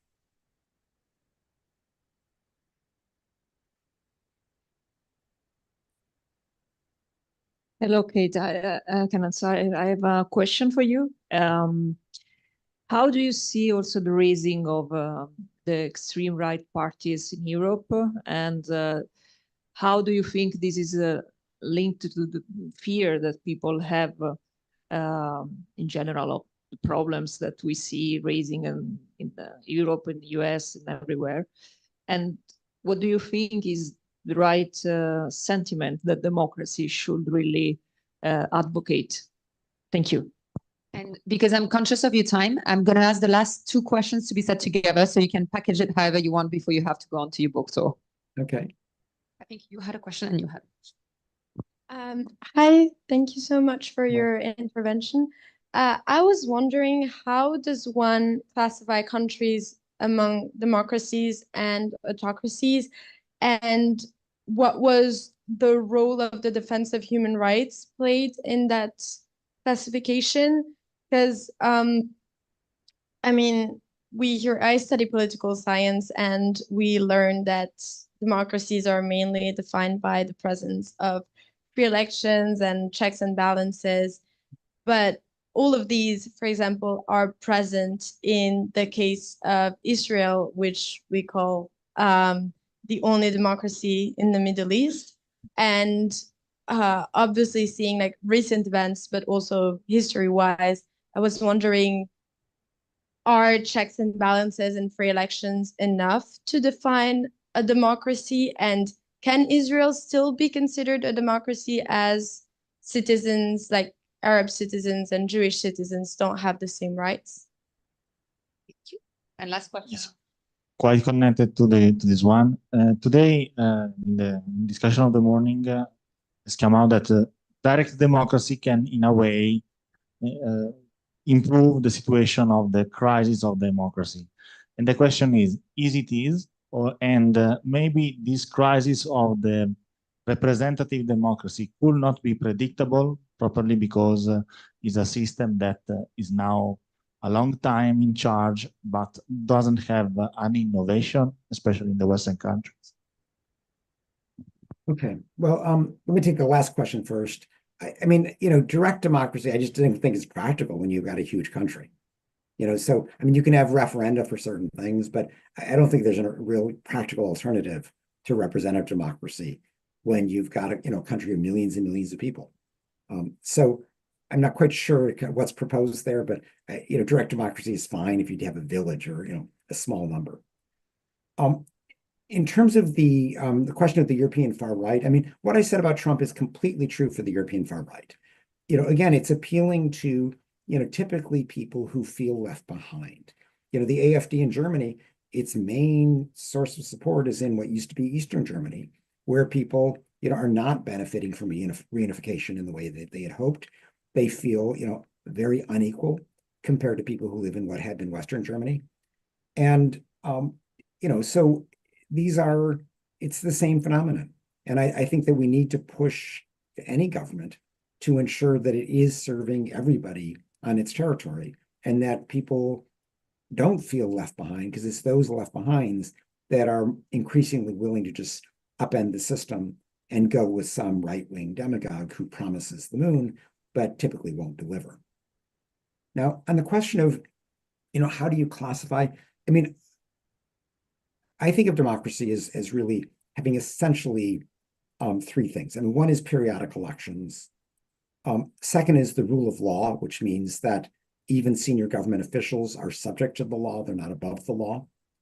And third is respect for rights, which is where your checks and balances come in, because if you do have rights, then you have political parties, you have an independent media, you have civic groups, you have lots of checks on the government, quite apart from just the division between the executive and legislative and judicial branches of government. So, that for me is key. I think we have to recognize that the spectrum between democracy and autocracy is a continuum. It's not a strict black and white. And so we still see, places like Hungary or Turkey that try to have managed elections, but they still hold elections. They try to tilt the playing field by restricting independent media, by arresting opposition figures, but they still allow people to go to a vote, and they pretty much count up the vote fairly at that stage. But they just want to tilt the playing field enough so they think they'll always win.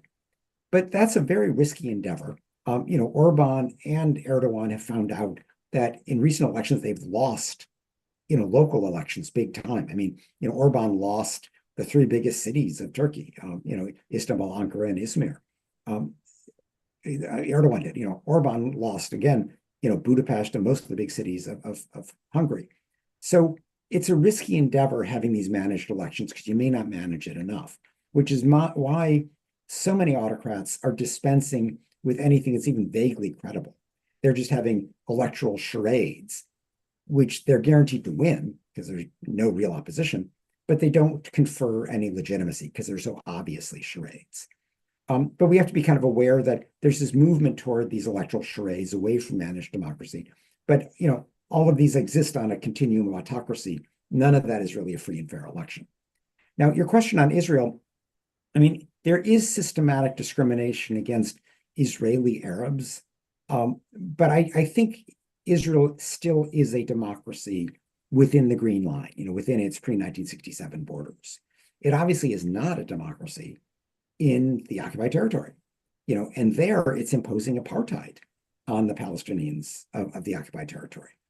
That doesn't stop it from being a democracy, within its original territorial unit. It just means that it's a democracy that's committing war crimes and arguably genocide in the occupied territory. So, we know that democracies can commit serious crimes. I mean, think back to the United States with George W. Bush. The United States was certainly a democracy, but he was torturing people. He was throwing people in Guantanamo. So I think as long as we kind of recognize that democracies can commit very serious violations of human rights, that doesn't stop them from being democracies, so long as they, allow the requisites within their territory of periodic elections, the rule of law, and respect for rights. Israel is just a case where that's not the case outside of its territory.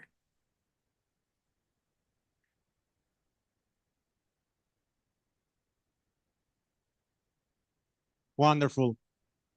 Ken, we thank you once again. A pleasure, an honor to have you with us. Feel free to drop. We will move on with our next sessions here with the people in the room. We will have, and also online. Right, yes. Great seeing you. One more round of applause, please. Thank you. Thank you, Ken. Thank you. Bye-bye. All right. Are you ready? So, some action. We are now in that part of the conference, which we call consultation. We'll try to make the most of all the inputs we gained through the morning and weekend this afternoon. And you will be the center of this discussion. You will help us to come up with a coalition for freedom that can actually impact and make a change. We welcome our moderator, Julian Brazil Gert, who will walk you through what we're going to do this afternoon.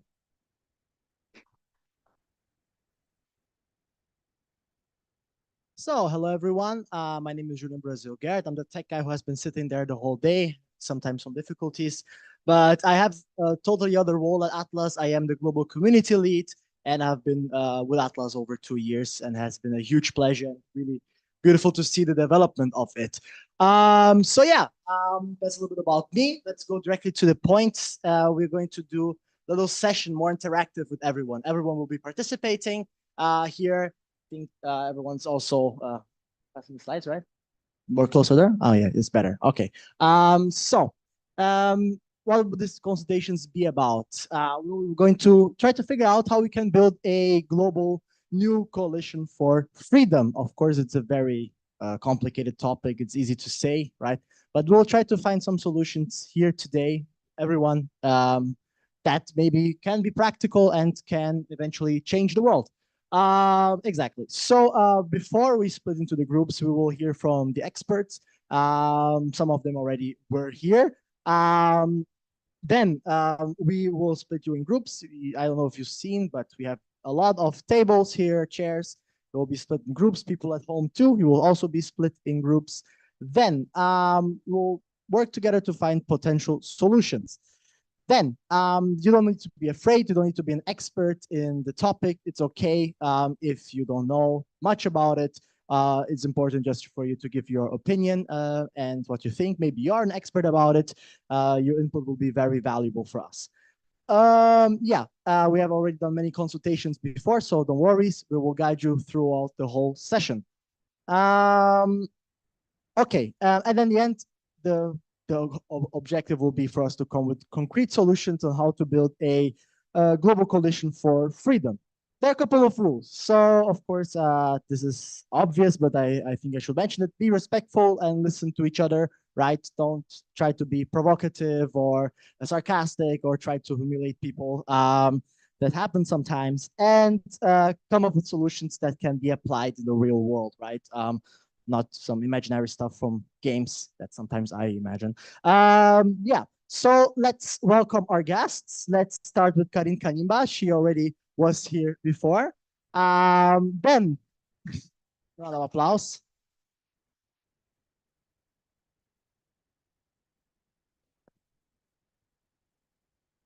Yeah, it's in Portuguese, I'm sorry.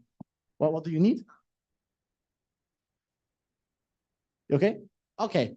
Then George Catrugalos, I hope I pronounced it right. Welcome again. And then we have a new guest, Maura Gancitano. She's a philosopher and a founder of Telon. Welcome. So, dear guests, my question to you is, how can we create a global coalition for freedom? Please give your input. Will be this? Yeah. Yes, Mara, you can start. Yeah. It's my turn. Okay. Okay. Good afternoon to you all. It's an honor to me to participate in this conversation. Excuse me if I'm not here with you, because this topic interrogates me because it's so. I must begin by confessing a deep disquiet that has accompanied my reflections in preparation for this speech. I guess you all are so disquiet like me, because as I contemplate our shared European landscape and the broader geopolitical fractures widening across our world, I find myself haunted by echoes of the 20th century's darkest nightmares. The specters we once believed consigned to historical memory, authoritarianism, resurgence, the fragmentation of international cooperation, now reappear with disturbing familiarity, yet clothed in contemporary guise. We in Europe seem suspended in a state of paralyzing ambivalence, neither fully acknowledging these emerging shadows, nor mobilizing the collective imagination necessary to chart alternative trajectories. Our political institutions appear increasingly allowed of transformative potential, while our shared cultural narratives struggle to articulate a vision beyond crisis management and nostalgic retreats into illusory securities. It is precisely this context that lends today's conversation, I think, its urgency. Because for what we are discussing is not merely an academic exercise in institutional design, but a vital interrogation of how we might construct a global coalition for freedom that transcends mere conceptual architecture to become a living, transformative organism, one capable of addressing the profound challenges resurging in our historical moment. So for me, it is important to begin with this reflection, with this statement. Freedom manifests as a horizon that perpetually recedes as we advance toward it. It's not an acquired possession, but a permanent tension, a field of forces where political, cultural, existential dimensions converge and collide. Today, we find ourselves in a liminal space of history where previous configurations of freedom reveal their limitations, while new possibilities struggle to emerge from the fabric, the social fabric of the present. So I would like my speech is about a few minutes. So, but I would like to propose a reflection of we might imagine this coalition through three interwoven perspectives. The first is about freedom and collective narrative, because freedom is not merely a political concept or a juridical concept, but it's a narrative process that takes through shared stories, metaphors, images that become part of the collective imaginary. Consider the great moments of social transformation. They were made possible not only through political programs, but through narratives capable of awakening collective desires. And yet we inhabit an era of narrative fragmentation. The great narratives of the 20th century have disintegrated, giving way to a multiplicity of stories that often fail to dialogue with one another, developing in parallel universes, in informational bubbles that rarely intersect. This fragmentation profoundly affects the very possibility of imagining a global coalition. How do we construct a planetary we when our perceptions of reality diverge so radically?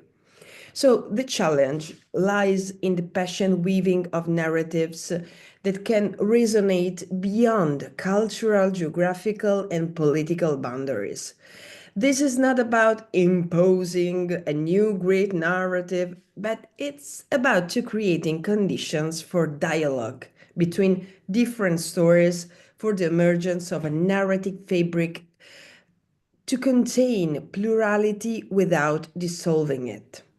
A global coalition for freedom should first be a narrative laboratory, a space where different visions of freedom can meet, contaminate, and transform one another. This means rethinking the relationship between the universal and the particular. Not the universal at erasure of differences like cancel culture, but as a space of translation between different words, as the search for a common language that does not erase the plurality of languages. So, what stories of freedom can resonate across diverse cultural contexts?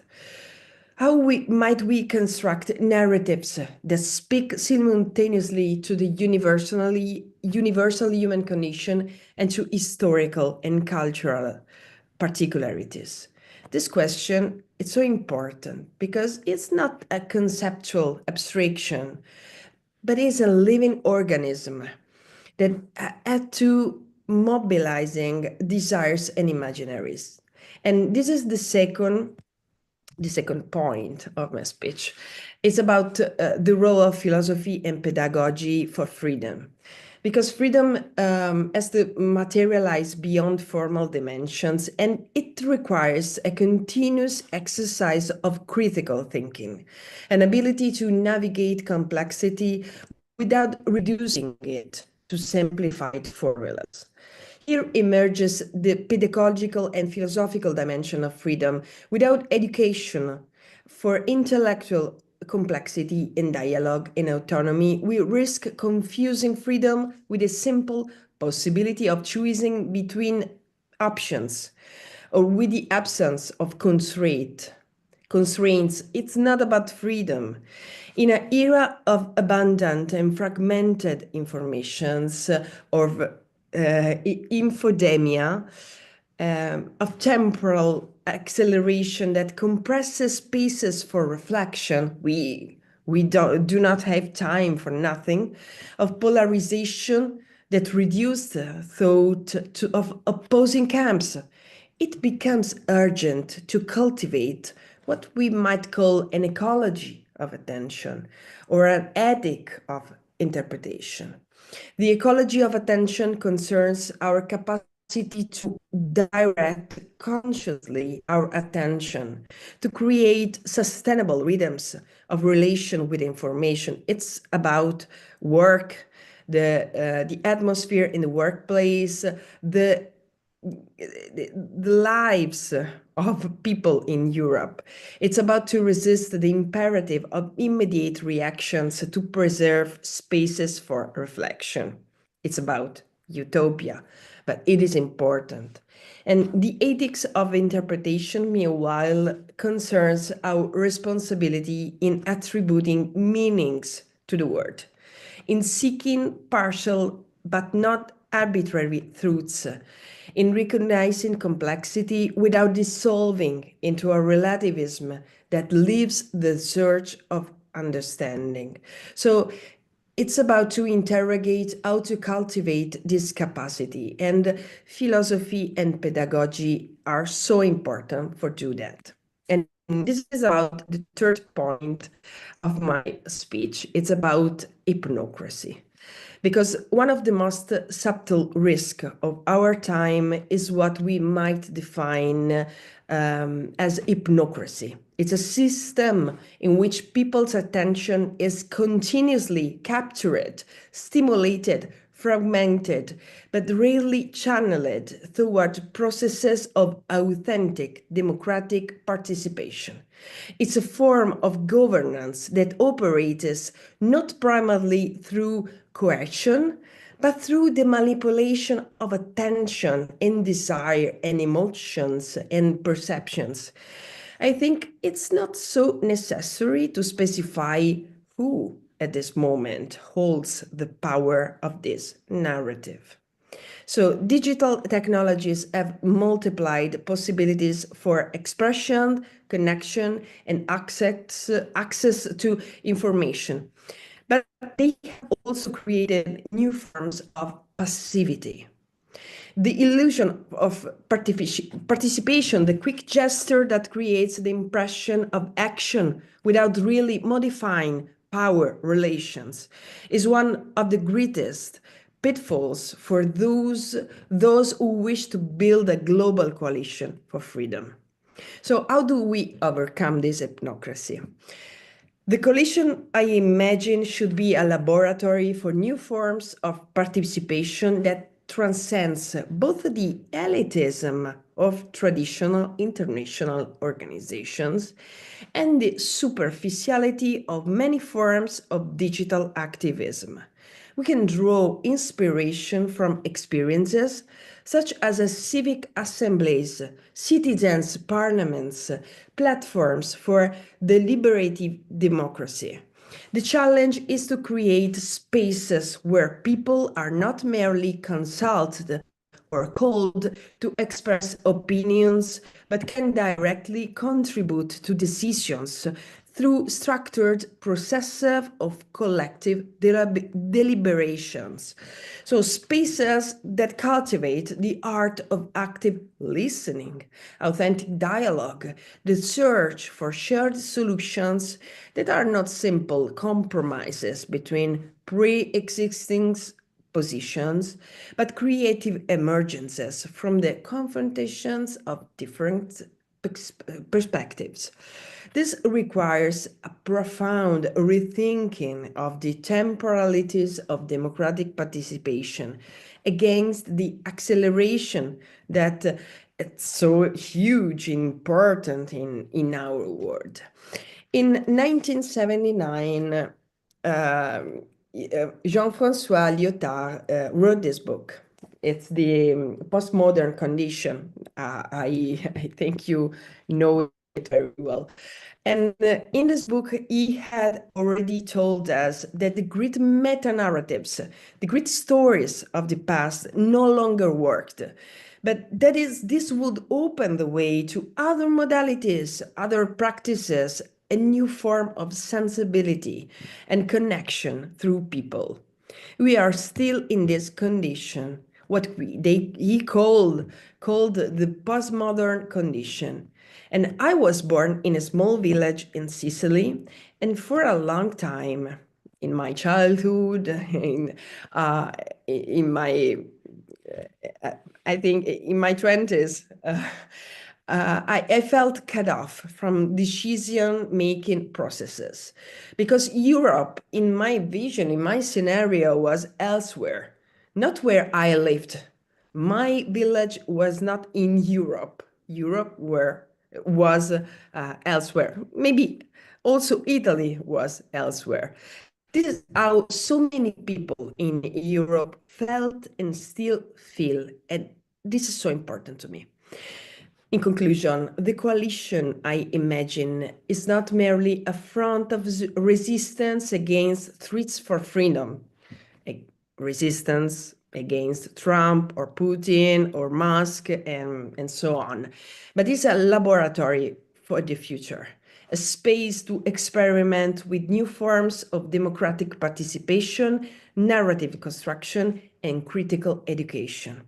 We must ask ourselves not only how to defend acquired freedoms, how to defend our human rights, but how to expand spaces of freedom in a rapidly transforming world.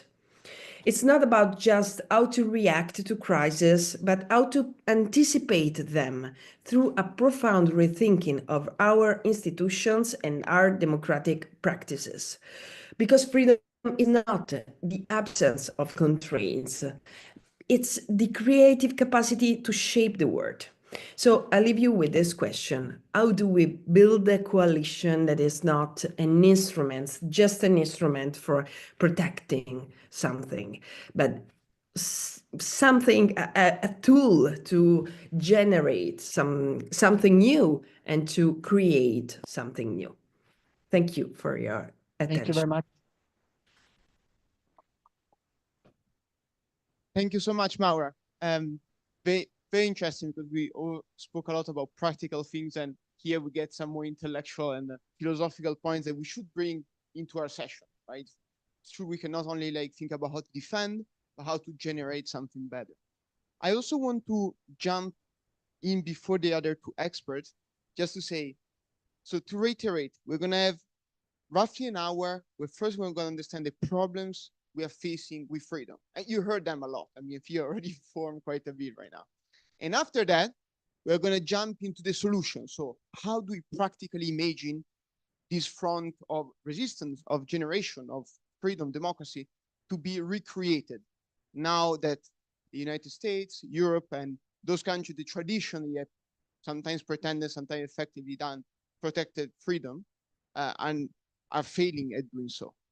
And what I would like to ask the two of you is to be in these 5 minutes before we start, be very practical. So we have done the big speeches. Now the people in front of you will want to enter a working session knowing, okay, there are 3 options, 5 options, 1 option, something that we can do to kickstart this process. So I just want to remind that because I think that sometimes when after lunch, it's easy to lose focus. Oh, thank you. Yes, I'll be very brief and provide some very key actions that can be taken, actions that can be done, and how to build this global coalition. First, as you've heard earlier, I talked about the World Liberty Congress and this alliance that we have created among activists, journalists, dissidents, opposition leaders, human rights defenders, to come together and learn from each other across borders. So the first thing I would recommend would be the creation of a strategic movement, a strategic coordination between movements across borders and within country. And in another example that I like to give, but this one will be specific to cooperation. So you may have heard a couple years ago of the Pegasus project that was revealed by the Citizen Lab, Amnesty Tech. It happened when journalists from the, I'm blanking on the name of the organization. Yes, a coalition of Forbidden Stories. Sorry. So the journalists from Forbidden Stories came together and revealed that autocratic regimes were using, not only autocratic regimes, even democracies were using spyware technology, military-grade spyware technology to spy on journalists and human rights activists.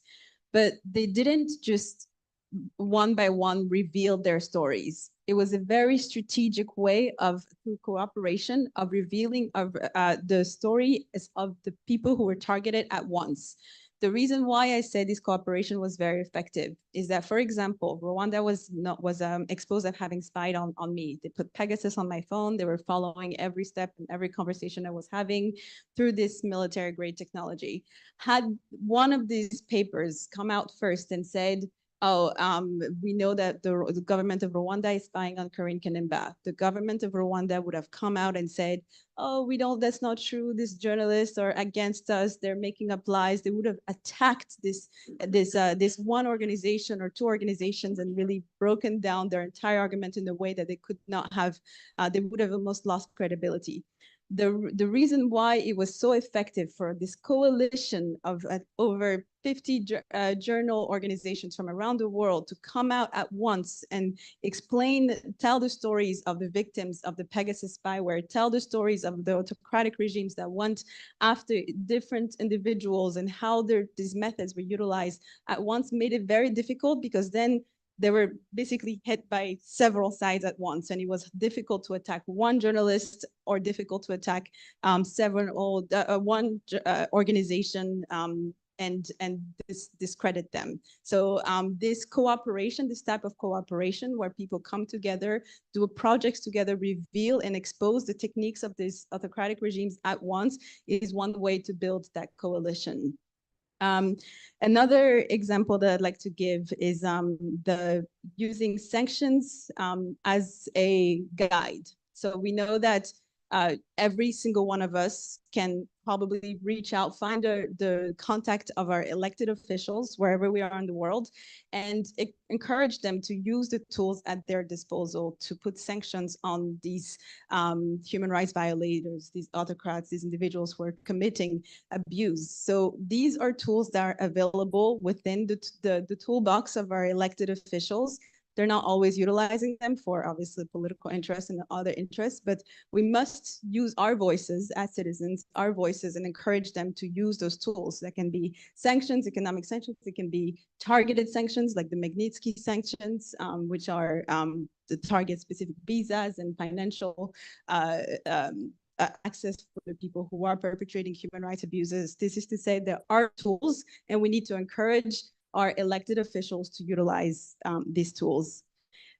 Two more things I'd love to say is one, we know that a lot of these autocratic regimes, dictatorships use transnational repression as a method of silencing dissidents and activists and journalists from around the world.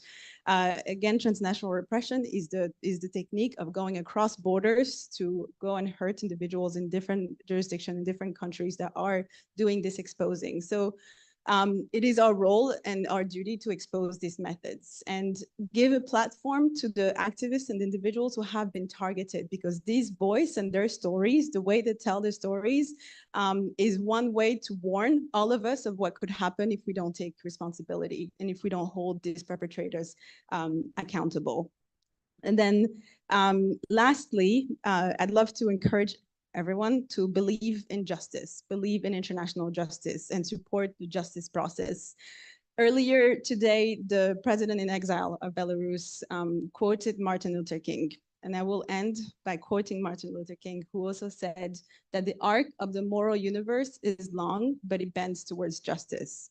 So we must believe in the process of justice and encourage the collection of evidence, the exposure of the evidence that's been collected, and believe that all together with the trust and belief in the justice process, that we can hold these perpetrators accountable and build a stronger coalition for global democracy.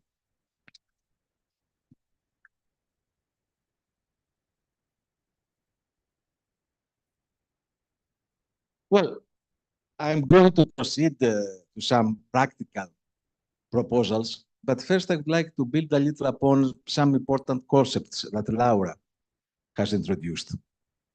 First of them is that freedom is not just freedom from coercion, personal freedom. It is also freedom from need. Roosevelt, famously, in 1941, has spoken in his Four Freedoms speech about the freedom from need, and even more essentially, the freedom from fear. In the jargon of the United Nations, this is called the indivisibility of civil, political, social rights. But Bertrand Russell, the famous mathematician and peace activist, when he gave his speech before receiving the Nobel laureate for prize, has put it in better words.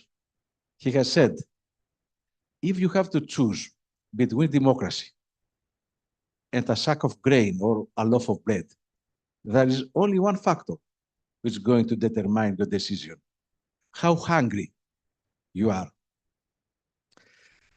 Why I mention that? I believe, like Laura, that we need a narrative. But narratives, in order to be effective, need to be based on commonality of interests. And the good news here is that we represent a vast majority around this commonality of interests. I have spoken to you in the morning regarding the North-South divide. The vast majority of the world is outside our, let's say, island of wealth.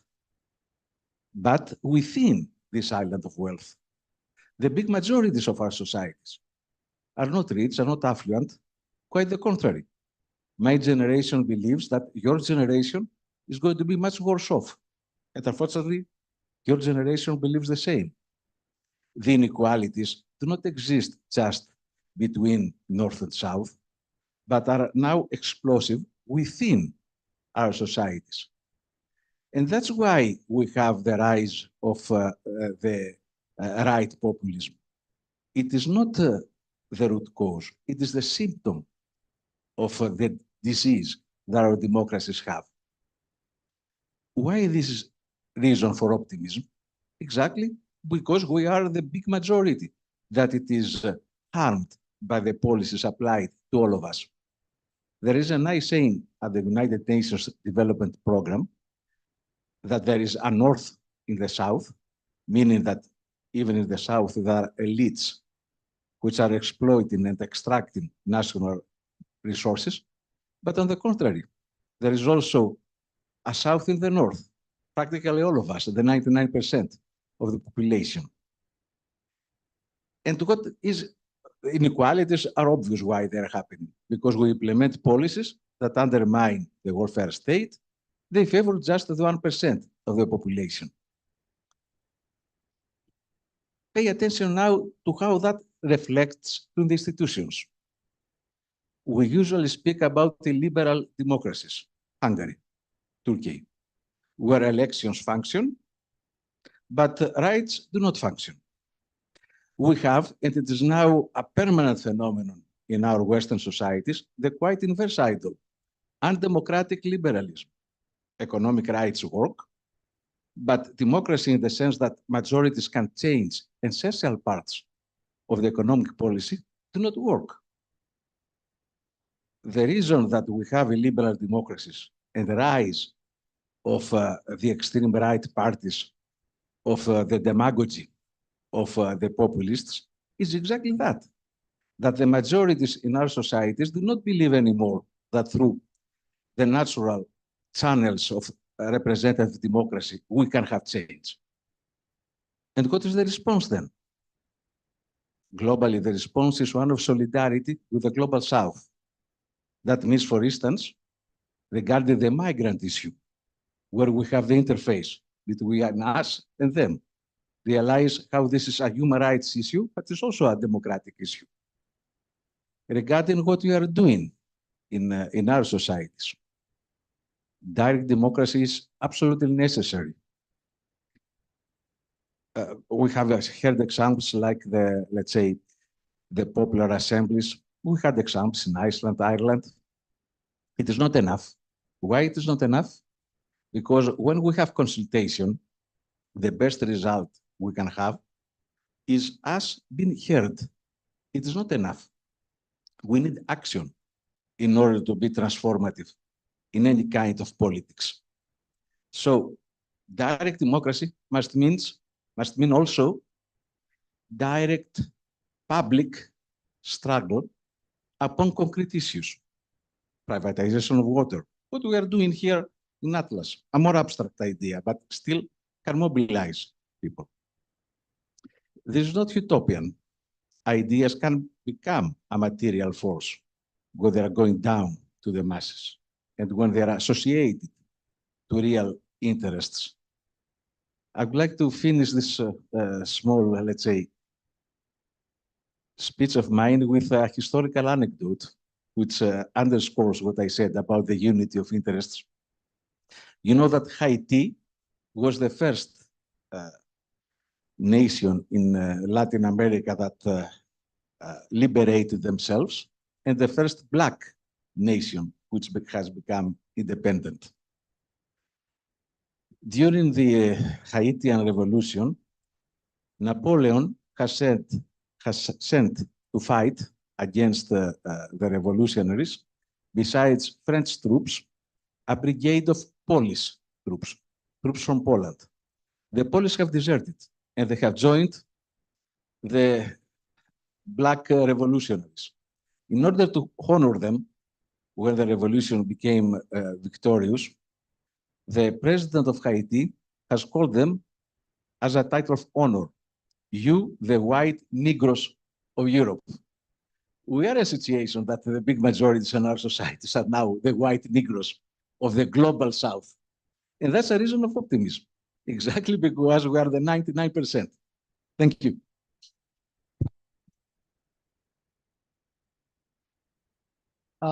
So now we will be splitting up in groups, right? Colombe, could Yes. you just move to the next slide, please? So the rules of the games are already explained. We identified issues identification. So what's the main issues with the world when it comes to freedom, and why do you think we are failing to support freedom struggles and stand by them? Then you have 50 minutes for that. So how many groups are we doing? Maybe 3, 4? 3? Okay, so I want 3 Atlas volunteers to stand up to lead each one group. I see Yassine, I see Massimo, and I see Mattia. Rosa. Gender balance, vai Rosa. Perfetto.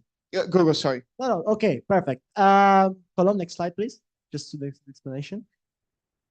Is this one? Okay, this last one. Okay, perfect. So we're splitting up in groups. How many people are we?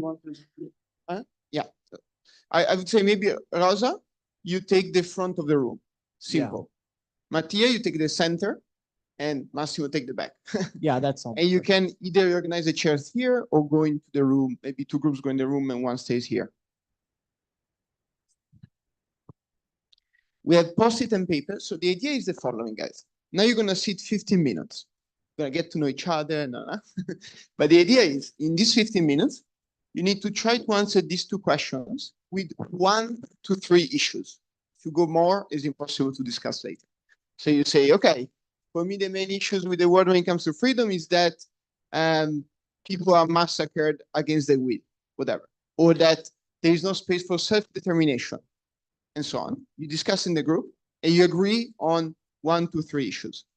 And then you write them on a post-it, if you can. You bring them into the room, and basically what we're trying to do is to vote on which one are the most urgent. And by then, we're going to start the second phase, is actually finding solutions. That is what we are here for. But let's agree on the problem first, because obviously, with freedom, we heard it, there are 2,000 problems. So let's try to nail down the biggest ones. So Rosa, Mattia, Massimo, we're going to give you material, you choose the location, you get your team, and you say the words problem, okay? And obviously, the expert, if you want to join in the group, you're welcome. Thank you, George. Thank you very much. Come on, energy, coffee, water. Julia is going to come and chase you if you don't start.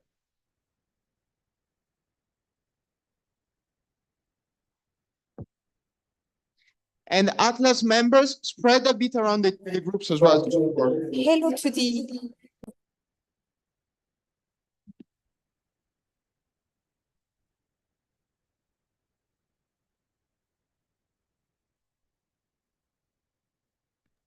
Hi, everyone. Can you hear me?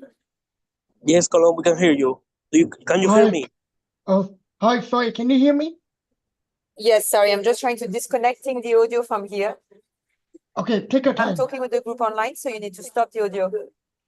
Sorry, you guys. Can hear me, Colombe, can you hear me? Let me just try to plug my computer so that we can do this together. But let me know if you hear me now. Yes, I hear you. Yes. Beautiful. So we can all speak together. We'll be doing the same exercise, but here. I just don't have a chair. So let me just sit on the floor and I'm with you. So we'll be doing the exact same exercise. Did you understand clearly for everyone the rules of the game? Should I go through it again? Yes, Omar we is giving a understand. thumbs up. Yes. I love it. So basically, what will happen to the recording? The recording will be shared later. For now, we are going to discuss as a group here, and I'm going to remove the spotlight on the room. We're going to discuss as a group here, what are the main issues we see with freedom, with how the world deals with freedom, and what do we think a global coalition or our country should be doing to better support freedom struggles. Those are the things we're going to be discussing right now. I'm going to take notes. I want to hear from you. I'm just trying to charge the computer, but I'm going to be hearing from you. And then we're going to prioritize and vote together online on the issues we want to find solutions to. Is it clear? I also put the questions in the chat. Clear. I mean, yeah, perfectly clear. Beautiful. Do you want to get started, Omar, then? Thank you, Glow. So yeah, I mean, challenges for freedom around the world. First, depending on the country, I mean, I would say for me, one of the biggest challenges is that at the end we put our personal interests before collective interests. Normally, we believe when we suffer, when we have danger to express ourselves, we normally prioritize our interests. I mean, if I speak, something is going to happen to me. If I'm fearless, for me, fearless is one of the biggest challenges for freedom. Okay. So it's personal interest. So we prioritize, sorry, I'm still trying to find a plug. We prioritize our personal interest over the interest of the freedom struggle we're talking about. Yeah, exactly. That's a great issue that you mentioned. I mean, it's a shitty issue, but I agree with you. It's a great issue. Anyone else has another issue they'd like to share?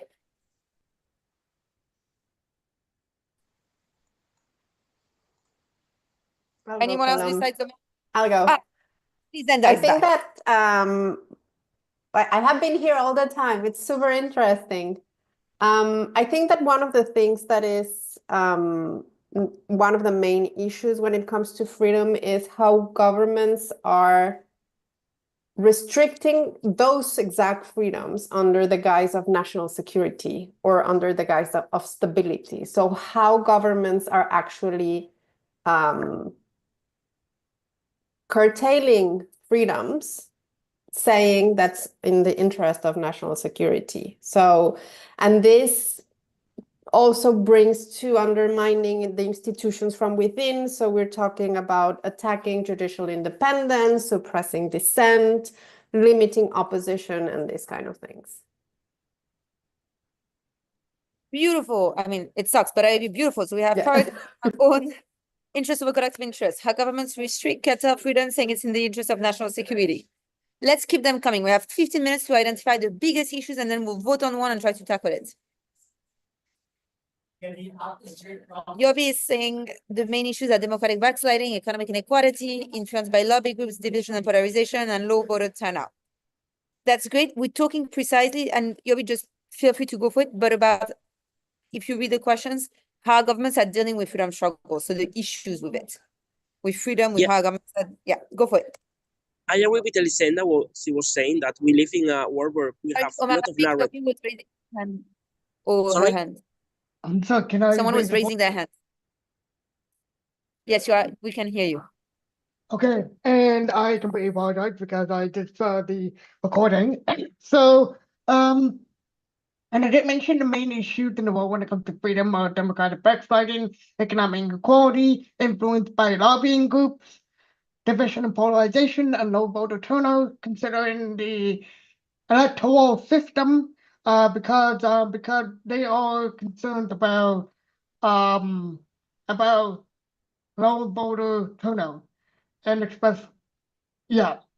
And why do you think we are failing to support freedom struggles and stand by them? I think for me, it's mostly because of imperialism and colonialism, considering the historical connection with imperialism and colonialism, and also I think in and they are concerned about double standards when it comes to say we support this or we oppose this, and yeah. How many minutes is there left? I mean, that's perfect. I couldn't hear the entire thing because my connection is breaking a bit. Did someone manage to hear well, to take your notes of this issue?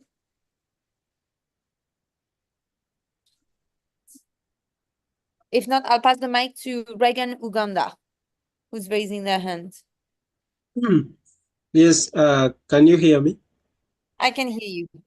Yeah, hello. I've been following up since morning, but I think one of the major obstacles to freedom worldwide is the weakness in international law, because we have seen with the recent developments when it comes to wars and conflicts happening around the world, we have seen that international law has been violated so much, whereby leaders or sovereign states no longer respect international law at the expense of their geopolitical interests. So people are violating international law and they don't want to be condemned.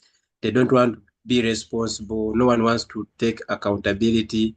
And some of them are being protected by those who call themselves like people who protect democracy, glorious freedoms and human rights.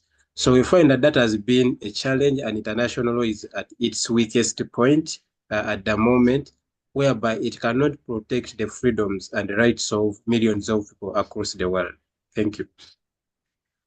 That's extremely clear, the weakness of international or leaders not respecting it.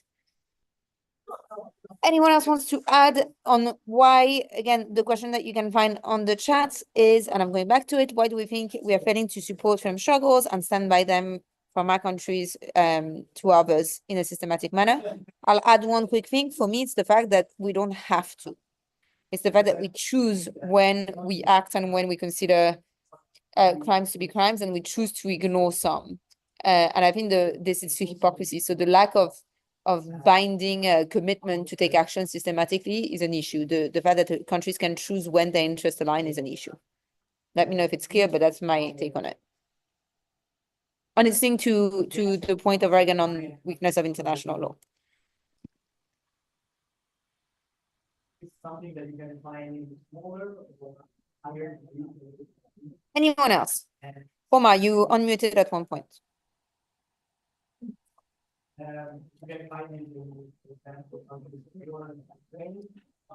I can talk now because I'm on a tunnel. Sorry, I couldn't hear you well.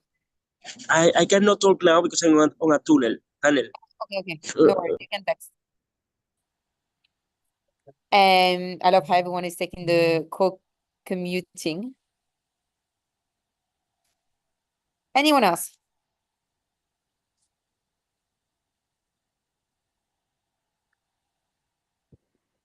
Any other issue you see with how the world is standing or not standing with freedom struggles? Now I can talk. I mean, personally, not all, for me, one of the challenges that I see, like, people are aware of what is going on in many cases, but they don't know how to analyze really a response.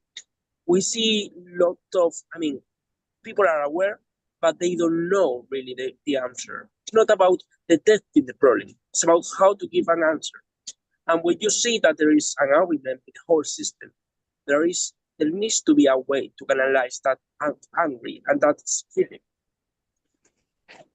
And for me, when people are divided and they only think but they don't act, is how at the end freedom is not transformed into action. So did I get it right that for you, the main concern is that people think but don't act? Completely. I agree with you. All inaction? Yeah, exactly. Not only they don't act, but they don't know how to act. Okay. They don't know how to canalize that they feel angry. In Spain, we always have a sentence that we say like, we shock, but we don't act. We angry, but we don't really have a response because we don't know how. We know how to go to vote every 4 years. We know how to protest, but we don't really feel that change. So we don't know how to really make something that is going to have a sense, that is going to have an important, that is going to really change the world. Okay. I see that Elisanda raised her hand as well. Thank you, Konam. I actually agree with Omar on this quite a lot, in the sense that I think that there's a lot of apathy on how to react. Not just like, yes, people know, but there's apathy in the sense like the lack of knowledge of how to engage also brings there's nothing I can do. I need to feed my kids. I need to take them to school, or I need to like have a roof under my head. But in that sense, I completely agree with Omar. But I also think, and this is something that has been repeated through the whole day, it's about narratives. I think that one of the things that is, at least in the last 18 months, been something that is very worrying when it comes to freedom is the narrative that we're hearing from the far right and like authoritarian regimes. So as soon as you say something that it's kind of to the left, you're a neoliberal, you're like everything is wrong with you. If you say something on the Palestinians, you're an anti-Semite. So it's the narrative, and I think that it's fear from people to talk because they fear the consequences that this will cause. I think that one of the most clear examples is what is going now in the US, what's going on at Columbia University, for example. Like all the students that raise their voice for the Palestinian cause are being deported. So this will cause that a lot of students and a lot of youth stop talking about any cause because of fear of repression. And I think that this has to do a lot with the narratives that the governments are creating. I'll stop there. That makes a lot of sense. I'm taking notes of what everyone is saying because in a couple of minutes, in I think 2 minutes, we will vote on which one issue as a group here we want to tackle. So I'm preparing a poll at the same time. But anyone else has another idea? I can recap. We have narrative that we're hearing from the far right and authoritarian regime. I'm summarizing because it doesn't fit in the poll otherwise. Individual inaction, people think but don't act and don't know how to act. Then we have countries can choose when to act to support or not a freedom struggle, which leads to countries doing so hypocritically. Then we have weakness of international law, leaders not respecting it. We have how governments restricting, curtailing freedom, saying it's in the interest of national security. And then we have that we are prioritizing our own interest over collective interest. I love all of them. Do we have other issues? Again, why are we failing to support freedom struggle and to support freedom across the world? I can add one. I mean, it's much, but on my side, I see, it was hinted at by Yobi in the chat, but I see economic interest. So looking at it from a bit of a cynic perspective, maybe, we see often governments choosing to support or not a freedom struggle based on what economic interest or minerals or, oil or whatever lies in the country. So it's often based on what they can get out of it versus the good of the people. I mean, it's the truth. I mean, it's not that you are hypocrite, it's the truth. I mean, it's what is going on.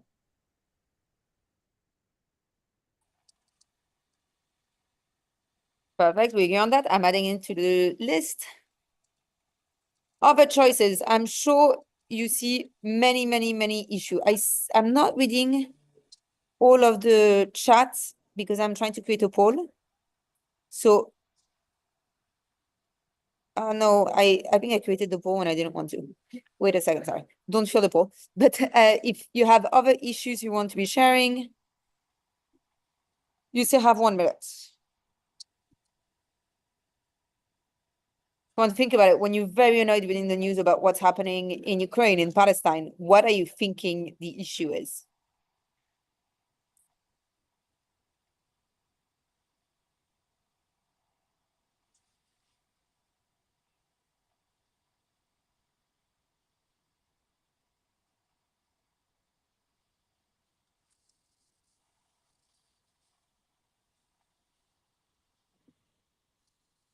Sorry, I just have to answer one question from I'll let you maybe go. can I add something? Yes, please add something. Yes, Roberto. It is very, very important in my view that freedom is also defined. It is a generic. The point is, what is freedom and what are the principles which are underlying freedom? And once we understand and identify all what is considered freedom from a practical, from the real world, then we can also start to protect them. And once we have a catalog of all rights, freedom rights, then we in fact can impose or discuss with governments or international law that these freedoms must be protected.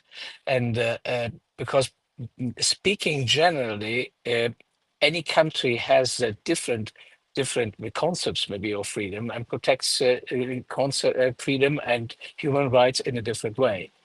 Question is, how can we combine these principles so that it can be then presented to governments catalogs of from a practical point of view what freedom means and which needs to be protected.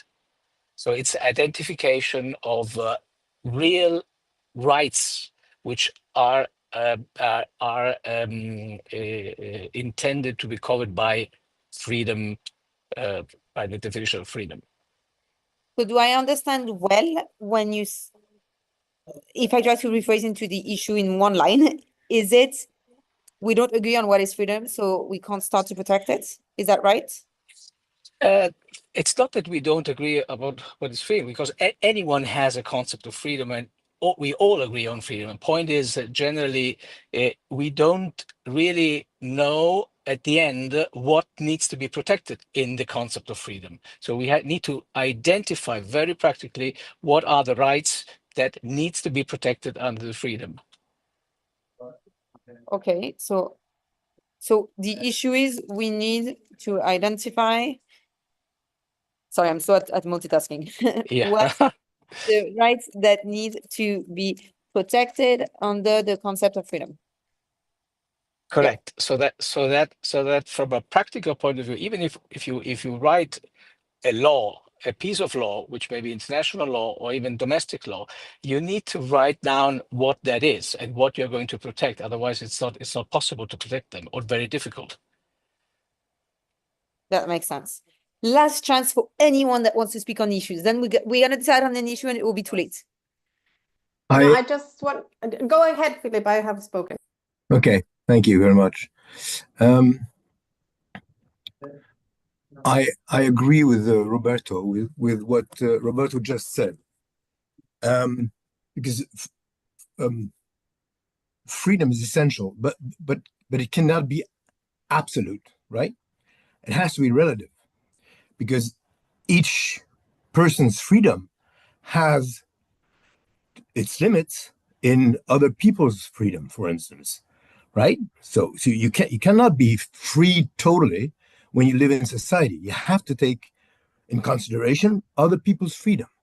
And also, for instance, you cannot, it also has to be precise, for instance, in the economic field, because you cannot, I don't think we would agree with the idea that companies may have a total freedom, or that managers of companies may have total freedom in what they do. They don't, and we need regulations. We need a lot of them. So freedom, you have to be very specific on what liberties, what freedoms you want to fight for. And I if I may, I would add to that we have a pretty good list of the freedoms we want to fight for, I believe, in the Universal Declaration for Human Rights of December 10, 1948. That's a pretty good approach to freedoms and liberties that we want to fight for, I would say. Thank you. Thank you so much. Just to clarify for everyone, right now we are talking about, the idea is, how do we build a coalition of countries that actually stands for freedom systematically and freedom struggles, right? So while freedom can be very expensive, we're talking specifically about the situations of Gaza, Ukraine, DRC, Venezuela, etc., right? Like, how does the European Union do better? I took note of, I think what you mentioned is similar to what the person before mentioned as well. Last one, Nivedita, you didn't speak. If I give you 30 seconds, can you summarize your issue so that we can proceed to vote? Yeah, mostly in my country, I've seen that when it comes for freedom, for any right to information, the people are deprived and not allowed to get to know anything for about lands and something else. So it's basically a main issue the people face. Okay. Beautiful, everyone. I'm going to launch, if it works, save as meaningful. You should be able to see. I'm not sure if it's launched. Oh, wait, why is it not coming up? You give me just 1 second. Sorry, I'm struggling with my Zoom. You're going to be able to see in just 1 second, as soon as I manage to make it work, which is a big if, a poll that I'm going to ask you to vote on. And please just vote once. We're going to choose now the issue we want to focus on for the next half hour. What do we want to find solutions to? They prioritize right now the issues and then they go on the solutions. Sorry, everyone. I'm going to clarify the methodology. Please vote online.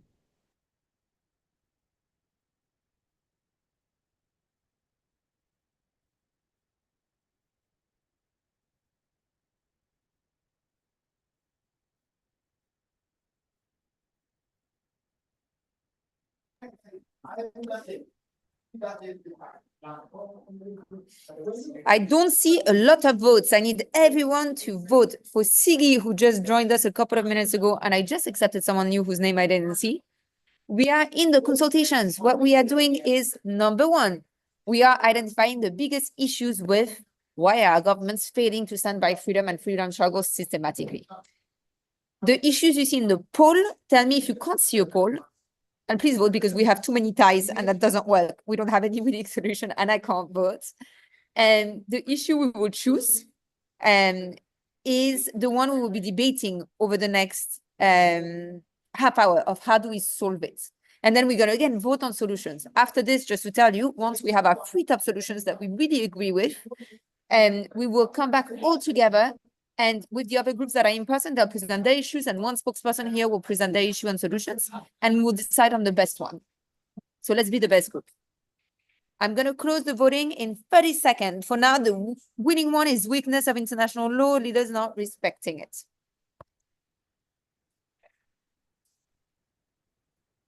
"15 seconds. Now is the moment to make your voice heard.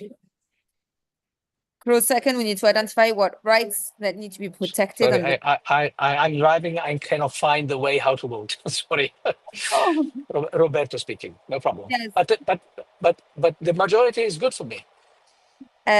Your option is close second, so you could potentially tilt it, but yeah. Okay, everyone.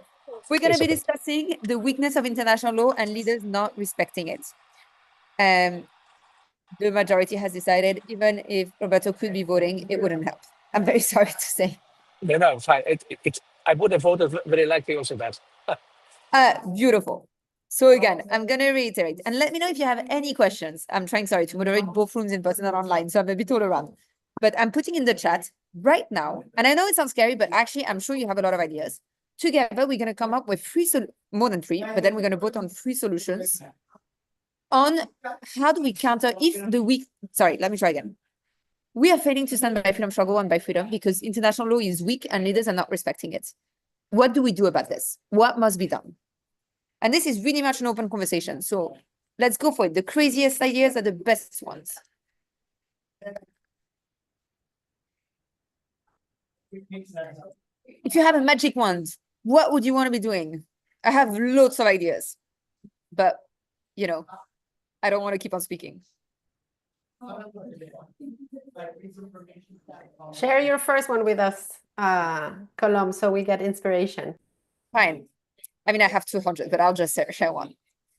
So I have a magic wand. I want to create a governance system, and I look at the United Nations, but it could be any other, where international is binding. And what I mean by this is it means the United Nations would need to have competences over our governments, so that it's not a question of who agrees to abide by it, but it's like national law, because it has competences. So I would give the UN competences and the power to actually implement laws and change things on the ground. That's the first thing. And the second thing I can mention, another idea, is one, it's not my idea, it's one that the policy team of Atlas actually came up with, is I would create a democracy caucus where democratic countries have benefits, as I mentioned in the panel earlier, if they join, meaning trade benefits, free movement benefits, democracies from all over the world.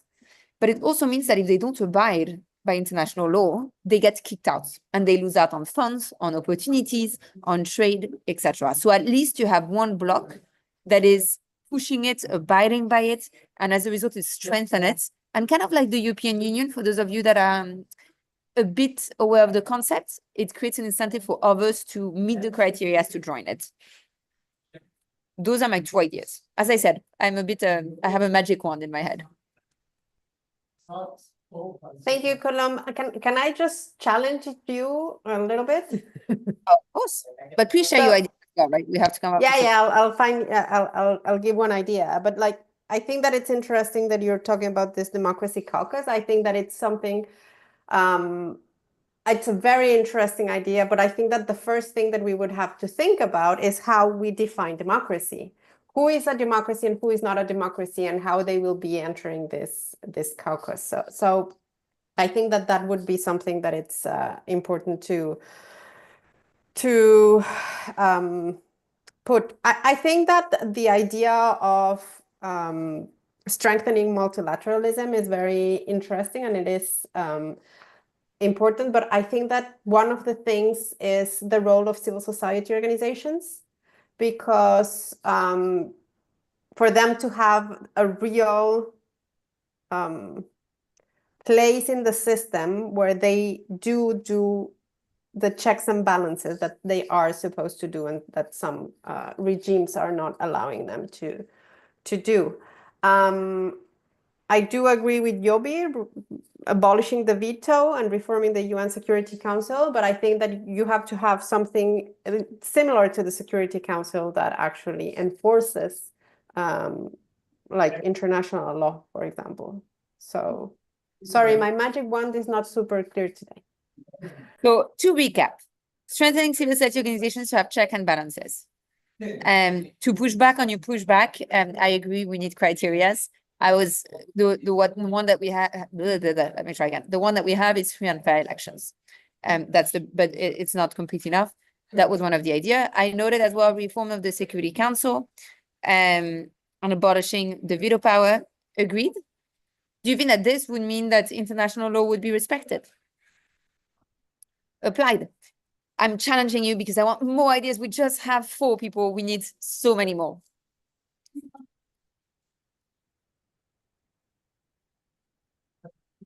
Yep. So removing the veto, that makes sense.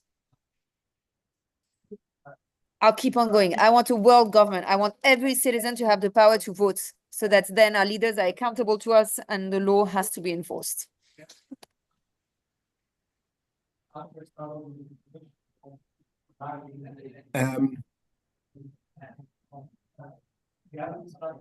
would say what we should work on a bit, in my opinion, should be our perspective on and our understanding on sovereignty, right?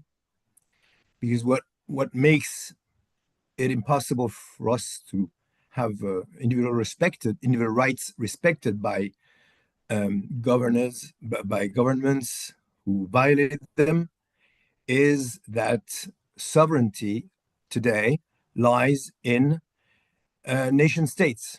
That's the way it works. And we know that we have some supranational entities, but which have very little power. So the thing is, how do we change that? Can we have another perspective? And we should, I believe, work intellectually, at least on that. Is it legitimate today in the 21st century that the fiction of the sovereignty of the nation that is incorporated in the nation states is the only source of sovereignty? And I believe that we should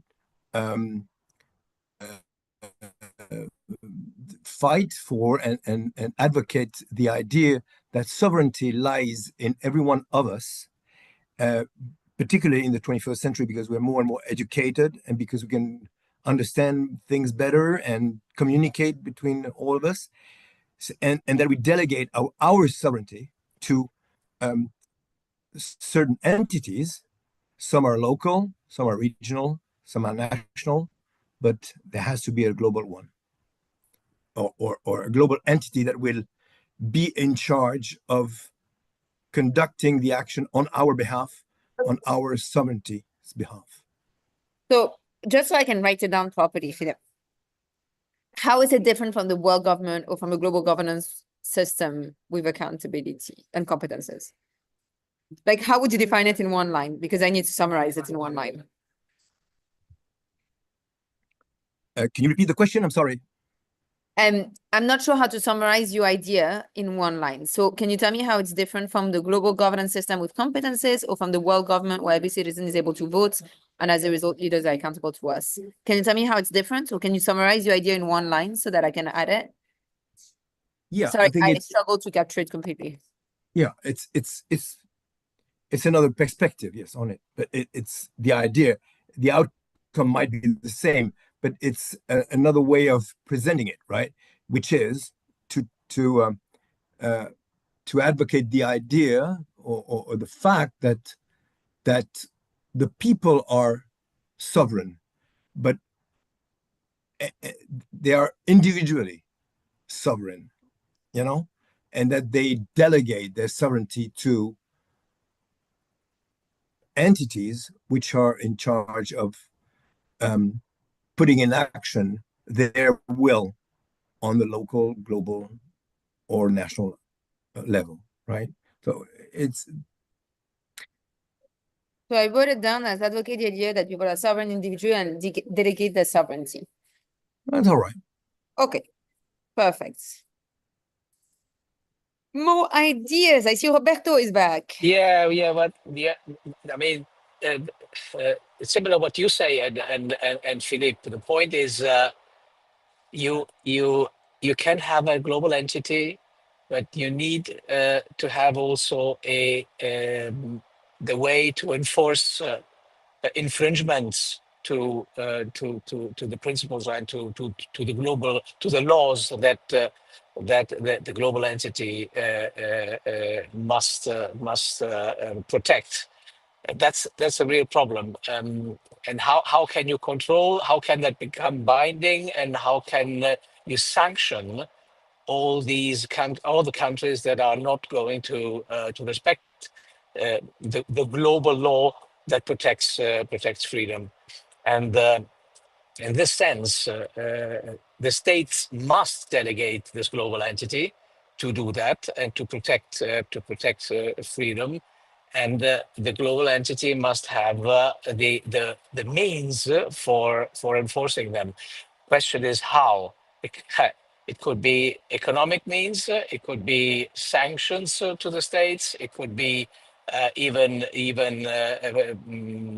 the possibility to put under within a jurisdiction a process who is really like the European Court for Human Rights, or even it could be even military powers that can be sent in a country to intervene to protect freedom. So it is very important to have a mean that enforces the laws, which needs to be binding for any country and any yes, who is then under the umbrella of this global entity. We have 10 more minutes. Am I right to summarize this way? I'm just checking because I don't want to paraphrase badly. We need to enforce laws by, for example, imposing sanctions, using military, and I added, to summarize the end, making the jurisdiction of international courts compulsory. Right. Is it more or less what you meant? Perfect. Yes. Okay. To recap, we have 7 solutions so far. I love it. In 20 minutes, we came up with so many solutions to world issues. Global governance system with competences and binding power. Democracy caucus with incentives, and countries not respecting international law gets kicked out. Strengthening civil society organizations to have check and balances. Abolish the veto and reform, sorry, I forgot this word, and reform Security Council. 5, world government, every citizen able to vote so that our leaders are accountable to us and law is applicable. 6, advocate the idea that the people are sovereign individually and delegate their sovereignty.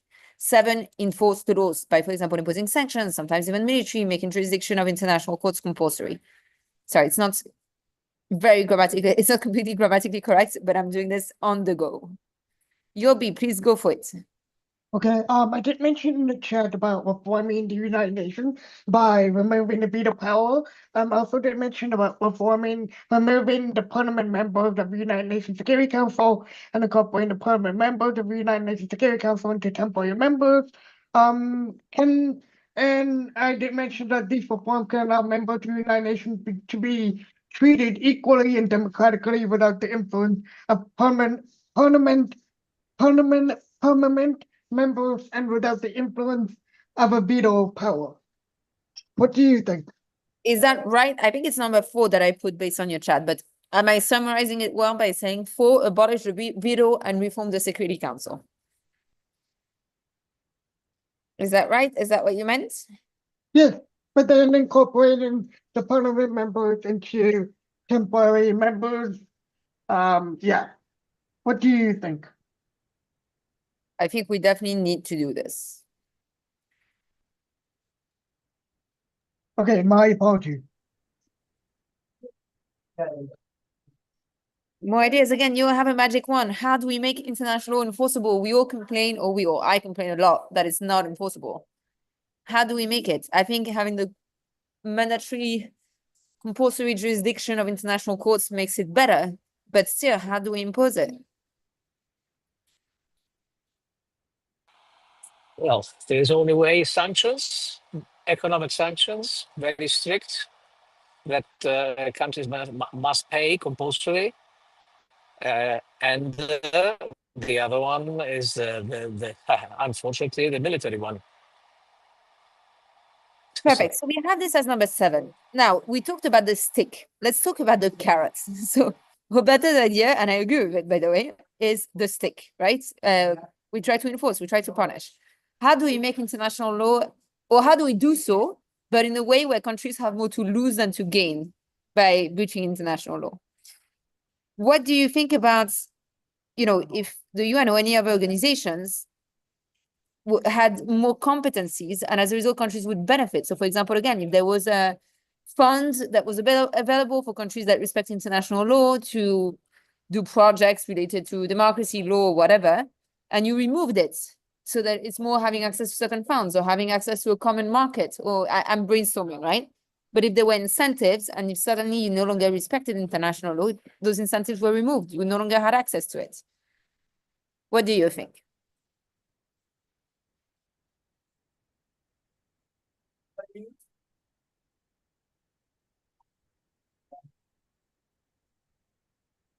This idea is not flying. Feel free to bring any other idea to the floor. We have 5 more minutes before we prioritize solutions.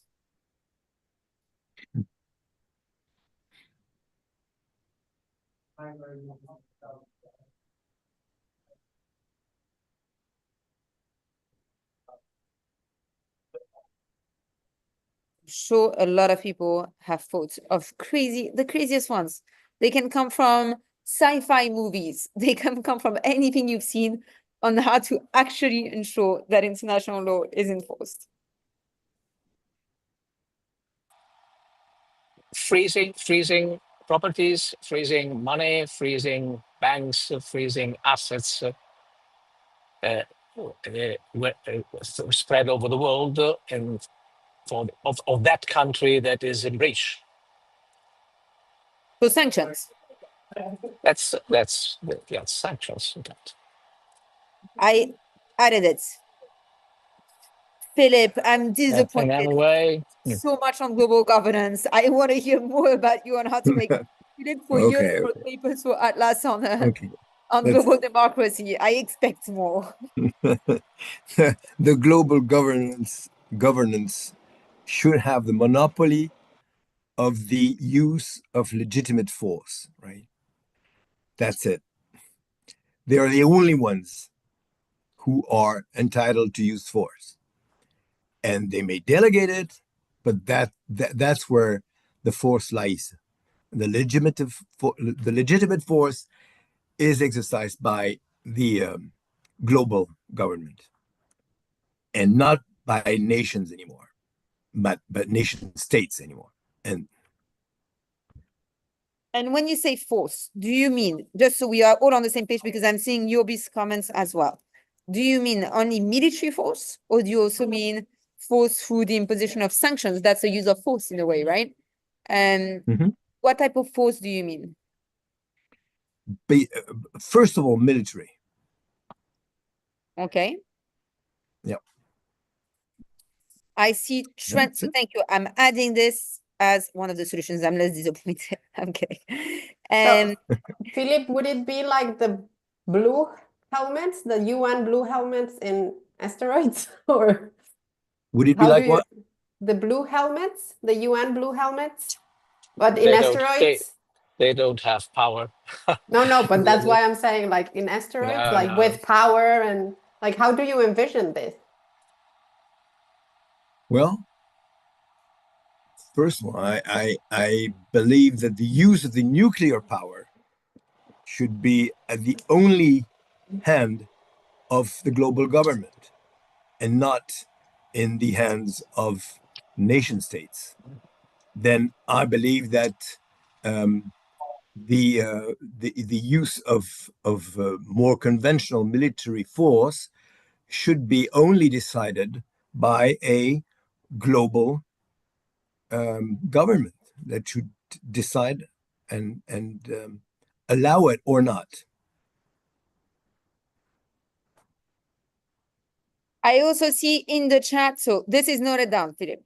In the chat, I also see Trent and Trent's great mind think alike because I said the same thing.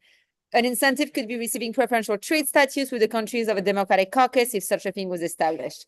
I love it. Let me know if it works for you, democracy caucus with incentives such as trade movement funds, and countries not respecting international law gets booted out. And by the way, I could make it more comprehensive as well, to include Roberto's thinking on the democracy caucus would coordinate responses such as sanctions.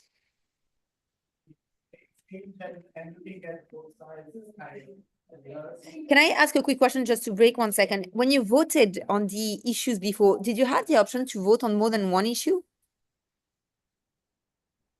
Or was it only one issue? You said that we could only vote one. Okay, because in the next step, we need to vote on 3. Problematic. Okay, please keep on speaking what I'm trying to figure it out.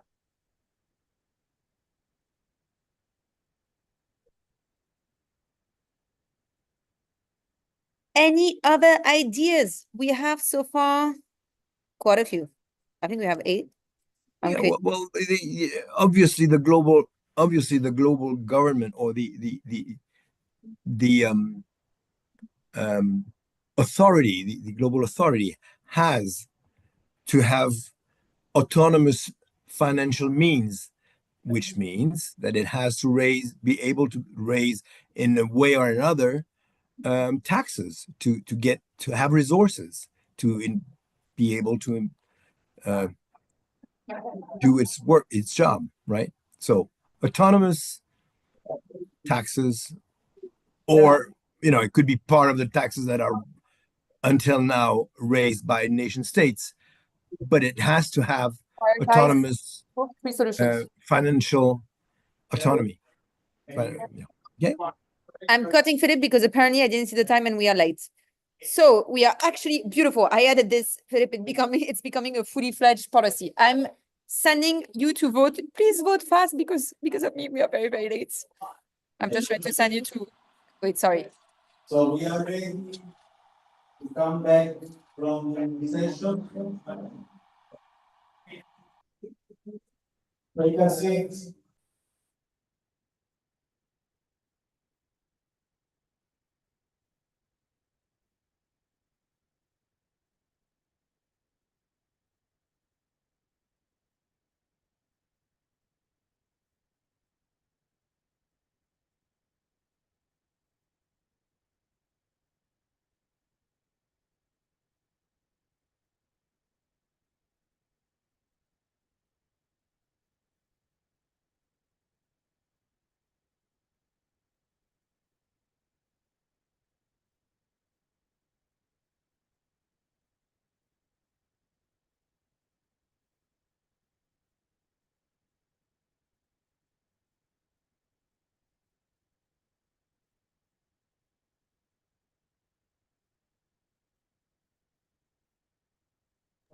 And for the ones online, we have a tie, please vote.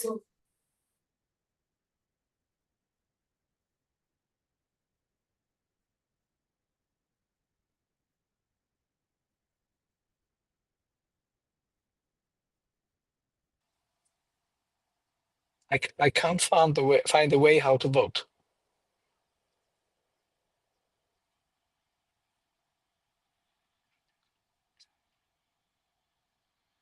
Yeah, there is no poll appearing.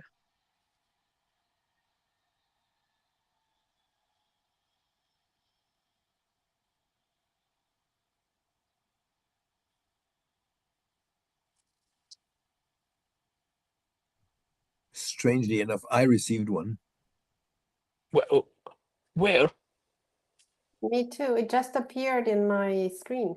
Right in the middle of the screen. No, I don't have it. Sorry. Maybe because I'm on the phone. So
Connected here, right? Okay. People, can you hear? Ah, perfect. Thank you. People can hear me now. Okay. So Colombo will take over. So for the one online, I'm sorry about this. We are back. Now it's going to happen in a bit of a weird manner because the main voting is happening in person. So I'm going to ask every person to send me 2 votes and we're going to contabilize them. I'm going to read you the options of the solutions that people came up with. The first option is create a societal democracy, a bottom-up democracy. That's how we counter threats to freedom, by creating a bottom-up democracy. The second option, I'm sorry, I'm passing in front of the people voting, is exchange, critical thinking, civil society for everyone. The third solution is humanize others, move to in real life events, build community scale-ups. And the last one is the coalition of democracies. So you heard the 4 options. Send me 2 votes, the votes you would like to vote for, and I will add them to the votes.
Oh, where's the microphone?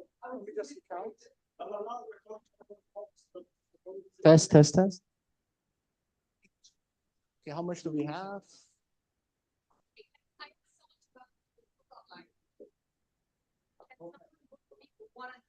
One, two, three, four, five, six. Societal democracy, and the other one is humanize others, right? Colombo?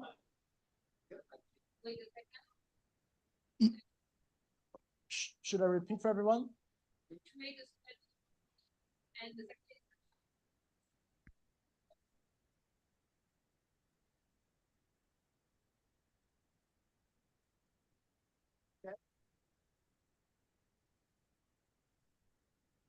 We're just reading the vote. Everyone online, please send me your votes. I'm reading them out loud, but you have 2 minutes. Dun, dun, dun, dun, dun. That we got music. Oh, Michael Moore. Fran says 4. Trend 4 and, sorry, I'm reading your votes out loud. Do you want 4 twice because you're so convinced? No. We're not allowed to influence. This is people. vote manipulation. This is not But allowed. 4 is mine, so number 4.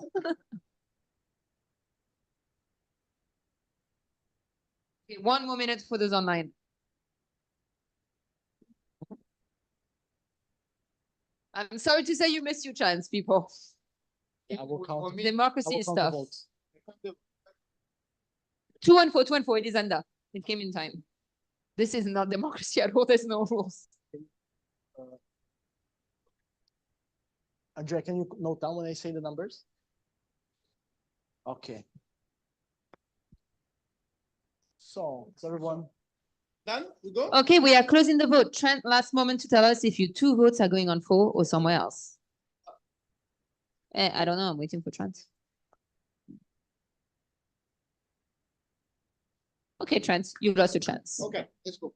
So, for everyone, can I get everyone's attention, please? The votes are in. This will decide the fate of our planet. So, the votes are up here for Create a Societal Democracy. Bottom up, we have 21 votes. 1, 2, 3, 4, 5, 6, 7, 8, 9, 10, 11, 12, 13, 14, 15, 16, 17, 18, 19, 20, 21. Okay, perfect. Then exchange critical thinking, civil society for everyone. 1, 2, 3, 4, 5, 6, 7, 8, 9. Wait, what is this? Francesco. No, you're going to be a politician. You cannot do that. Then humanize others. More in real life events, build community and scale up. 1, 2, 3, 4, 5, 6, 7, 8, 9, 10, 11, 12, 13, 14, 15, 16, 17, 18, 19 votes. And last but not least, creation of a democracy caucus with benefits for democratic countries. 1, 2, 3, 4, 5, 6, 7, 8, 9, 10, 11, 12, 13, 14. So we have a clear winner. The winner is Create a Societal Democracy from bottom up. Woo! Yeah, there you go. Okay, it's voted. Thank you for everyone for voting. You want to do the final regards? Exactly, for all. So, we're going to have the next, can you do the slides? Press the Windows button.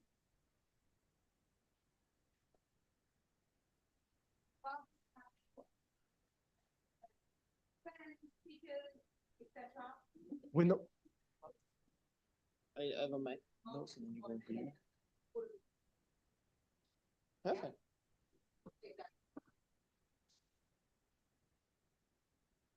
Nice. So, thank you everyone for participating at our consultation for a new coalition for freedom. Now, we're going to talk about Italy's role on freedom. Also, people will probably not understand, but I'll do my best. So, we are going to have a lot of moderator here. Is going to be Elena Baggio, the policy lead of Atlas Italy. And yeah, I think who's going to be moderating, you or Elena? Okay, perfect. Then. No, you did a great job. Thank Julian for helping us in this session.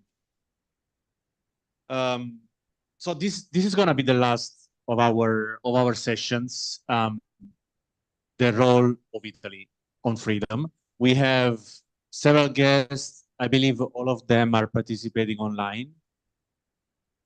Okay, fantastic. Well, you're welcome. You're welcome on stage. Clap your hands.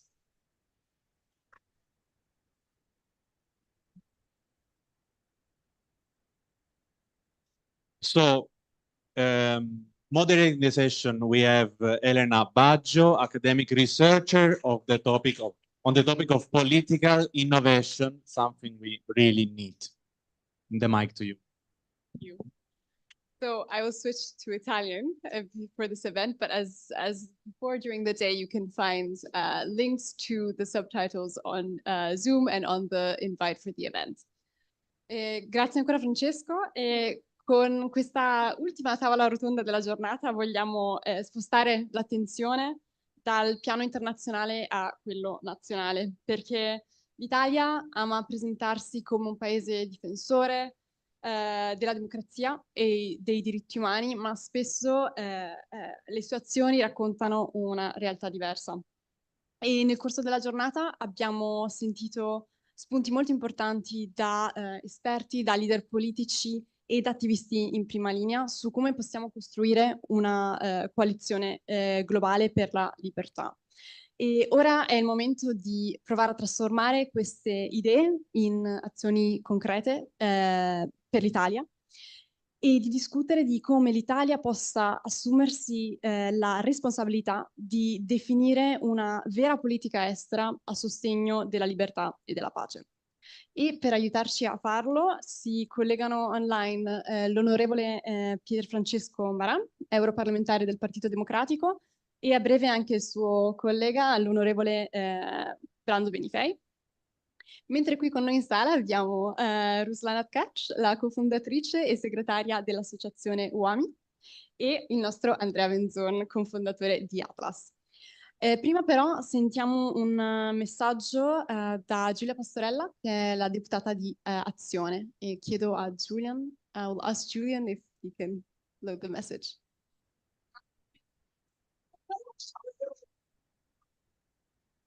No, faccio fare intanto un'introduzione sul perché abbiamo tutti online. Credo che lo sappiate, ma la marcia a Roma è stata abbastanza un imprevisto per l'organizzazione di questo panel. Negli ultimi giorni abbiamo perso quasi tutti i partecipanti, ovviamente per ragioni politiche. Brando è in ritardo. Pier Francesco Maran non mi sta rispondendo, ma ho visto che è in piazza in questo momento. Non è quello? E Giulia ci ha mandato un video per lo stesso motivo. Quindi purtroppo questo panel è più light. Però... Credo che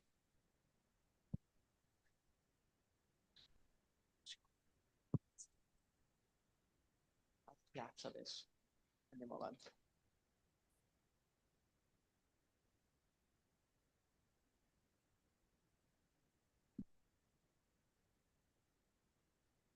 come molti di voi e di noi, solo una decina d'anni fa, o poco più, eravamo tutti convinti che Fukuyama avesse ragione, che stessimo andando verso the end of history nella sua accezione, quindi nell'idea che pian pianino il modello di democrazia liberal-democratico occidentale contagiasse in un certo senso il resto del mondo, anche grazie alle organizzazioni internazionali, al multilateralismo, e che si andasse verso un equilibrio fatto di libero mercato, di democrazia, insomma un mondo abbastanza ideale.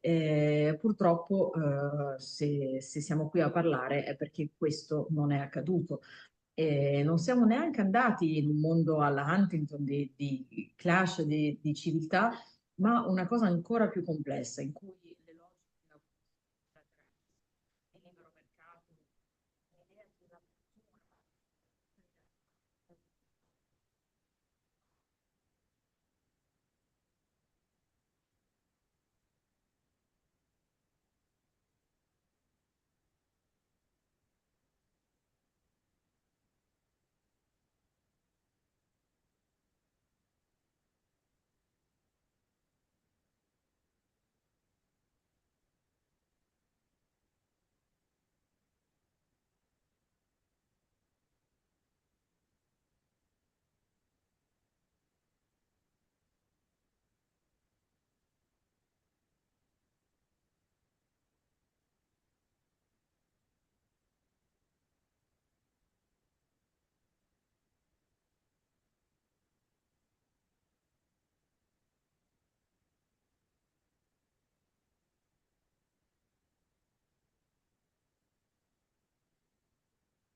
I'm sorry.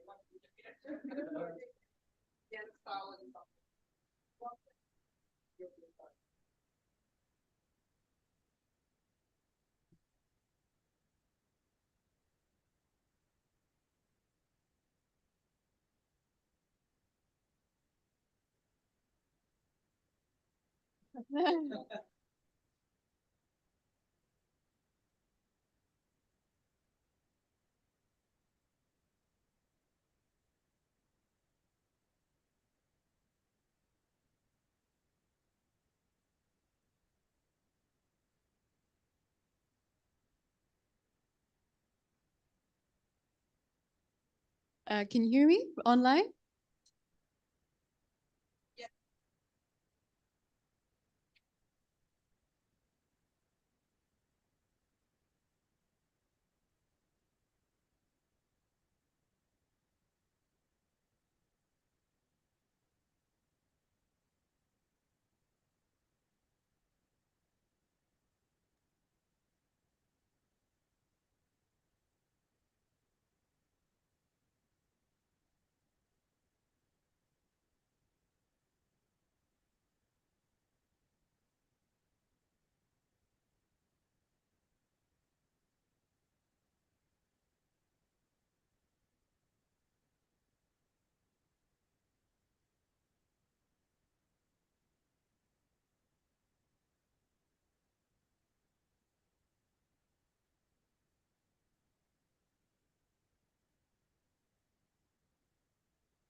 Un messaggio di Giulia Pastorella che ha sottolineato come i valori della democrazia e della cooperazione internazionale non possano essere presi come scontati, che richiedano un impegno attivo e una costante, il nutrimento degli sforzi, della volontà delle persone di mettersi in gioco.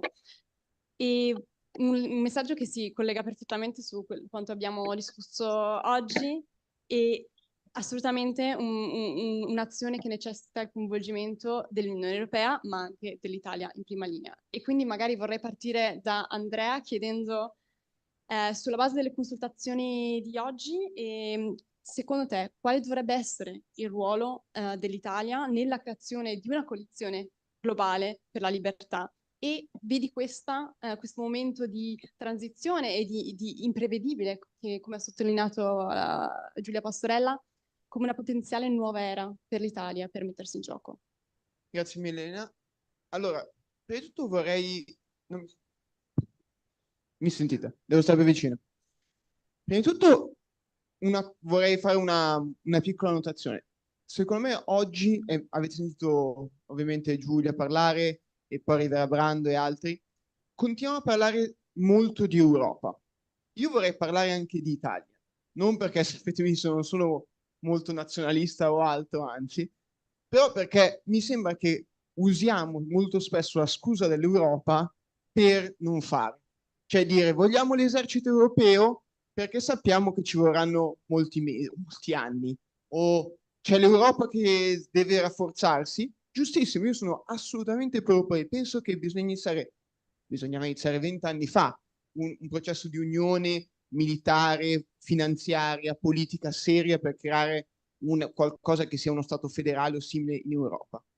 Ma questo non ci deve togliere delle responsabilità, perché come Italia specialmente siamo comunque il terzo paese più diciamo, importante dal punto di vista almeno economico d'Europa. La Francia, che non è che sia un paese diversissimo da noi, ha un PIL lievemente superiore, una storia, ovviamente ha un armamentario nucleare, ma anche senza andare così lontani, è molto più attiva dell'Italia nella gestione delle crisi in giro per il mondo. Avete visto subito appena Trump ha cercato o sta distruggendo il sistema internazionale, Macron si è buttato subito per cercare di creare un'alternativa. Stessa cosa fa Starmer nel Regno Unito. Questi paesi non sono diversi dall'Italia, cioè sì, hanno magari lievemente, come ho detto prima, un potenziale militare diverso, una storia anche diplomatica diversa, ma questo non vuol dire che noi italiani non possiamo fare la nostra parte. E ad oggi l'Italia è l'imbarazzo dell'Europa, a mio parere. Perché sì, ogni tanto ci sono dei discorsi della presidentessa Meloni, o abbiamo mandato degli aiuti, per esempio parlando dell'Ucraina, ma pro capite l'Italia è a fondo scala in Europa e nel mondo diciamo nel mondo democratico alleato all'Ucraina. E io me ne vergogno, cioè io mi dico ma perché? Perché dobbiamo essere sempre destinati a lamentarci o a puntare il dito a Bruxelles o a Washington? Siamo un paese di 60 milioni di persone, con un PIL di tutto rispetto, che può chiaramente investire in alcune cose. Guardate quanto abbiamo speso per il super bonus, 150 miliardi se non sbaglio, no, 220 miliardi, senza discutere della politica di per sé, ma per dire c'è il budget per fare un sacco di cose. Abbiamo il PNRR, abbiamo avuto grandissimi margini di manovra da parte dell'Europa. Perché non utilizziamo questi soldi per rafforzare la nostra politica diplomatica, militare, estera, e non essere sempre l'ultima ruota del carro con una posizione poco definita che aspetta che Francia, Germania o altri decidano per noi? Cioè, questo è un punto che oggi non abbiamo coperto e che i politici italiani quasi sempre evitano. Cioè, ci sono quelli che dicono non dobbiamo fare nulla, ovviamente io non sono assolutamente in quel campo, e ci sono quelli che dicono dobbiamo puntare sull'Europa, giusto, ma nel frattempo non possiamo aspettare, se l'Europa non si muove, se l'Europa necessiterà di alcuni tempi, è anche giusto, cioè comunque è un processo lungo di 27 paesi che si devono integrare. Nel frattempo cosa facciamo?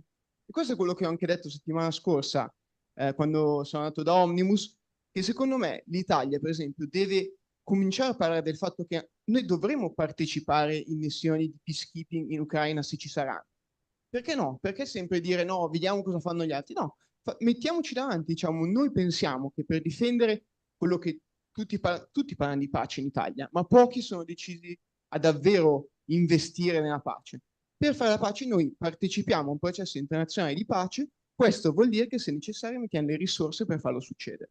Insomma, questo è un punto che gli italiani devono cominciare a fare proprio, e vorrei che con Atlas e altre associazioni di partiti così si portasse avanti questa conversazione, perché non siamo destinati a essere sempre i Pierini dell'Europa o del mondo, ma possiamo anche avere leadership.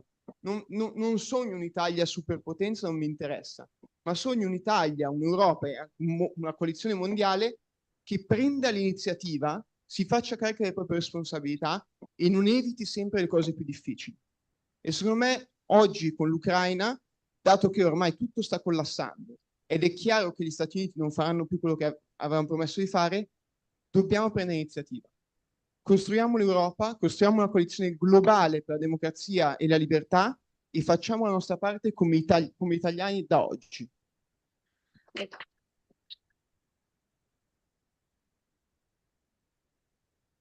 Grazie Andrea, ha sottolineato il punto di un'Italia che appunto non si nasconda dietro l'Unione Europea, ma che diciamo trasformi le parole di sostegno in azione.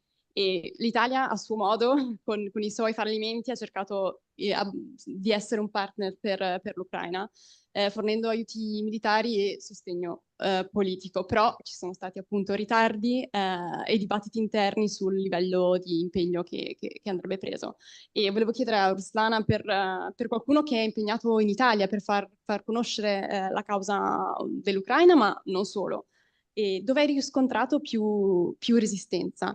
E chi è più difficile da persuadere dell'importanza di questa causa e da chi vorresti ricevere un maggiore supporto per il tuo lavoro?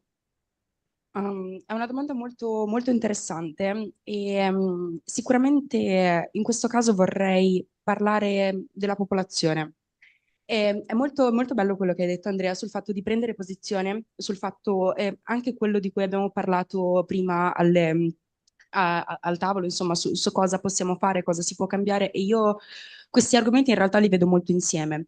Perché popolazione? Perché ho riscontrato nelle persone, negli italiani, in una grande fetta della popolazione, questo quasi qualunquismo, non lo so, una tuttologia, mettere tutto insieme senza capire, senza fare una ricerca, senza approfondire. Ok, la maggior parte dice così, allora dirò così anch'io.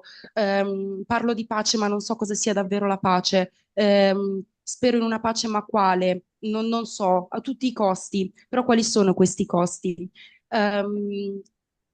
Molte persone che hanno parlato senza aver avuto davvero un'informazione o comunque senza essersi informati e ho avuto diversi confronti anche in piazza perché noi con la nostra organizzazione facciamo attivismo in piazza, quindi ho avuto diverse possibilità di parlare e appunto da lì effettivamente ho tratto le mie riflessioni. Quindi qualsiasi, questo qualsiasi cosa, metterci dentro un qualsiasi cosa dentro a una propria riflessione senza avere un punto preciso.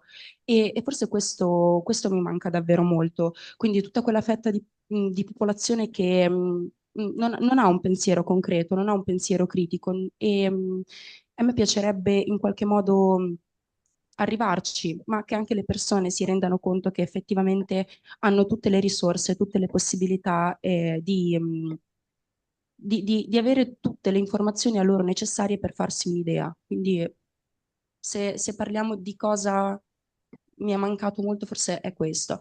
Poi anche diciamo la posizione, io sono immensamente grata all'Italia, sono 15 anni che abito in Italia, è un paese che adoro, è un paese che ha fatto molto a livello di aiuti umanitari, a livello di accoglienza. Io ho lavorato in accoglienza e ho visto che cosa, come funziona e quali sono stati i risultati e c'è stata un'ottima efficacia nel reagire all'emergenza.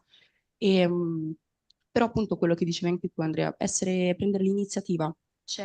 Adesso c'è sì, io ho una posizione, aiuto, però dall'altra parte effettivamente il gas russo ancora un pochino arriva.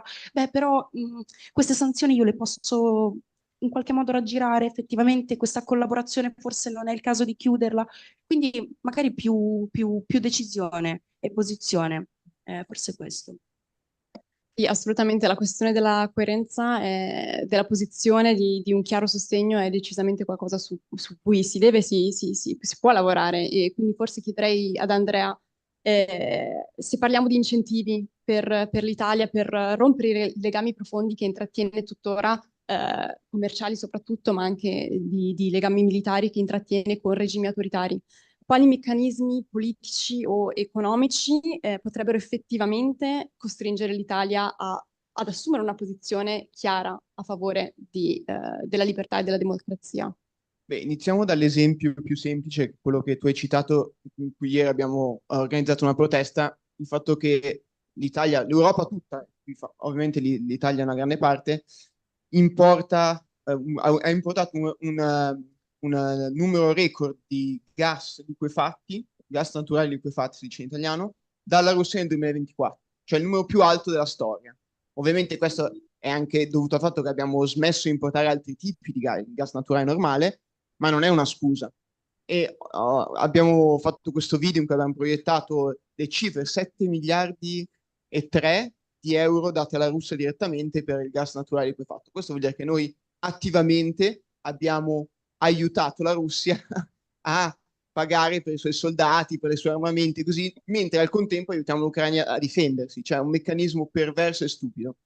E capisco benissimo quelli che dicono no, ma lo facciamo perché, scusate, capisco l'argomento molto stupido di dire lo facciamo perché costa meno, ma è assolutamente miope, non costa meno se finanzi una potenza opposta a te che sta invadendo delle nazioni alleate che non solo economicamente finanzi, ma che poi anche difendi e vuoi supportare. Quindi c'è una cecità enorme, questa di tutta l'Europa, non è solo l'Italia, nel continuare, perseverare in questo atteggiamento stupido e cieco pensando di risparmiare, che ne so, saranno centinaia di milioni di euro su 7 miliardi e continuare a finanziare una macchina da guerra che a questo punto è chiaro che chiaramente non ha alcun interesse nella pace. Se ci sarà una pace alle loro condizioni, con territori occupati, che vuol dire che non è una vera pace, perché come abbiamo sentito stamattina, una pace con un territorio occupato non è una pace, è un'occupazione, un congelamento di un conflitto. E a parte quello vuol dire che appena è conveniente alla Russia iniziare, inizieranno. Non sarà l'Ucraina a iniziare la guerra, sarà la Russia che tra 5, 10, 15 anni o anche meno, se ci sarà un'opportunità o se ci saranno tensioni interne alla società russa, la cosa da sempre, perché si sono fatte le guerre, perché è conveniente per distrarre il popolo, si farà un'altra guerra. Quindi io inizierei dall'energia, ovviamente, che è uno di quei, tu hai chiamati incentivi, secondo me lo possiamo chiamare, non è neanche una sanzione, è proprio un diversificare le risorse energetiche, quello che ha detto anche Giulia Pastorella. So che oggi un'alternativa sarebbe gli Stati Uniti e oggi con gli Stati Uniti abbiamo dei grossi problemi. Sì, è molto meglio dare i soldi a Trump che darli a Putin. Quindi comunque diversifichiamo con gli Stati Uniti e siamo molto fortunati ad avere davanti a noi un continente ricchissimo di risorse che ha voglia e fame di sviluppo, di integrazione, di cooperazione come l'Africa. E secondo me un'altra cosa sull'Italia dove potrebbe essere leader e investire molto di più, ma molto di più nella relazione con i paesi africani come partner futuri. E scusami, Elena, concludo, non soltanto per ottenere risorse, ma perché come paese fortemente declinante, come continente declinante demograficamente, ovviamente una partnership con l'Africa, una pace di parità, di integrazione, per immaginare anche unioni politiche future, è intelligente e l'unico vero ostacolo ad oggi è il razzismo e il resto, perché non c'è alcun'altra ragione per non lavorare con Kenya, Sudafrica o altri paesi che oggi possono aiutarci enormemente in termini di materie prime, di giovani, di manodopera, ma anche in futuro di molto di più. Sì, una risposta che assolutamente diciamo, fa tirare le somme della visione di Atlas, però porta anche l'attenzione di nuovo sulla cooperazione. E quando parliamo di questioni come conflitti mondiali, un po' come stiamo facendo noi oggi, spesso ci concentriamo sulla risposta militare e economica che possono dare gli alti funzionari di Stato. E spesso, secondo me, ci dimentichiamo di parlare del ruolo che invece possono avere i singoli cittadini e noi come individui. Quindi vorrei spostare l'attenzione su questo e la tua associazione, Roslano, in un certo senso offre una risposta. Quindi, secondo te, quali passi concreti possono fare i cittadini italiani nel proprio piccolo per promuovere la cooperazione internazionale e la pace, non solo in Ucraina, ma dappertutto nel mondo dove ci sono queste tensioni? Beh, assolutamente, e appunto su questo vorrei iniziare dicendo due parole in realtà sulla nostra associazione, perché secondo me in questo caso è una cosa fondamentale. Noi nasciamo come un'associazione di diaspora, di giovani ucraini.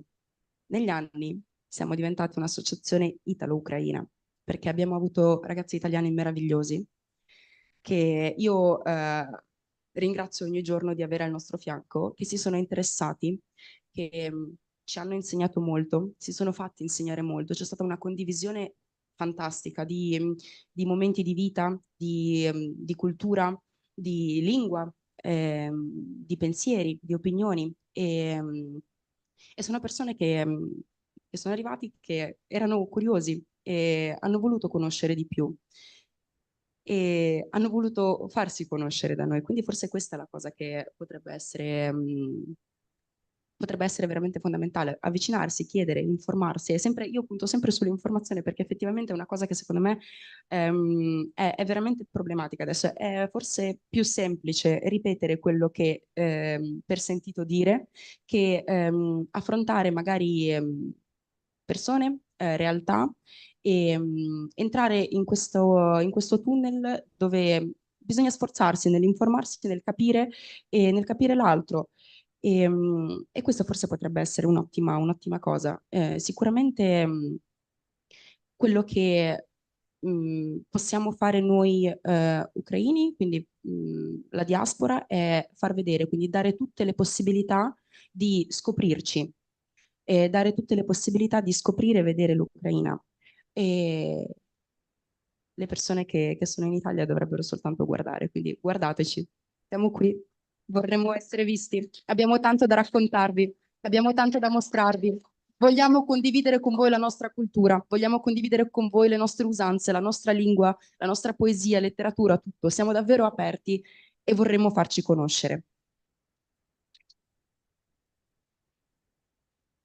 Volevo solo dire che sia Brando che Maran stanno parlando adesso. Mi hanno scritto tutti e due allo stesso tempo, quindi andiamo avanti e si connettono. A Roma, intendo, stanno parlando in piazza.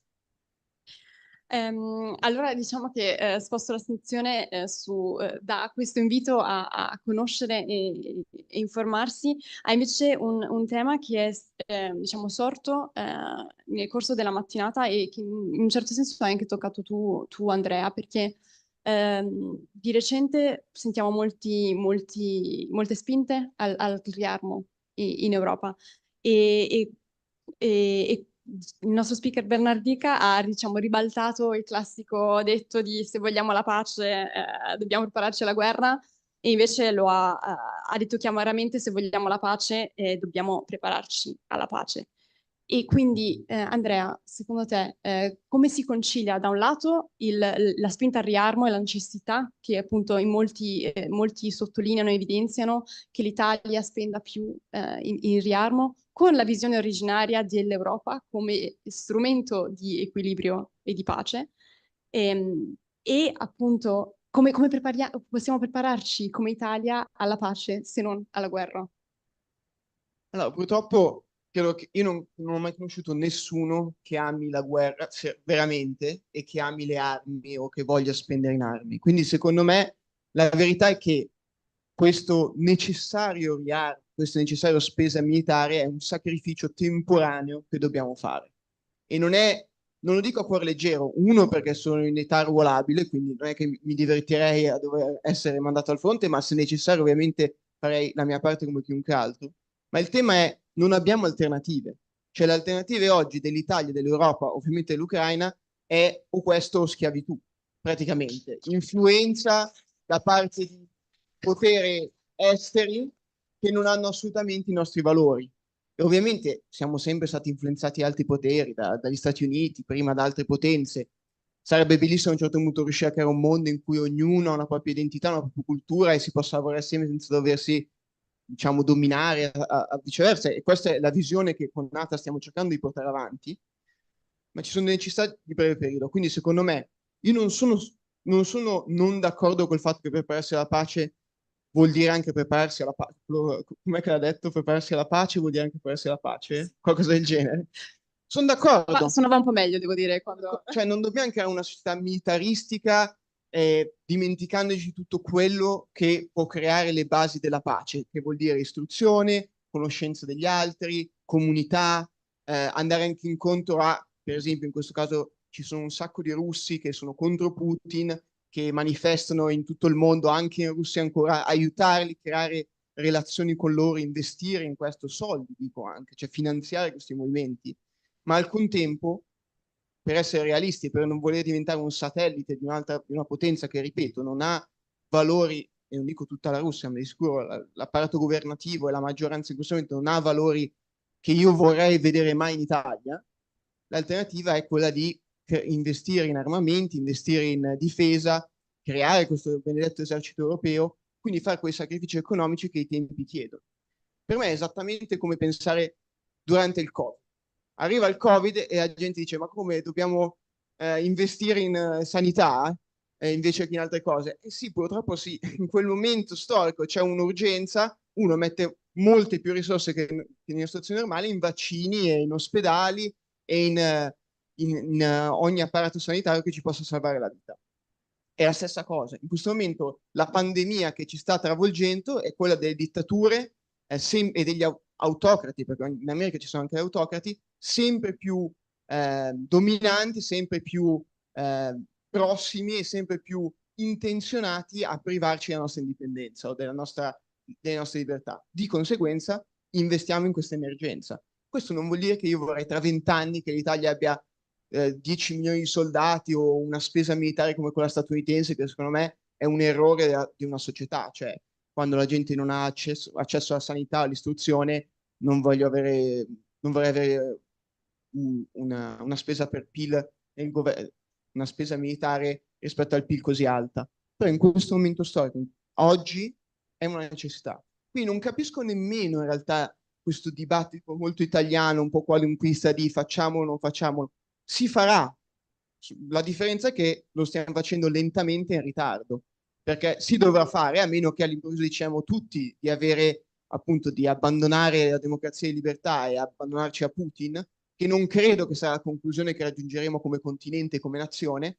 Investiremo in armamenti, manderemo probabilmente un supporto militare all'Ucraina in termini pacificatrici per supportare la pace, soltanto che come al solito lo faremo in ritardo, quindi creando molti più morti in Ucraina, molti più danni economici anche a noi, molti più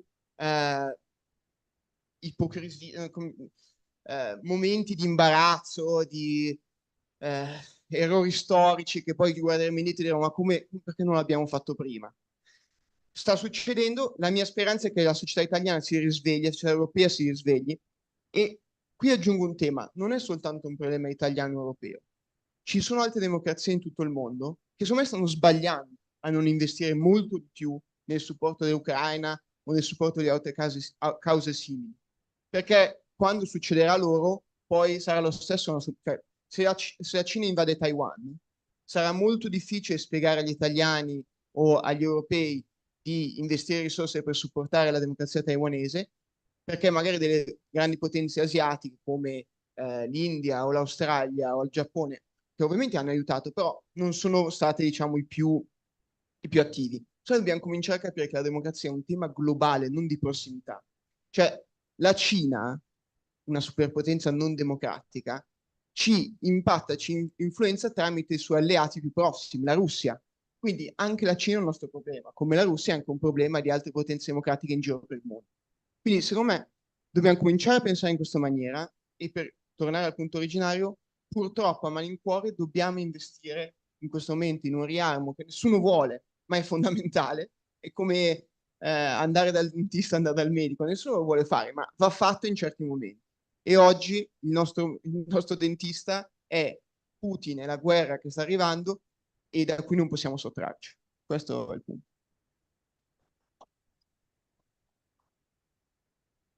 Vorrei sottolineare due aspetti della tua risposta. La prima è la qualità comune della spesa. Quindi hai fatto riferimento all'emergenza Covid e il fatto che la spesa che è stata fatta doveva essere una spesa che non pensava soltanto, che non veniva, uno, non veniva solo dall'Italia, perché da soli non ce l'avremmo fatta. Due, che invece era anche rivolta a paesi in tutto il mondo. E secondo me questo può fare la differenza, è la natura della spesa che facciamo e dell'investimento che facciamo adesso. La seconda parte è quella di riconoscere che non c'è un solo conflitto e che non c'è una gerarchia di conflitti, come tra l'altro ha sottolineato anche Colombo in uno dei suoi interventi precedenti. Vorrei aprire adesso al pubblico, alle domande al pubblico, in caso poi riuscissero a collegarsi i nostri due ospiti europarlamentari. E se qualcuno qui nel pubblico in sala ha domande, magari posso chiedere aiuto anche a Francesco per i microfoni e anche da chi sta moderando per le domande online.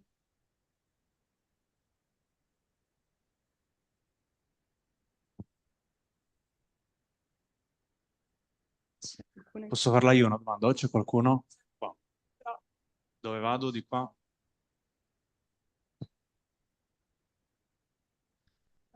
Sì, io volevo fare una domanda, avevo una domanda per Ruslana e una per Andrea. Partendo da la vostra associazione, avevo una curiosità mia ed era se voi avete anche a che fare con giovani magari o studenti in Italia di nazionalità russa e come vi approcciate a loro, se avete degli scambi culturali anche, se fate delle iniziative insieme o cose simili e se invece avete trovato difficoltà in questo nel relazionarvi non solo con loro ma anche tramite gli italiani, no? Perché poi si finisce in quel calderone di cui parlavi.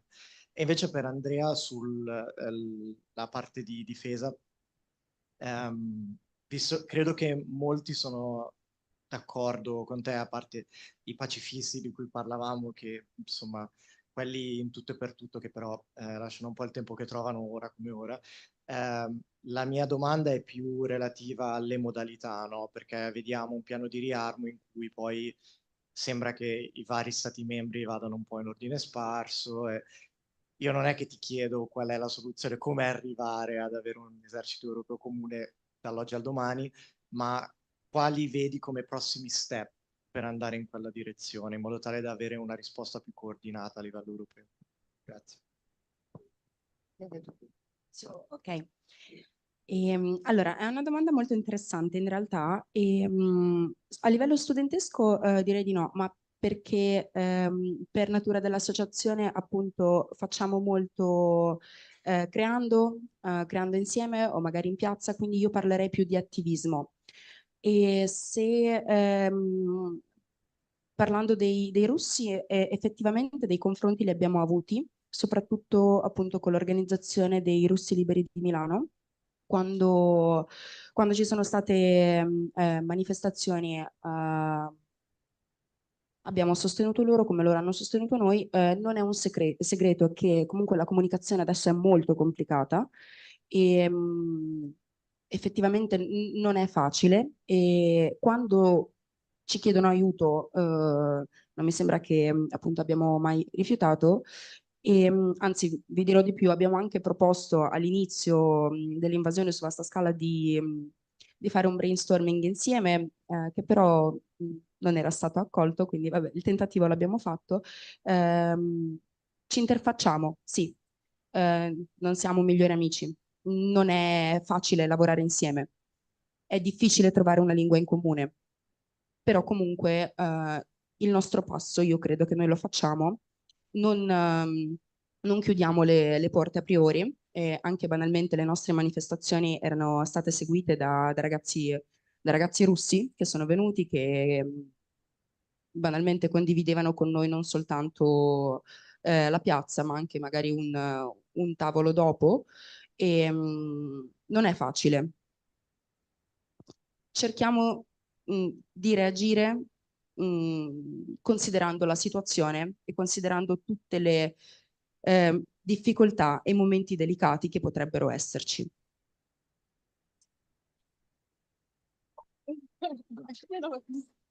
A questo vi fa un sacco onore, comunque, perché non deve essere assolutamente facile, però congratulazioni. Per la domanda sulla difesa europea, allora, prima di tutto reiteriamo qualcosa che oggi è stato detto vagamente.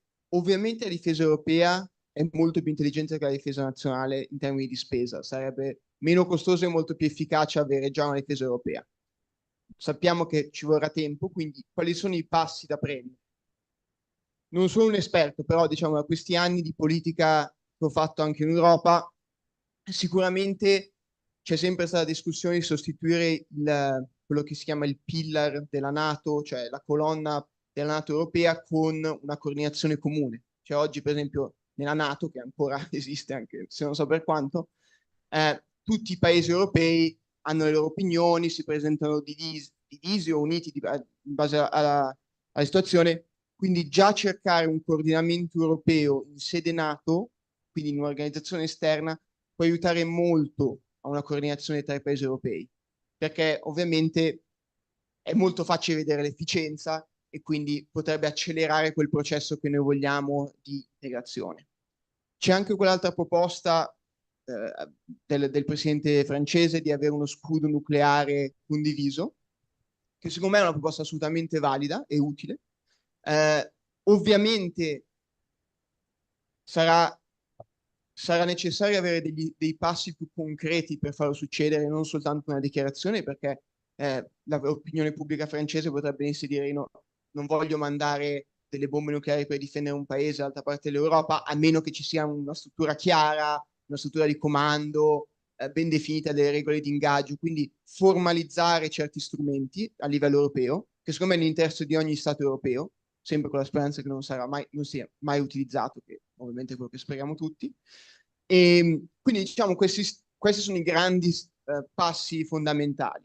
A parte quello, bisognerebbe anche semplicemente cominciare a formalizzare alcune diciture, cioè l'esercito europeo, anche in termini di piccoli coordinamenti tra vari eserciti nazionali, non esiste ad oggi. Ci sono delle esercitazioni, ci sono dei centri di comando in cui alcuni piccoli gruppi di truppe si scambiano, rotazione, lavorano insieme. Fondiamo un esercito europeo, non deve essere un esercito permanente, sempre, ma semplicemente un esercito in cui gli eserciti nazionali mandano, che ne so, in proporzione alla popolazione, tot migliaia di truppe ogni anno a lavorare assieme. È un modo per far capire alle persone cosa vuol dire un esercito europeo, anche magari privarlo di quella carattere un po' preoccupante, spaventosa che per alcuni segmenti della popolazione chiaramente esiste, e quindi accelerare un processo di integrazione, che comunque, ripeto, secondo me avverrà naturalmente, a meno che ci sia un cataclisma politico nei prossimi 10 anni, ma che ovviamente noi tutti abbiamo interesse ad accelerare. E dico noi tutti perché tu, Massimo, ti sei riferito ai pacifisti ovviamente in maniera chiaramente denigratoria, ma non perché denigri il termine, perché ne abbiamo parlato in maniera... però secondo me questo è importante perché io mi definisco assolutamente pacifista, cioè io vorrei vedere la pace ogni giorno. Ricollegandoci a quello che abbiamo detto prima con Elena, ci sono dei momenti nella storia in cui non si può essere pacifisti in senso di, come si può dire, arrendisti, si dice in italiano, non lo so, cioè persone che vogliono solo alzare le mani e dire non si possono toccare le armi. Nelson Mandela era un pacifista, Nelson Mandela ha combattuto, nel senso, ha fatto attentati per difendere la propria libertà e quella della sua comunità ed è finito in prigione. Qualcuno di voi può dirmi che Nelson Mandela non è un grande simbolo di pace? Ovviamente lo è. Lui è arrivato alla pace tramite la guerra, il terrorismo, anzi quello era proprio terrorismo a livello giustificatissimo, credo che nessuno dica che non lo fosse, ma era terrorismo contro civili, infrastrutture, quel che era.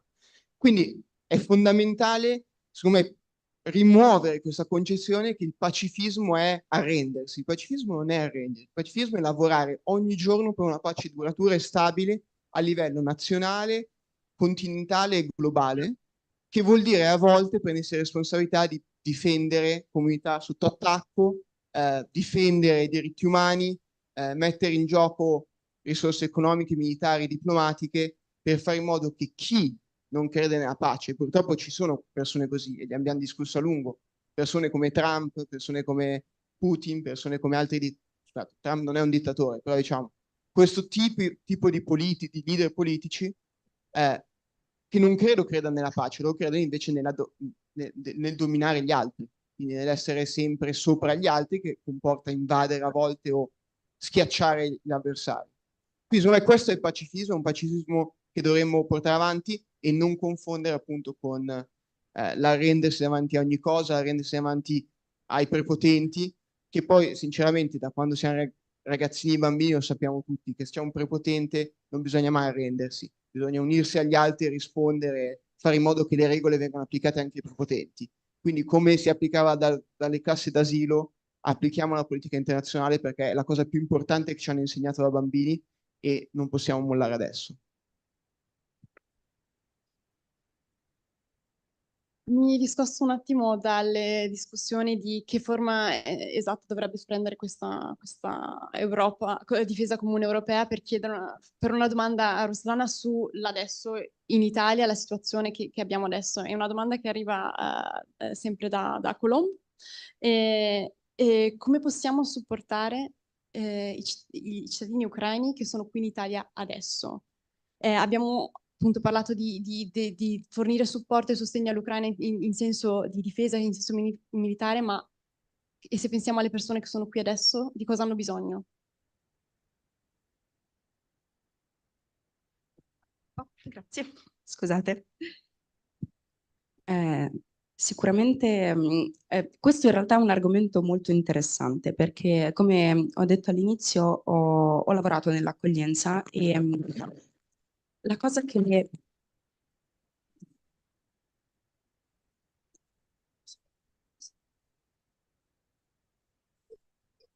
oh, ok. Mi si sente? A posto? La cosa che ho notato in realtà è che succede qui è la poca comprensione dei rifugiati ucraini. Non sono i soliti rifugiati, non sono i soliti migranti che siamo abituati a vedere in Italia. Sono molto strani per gli italiani e questo mi è sempre stato detto. Ma perché? Come mai in questo modo? Come mai scappa dalla guerra su una BMW? Perché aveva la BMW, non scappava perché aveva bisogno di un'auto nuova, ma perché rischiava la vita. Quindi è proprio la questione di comprensione. Ma si lamentano sempre di tutto e sono frasi che mi sono sempre state dette e perché è un informarsi costante, una conoscenza dei propri diritti, è una volontà di sapere di più e quindi proprio questo vorrei dire, nel senso un po' più di comprensione probabilmente, più forse qualche parola di supporto in più potrebbe essere molto, molto di aiuto. Probabilmente vi troverete davanti persone che molto probabilmente hanno perso tutto quello che avevano, molto probabilmente soffrono alla distanza perché magari hanno un marito, un fratello che sono adesso in Ucraina, molto probabilmente hanno perso qualcuno in guerra, molto probabilmente non possono vedere i propri amici, hanno perso tutta la loro quotidianità, la loro vita e stanno cercando di ricostruire, stanno cercando di essere attivi, proattivi, insomma, in Italia e non è facile. Non è facile essere un migrante e lo dico anch'io, sono in Italia da tanti anni, però mi sento di dirlo, non è facile. Bisogna avere, ma non soltanto per gli ucraini, in generale, capire che ogni persona che arriva da un altro paese molto probabilmente ha rinunciato a qualcosa, ha rinunciato alla propria quotidianità, qualsiasi essa sia. E, è un nuovo mondo, una nuova lingua, nuove città, un nuovo ambiente, nuove persone, è tutto nuovo, quindi forse bisogna pensare un po' di più all'altro, mettersi nei panni degli altri, avere una conoscenza e una comprensione dell'altro maggiore rispetto a quello che si ha adesso. E questo si può fare, è facile da fare, basta informarsi un po' di più. Ritorno sempre su quello. Chiedere, capire, io non penso che per una domanda in più su qualche curiosità, non so, possa fare del male, anzi, forse chiedersi, scoprire, scoprirsi, scopriamoci, perché no? Posso aggiungere una cosa? Abbiamo anche un'altra domanda dal pubblico. Prego, Andrea. Posso un secondo? Sì, Volevo sì. dire, tu sei gentilissimo, fai aiuto. C'è anche questa cosa chiamata internet, ChatGPT oggi, a cui puoi fare domande e capire cosa sta succedendo in Ucraina senza dover infastidire attivisti ucraini che magari stanno manifestando. Però capisco la gentilezza, ma è per dire c'è anche una responsabilità personale, e in questo caso dico degli italiani, di capire la situazione, di non farsi abbindolare da quello che dicono i leghisti in TV, parliamo chiaro, sono loro quelli più pro Putin, che sono robe banali, stupide, menzogne e che costano appunto il supporto a una popolazione come quella ucraina, ma non solo, ci sono altri casi, hanno parlato prima di Palestina e così via, persone che sacrificano la loro vita ogni giorno e si devono pure sentire dire, ma eh, magari la Russia non voleva davvero combattere, ma cazzo, sono venuti lì, li hanno invaso. Cioè, scusate, mi fermo qua. Stiamo prendendo la domanda dal pubblico. Una domanda dal pubblico. Sì, no, grazie. Parte in realtà la domanda da un commento che avevamo preso anche nei gruppi di lavoro, proprio su questa questione della difesa comune. Cioè, spesso, e soprattutto adesso, si sta molto lavorando sulla polarizzazione, no? Quindi i paci finti oppure i guerrafondai. Ma la realtà, come vediamo, è più complessa, no? perché il tema forse non è tanto il riarmo sì o no, ma il tema è il riarmo come e soprattutto cosa oltre il riarmo, cioè come costruire poi la pace, no? Ecco, non pensate che forse quello che manca nel dibattito è proprio questa uscire dalla semplificazione riarmo sì, riarmo no, guerra sì, guerra no, ma più che altro pace e come garantire la pace e come dire, capire un po' le cause-effetto? Se posso, perché sono molto, diciamo, d'accordo con questa domanda, nel senso volevo farla anch'io. Se posso aggiungere solamente, ehm, anche nel concreto, che tipo di comunicazione, lo chiedo ad Andrea, ma lo chiedo a tutti noi, che tipo di comunicazione possiamo mettere in campo per evitare la polarizzazione, rearm EU sì o no, e in qualche modo fare qualcosa per anche conquistare la fiducia di- dei cittadini, di chi ci vota, non solo prendere una decisione, perché può anche essere una decisione fantastica, perfetta, ma ha bisogno di essere accompagnata dalla fiducia dei cittadini. Colombo, vuoi dire qualcosa? Mi dispiace, il mio italiano è terribile, so vado a dire questo in inglese. I disagree. Sometimes polarization is not that bad. Like, I actually disagree. I think when it's a question of Russia invaded Ukraine, we need to freaking arm Ukraine, right? And I think sometimes for me, it's that simple. And we don't need to be all like, oh, yes, but because I don't, it's like the 2,000 disclaimers you have to have when you say something. No, Ukraine is being invaded, we support it. That's it. And I understand, but my point on polarization is often it's used as an in between. As a result, we have to say that we do it, but only for maybe defensive weapons or attacking ones, but only in this situation. And then only if it builds on peace. If we only, no, not only, right? The only way for me, and I'm not Ukrainian, but from an international law perspective, it was the first case we studied when I was at university a long time ago, which is very sad. It's Russia will keep on invading Ukraine unless Ukraine can defend itself. And it's pretty easy. The US and Europe were supposed to be party to a treaty where we would defend you, and we haven't, right? Like that's you gave up nuclear weapons because the international community was supposed to step in. The only way peace can be maintained, if we talk about long peace, and again, I studied the laws of war because I think law matters and we shouldn't be at war.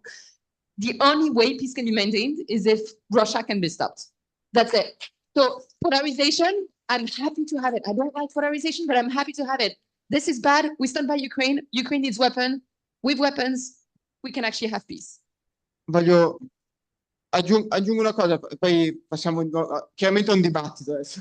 Aggiungo una cosa, sono assolutamente d'accordo con Colom, ma so che quello insomma che Domenico e Francesco intendevano è, cioè, almeno come lo interpreto io, chiarezza assoluta su cosa dobbiamo fare, quello che ha detto Colom. L'idea sarebbe, dovremmo anche pensare a un dopo, cioè noi difendiamo l'Ucraina, diamo tutte le armi, creiamo un esercito europeo e così via, e questo è gestire l'emergenza, assolutamente, l'ho detto 40 volte. Secondo me c'è, e l'esercizio che abbiamo fatto qui è immaginarsi come costruire una società europea, globale, che non necessiti più quella di il combattimento continuo, la difesa da dittatori, perché magari in un mondo ideale, o comunque avvicinandosi a un mondo migliore, tra 50 anni ci saranno molti meno dittatori e molti più leggi internazionali, organismi internazionali per proteggere popoli indifesi. Quindi secondo me è vero, perché il dibattito italiano è così distante dall'immaginare. È davvero sì o no, con ovviamente sì assolutamente riarmo da parte mia, riarmo per difendere l'Ucraina, però manca un po' quel punto che secondo me un dibattito politico serio dovrebbe avere, ok, sì e no, polarizziamo, hai ragione tu, cioè mettiamo il sì, però pensiamo anche a cosa fare dopo. Insomma è quello che facciamo con Atlas tutti i giorni, cioè non diciamo soltanto uccidiamo Putin, sì, ci può stare, io ne ho parlato un po', sono un po' estremo su questo, però dico, come facciamo a includere la Russia e altre dittature come sono la Cina e così in un sistema democratico internazionale, non tra 2 anni, non succederà mai, ma tra 30, 40, 50 anni, perché io vorrei vivere in un mondo, vorrei essere ancora in vita in un mondo in cui la guerra è dimenticata, un po' come fortunatamente alcuni aspetti delle guerre sono stati dimenticati, le armi chimiche, o così comunque non sono più la norma. Quindi la società umana riesce a fare dei passi avanti. Mi piacerebbe nella mia vita vedere il passo forse finale, quello di limitare le guerre a un errore storico, che secondo me è quello a cui tutti ambiamo. Insomma, è quello nella società italiana, ma forse in tutto il mondo, non esiste ancora questo dibattito politico. Quindi scusa, volevo solo aggiungere, perché sono d'accordo con te, anzi non sto rispondendo a te, sto rispondendo a Domenico e a Francesco. Vorrei magari dare un attimo l'opportunità a Domenico di... come fa? Yeah, I just want to clarify. A clarifier starting to say in italiano, ok? Allora, chiarisco subito. Allora, inizio a dire questa cosa. Quando un popolo aggredito combatte per la libertà, quella si chiama resistenza, ok? E la resistenza non è né guerra né pace, è resistenza. Io sono completamente pro resistenza ucraina. Il tema è questo, come diceva giustamente Andrea. Perché ci sono nate queste guerre? Perché siamo arrivati a questo? Perché il Consiglio di sicurezza ha fallito e il Consiglio di sicurezza era nato con l'obiettivo proprio di evitare queste situazioni, di gestire le contese tra gli stati non in modo, come dire, barbarico, cioè non in modo legato ai conflitti, ok? Questo ha fallito e siamo arrivati a questo punto e, come diceva Andrea, è una situazione di emergenza che va radicalmente e decisamente, come dire, fissata o comunque risolta. Il tema è se anche un partigiano che ha vissuto la resistenza, tu gli dici riarmiamo l'Europa e basta, il partigiano, pur avendo imbracciato le armi, quindi avendo combattuto, ti dirà non vorrei che succedesse questo. Però se tu gli dici serve la difesa per una resistenza, eccetera, eccetera, e lavoriamo perché a dopo questo ci sia un mondo che ritorni in una situazione di come dire, risoluzione dei conflitti civile, allora magari anche la posizione di chi è solo per la pace adesso può cambiare. Questo intendo. Secondo me è limitativo dire riarmiamo l'Europa e basta, sì o no, sei d'accordo o non sei d'accordo, o sei un pacifinto o sei un guerrafondaio.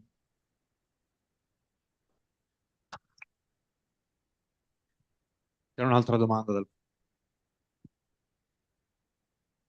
Ecco, allora il tema secondo me non dovrebbe più essere tanto chi è pacifista, chi non è pacifista, chi è pacifinto, chi non è pacifinto, ma perché questa parola secondo me è diventata un po' un'arma di distrazione di massa, ma il tema è senza nulla togliere alle responsabilità che hanno i cittadini di informarsi, che a volte non rispettano, però c'è anche il tema secondo me, del perché la minaccia russa non solo per il popolo ucraino, che è palese, ma anche per il mondo occidentale c'è. E quindi ci sarebbe da chiedersi quanti tra i leader del mondo occidentale abbiano fatto qualcosa per far capire alla società civile, ai cittadini, che quello è il nemico. Cioè la Russia non è solo un paese che invade, minaccia, bombarda e uccide, in Ucraina, come in Crimea, in Donbass, in Georgia, eccetera, ma è anche un paese che poco tempo fa, ha condotto degli attacchi hacker in Italia. Cioè ha hackerato il sito web del Presidente del Consiglio e di un altro ministro, che ci possono anche stare sulle scatole. Infatti ho sentito gente dire, ah, meglio che l'abbiano fatto. No.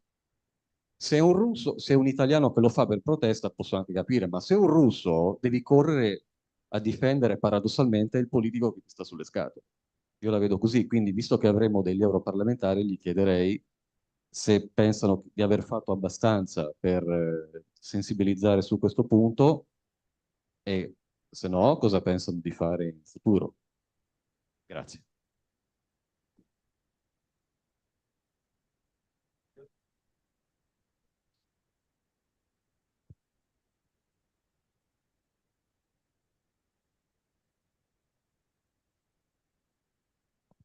Sì? Ok.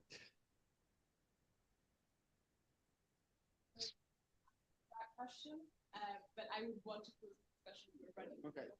10 secondi, vai, 10 secondi. Sì, io vorrei porre magari anche un'altra domanda, sempre sul tema riarmo sì, riarmo no, come, eccetera. Penso che la domanda che, dipendendo anche da quello che ha detto Giuliano, che ci dovremmo porre come italiani, come europei, come alleati dell'Ucraina è cosa può fermare Putin, perché Putin da solo non si ferma e l'unica cosa che lo può fermare è la sconfitta militare, almeno fermarlo fin dove è arrivato adesso, possibilmente liberare l'Ucraina intera, ma questo dovrebbe essere l'obiettivo base e da lì costruire poi la risposta necessaria, non chiedersi sì, o no, cioè il nostro obiettivo qual è? Vogliamo fermarlo o no?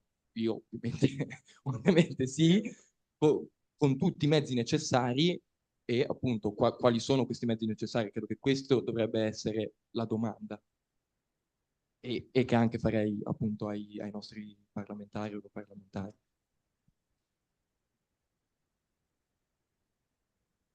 Beh, io sono d'accordo, in realtà non mi piace essere d'accordo con tutti perché è troppo facile, però in realtà in questa stanza è semplice.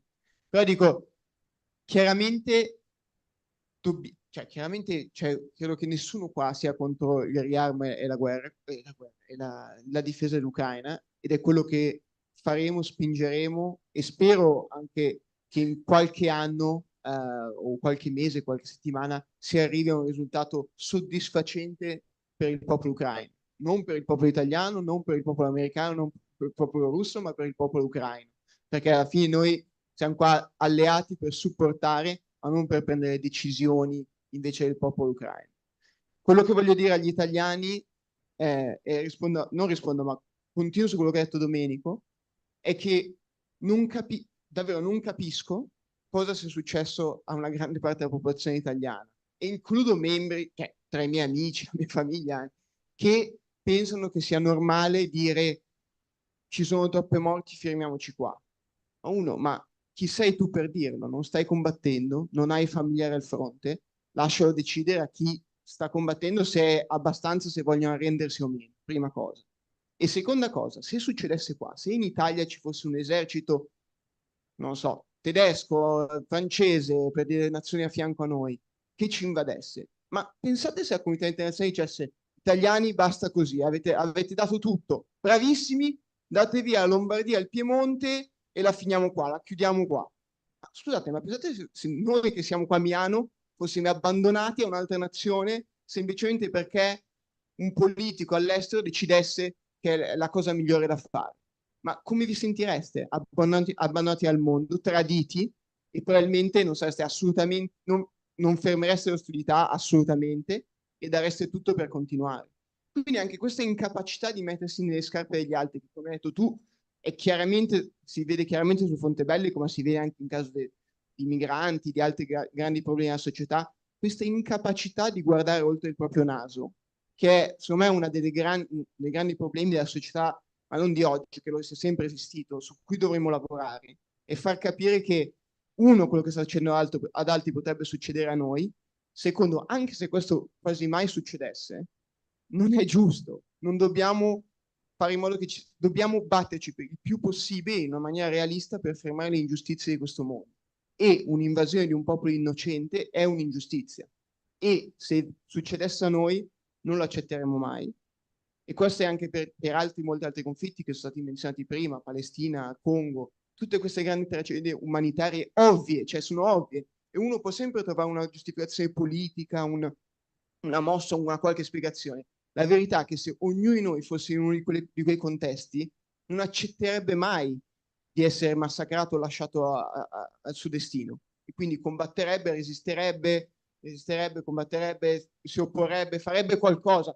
O magari, questo vedo anche alcuni che scuotono le teste, giustamente alcuni magari si arrenderebbero e sarebbero contenti così. C'è quella parte della popolazione, se sono la maggioranza, è giusto che succeda. Non credo che la maggioranza degli ucraini ad oggi voglia lasciare il territorio della Russia senza colpo ferire o senza avere nessuna garanzia di sicurezza a lungo andare e così via.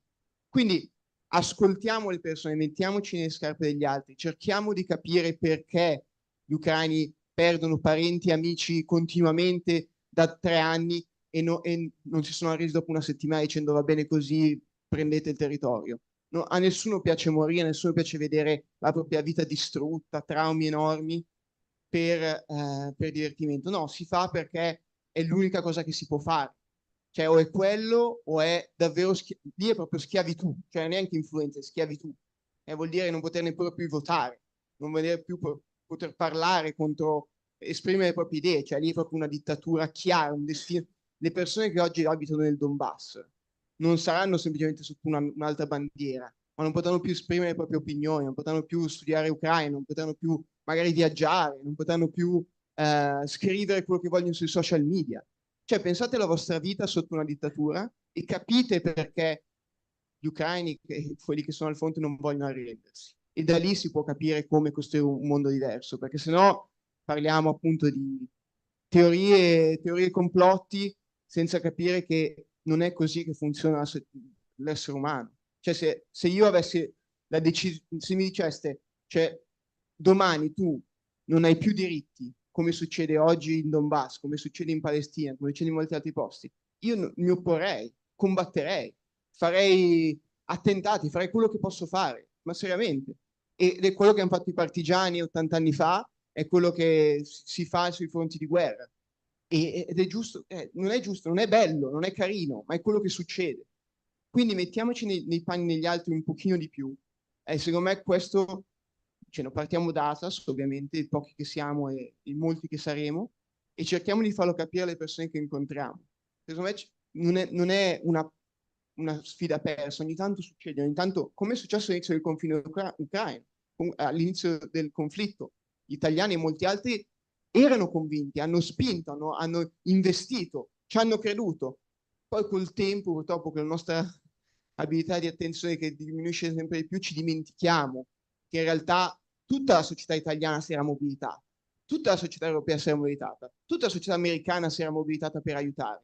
E da un certo punto sembrava ce l'avessimo anche fatta, l'Ucraina stava prevalendo, poi non è stato abbastanza, è lì che abbiamo sbagliato, non abbiamo spinto, non abbiamo fatto in modo di magari fare dei negoziati quando l'Ucraina stava dominando, perché magari avremmo risolto il problema, non lo so. Però comunque, sì, il mio messaggio è questo. Cominciamo in Atlas a metterci nelle scarpe degli altri, nei panni degli altri, scusate, scarpe in inglese, nei panni degli altri, e cerchiamo di portare questo messaggio al resto della società, perché è l'unica cosa, è davvero l'unica cosa che può cambiare la mentalità di un paese come l'Italia, che ha tanto da dare, ha tante capacità, ha l'economia, la storia, la cultura per influenzare il mondo in maniera positiva, verso una luce di speranza in questo mondo triste e ombroso, ma purtroppo non lo sta facendo.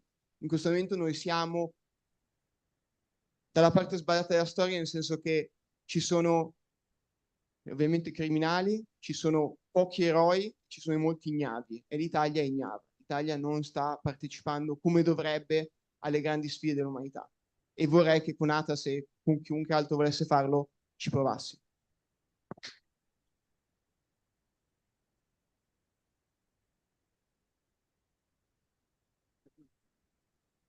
Dobbiamo chiudere, vi chiederei 30 secondi, l'ultima domanda per finire, appunto, concludere questa tavola rotonda. Mi collegherei a questo discorso che ha fatto Andrea e vi chiederei di immaginarvi che ci trovassimo qui tra 3 anni a discutere di cooperazione internazionale e di una coalizione globale per la democrazia. Quali obiettivi vi augurate che l'Italia abbia raggiunto? Anzi, quale obiettivo? Uno solo? E quale problema sperate che saremo pronti ad affrontare assieme? 30 secondi.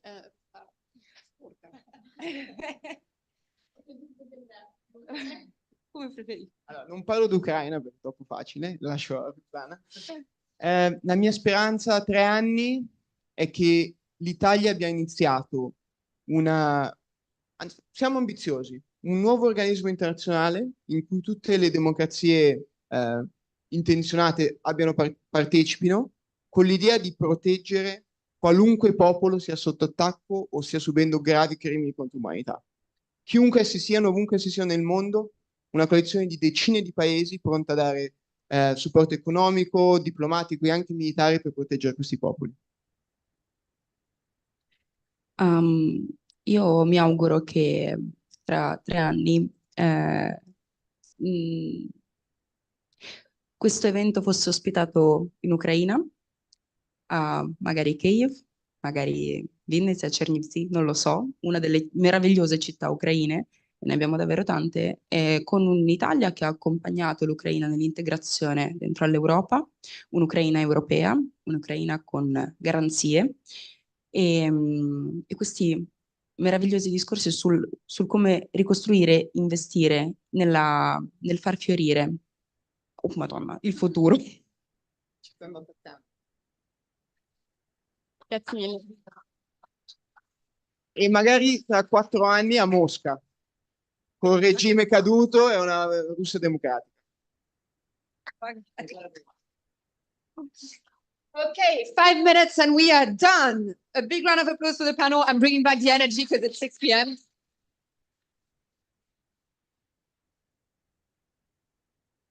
Yes. Can you put the other slides on? Beautiful. We are done. I just want to talk about next steps. First of all, it's 6 p.m. on a Saturday, so congratulations, you are still alive. Some of you are smiling, positive about the world after all of this, and we just had an incredible moving panel. I'm looking at the both of you and Elena. It was incredible. Thank you so much. Big round of applause for all of you for serving. Thanks.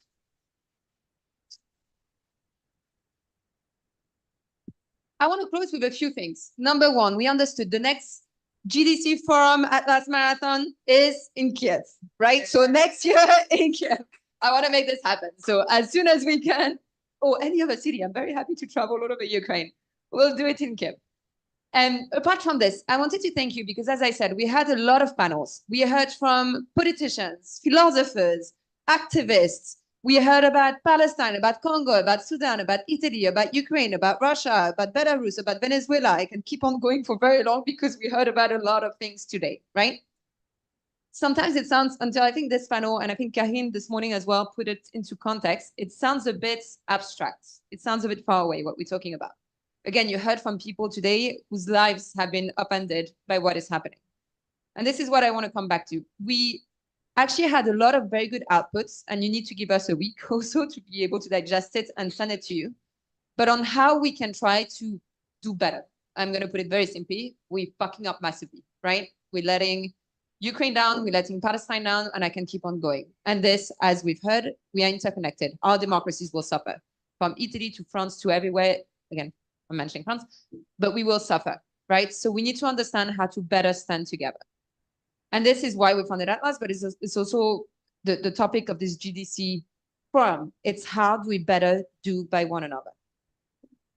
What we have discussed and the solutions, we want to take them, we want to digest them, and we want to make them into different campaigns, into different political demands, into different policies we want to advocate for in Parliament. So it's not what you did today. We are very thankful because you, as I told you at the beginning, we have no idea how we can actually build this global coalition for freedom. We think we really believe something needs to change, but we have no idea exactly how to make it happen. So we're going to take it and we're going to try to figure it out. If you want to join us, please do. It's all on our website and you can help us figure it out. We are far from having it figured out. And that is our general call to action, is if we want to build a fair world, we need to get active together. But now I want to point to this 2 seconds, because that's one of the solutions I'm pushing for. And I'm going to do 1 minute of self-promotion. Again, I think you've heard it. I'm very critical of what the UN is doing. I still think it's one of the best tools we have. And so we are trying to introduce a resolution at the UN General Assembly that would, force is a big term, because at the end of the day, Russia, the US, and the big countries will still have a veto power, but will make it very difficult for the UN to not act systematically when one of those crimes is committing. A crimes against humanity, a war crime, apartheid, occupation. And this includes Ukraine, this includes Palestine, this includes Myanmar, this includes the Taliban regime in Afghanistan, and a couple of other conflicts. It's actually not that long. It's just a couple of countries. And this would mean that member states would state in the General Assembly, basically the parliament, look, from now on, whenever this happens, we will impose sanctions, target sanctions, full-arm embargoes. We will divest and we will boycott until there's no more chance for those regimes to get support. We want to use basically solidarity as a tool to end complicity. And this campaign, we're doing it in 2 ways, and then I'm done talking about it. Number one, if you follow this QR code, you will end up on a page where you can send an email to the president of the General Assembly. We're spamming him, annoying him as much as possible. Help us spam him. Let's make his Saturday a beautiful mess of an inbox and actually ensure he hears us. And second, we are directly negotiating with countries. And we are actually getting support. countries are interested in introducing this. But the more people we can gather behind, the more chances it will not be something watered down without any weight, but something that can actually create change. That's just one of the ideas. So I just wanted to mention it, but a lot more has been said today, from a civil service to a democracy caucus to dialogues, etc. There were a lot of ideas. We want to take them. We want to thank you. And we want to hold this in Kiev and then in Gaza next time around when all of those places have free one by one. And in order to ensure we better stand together. Last reminder, and you are done hearing from me, I promise. Tomorrow here for Italians or residents or people that are interested, Atlas Italy is holding its summit, discussing vision, policy, what else? Elections, and so on. Join us in this space. I want to close by giving a few rounds of applause. First of all, for GDC from Europe for hosting it with us, funding this event and making it possible. Second, Francesco, our master of ceremony, please stand up. Julian, tech and facilitator, I want you to stand up. I know you're tired. Up, it's beautiful. All of the Atlas volunteers, it's time to stand up.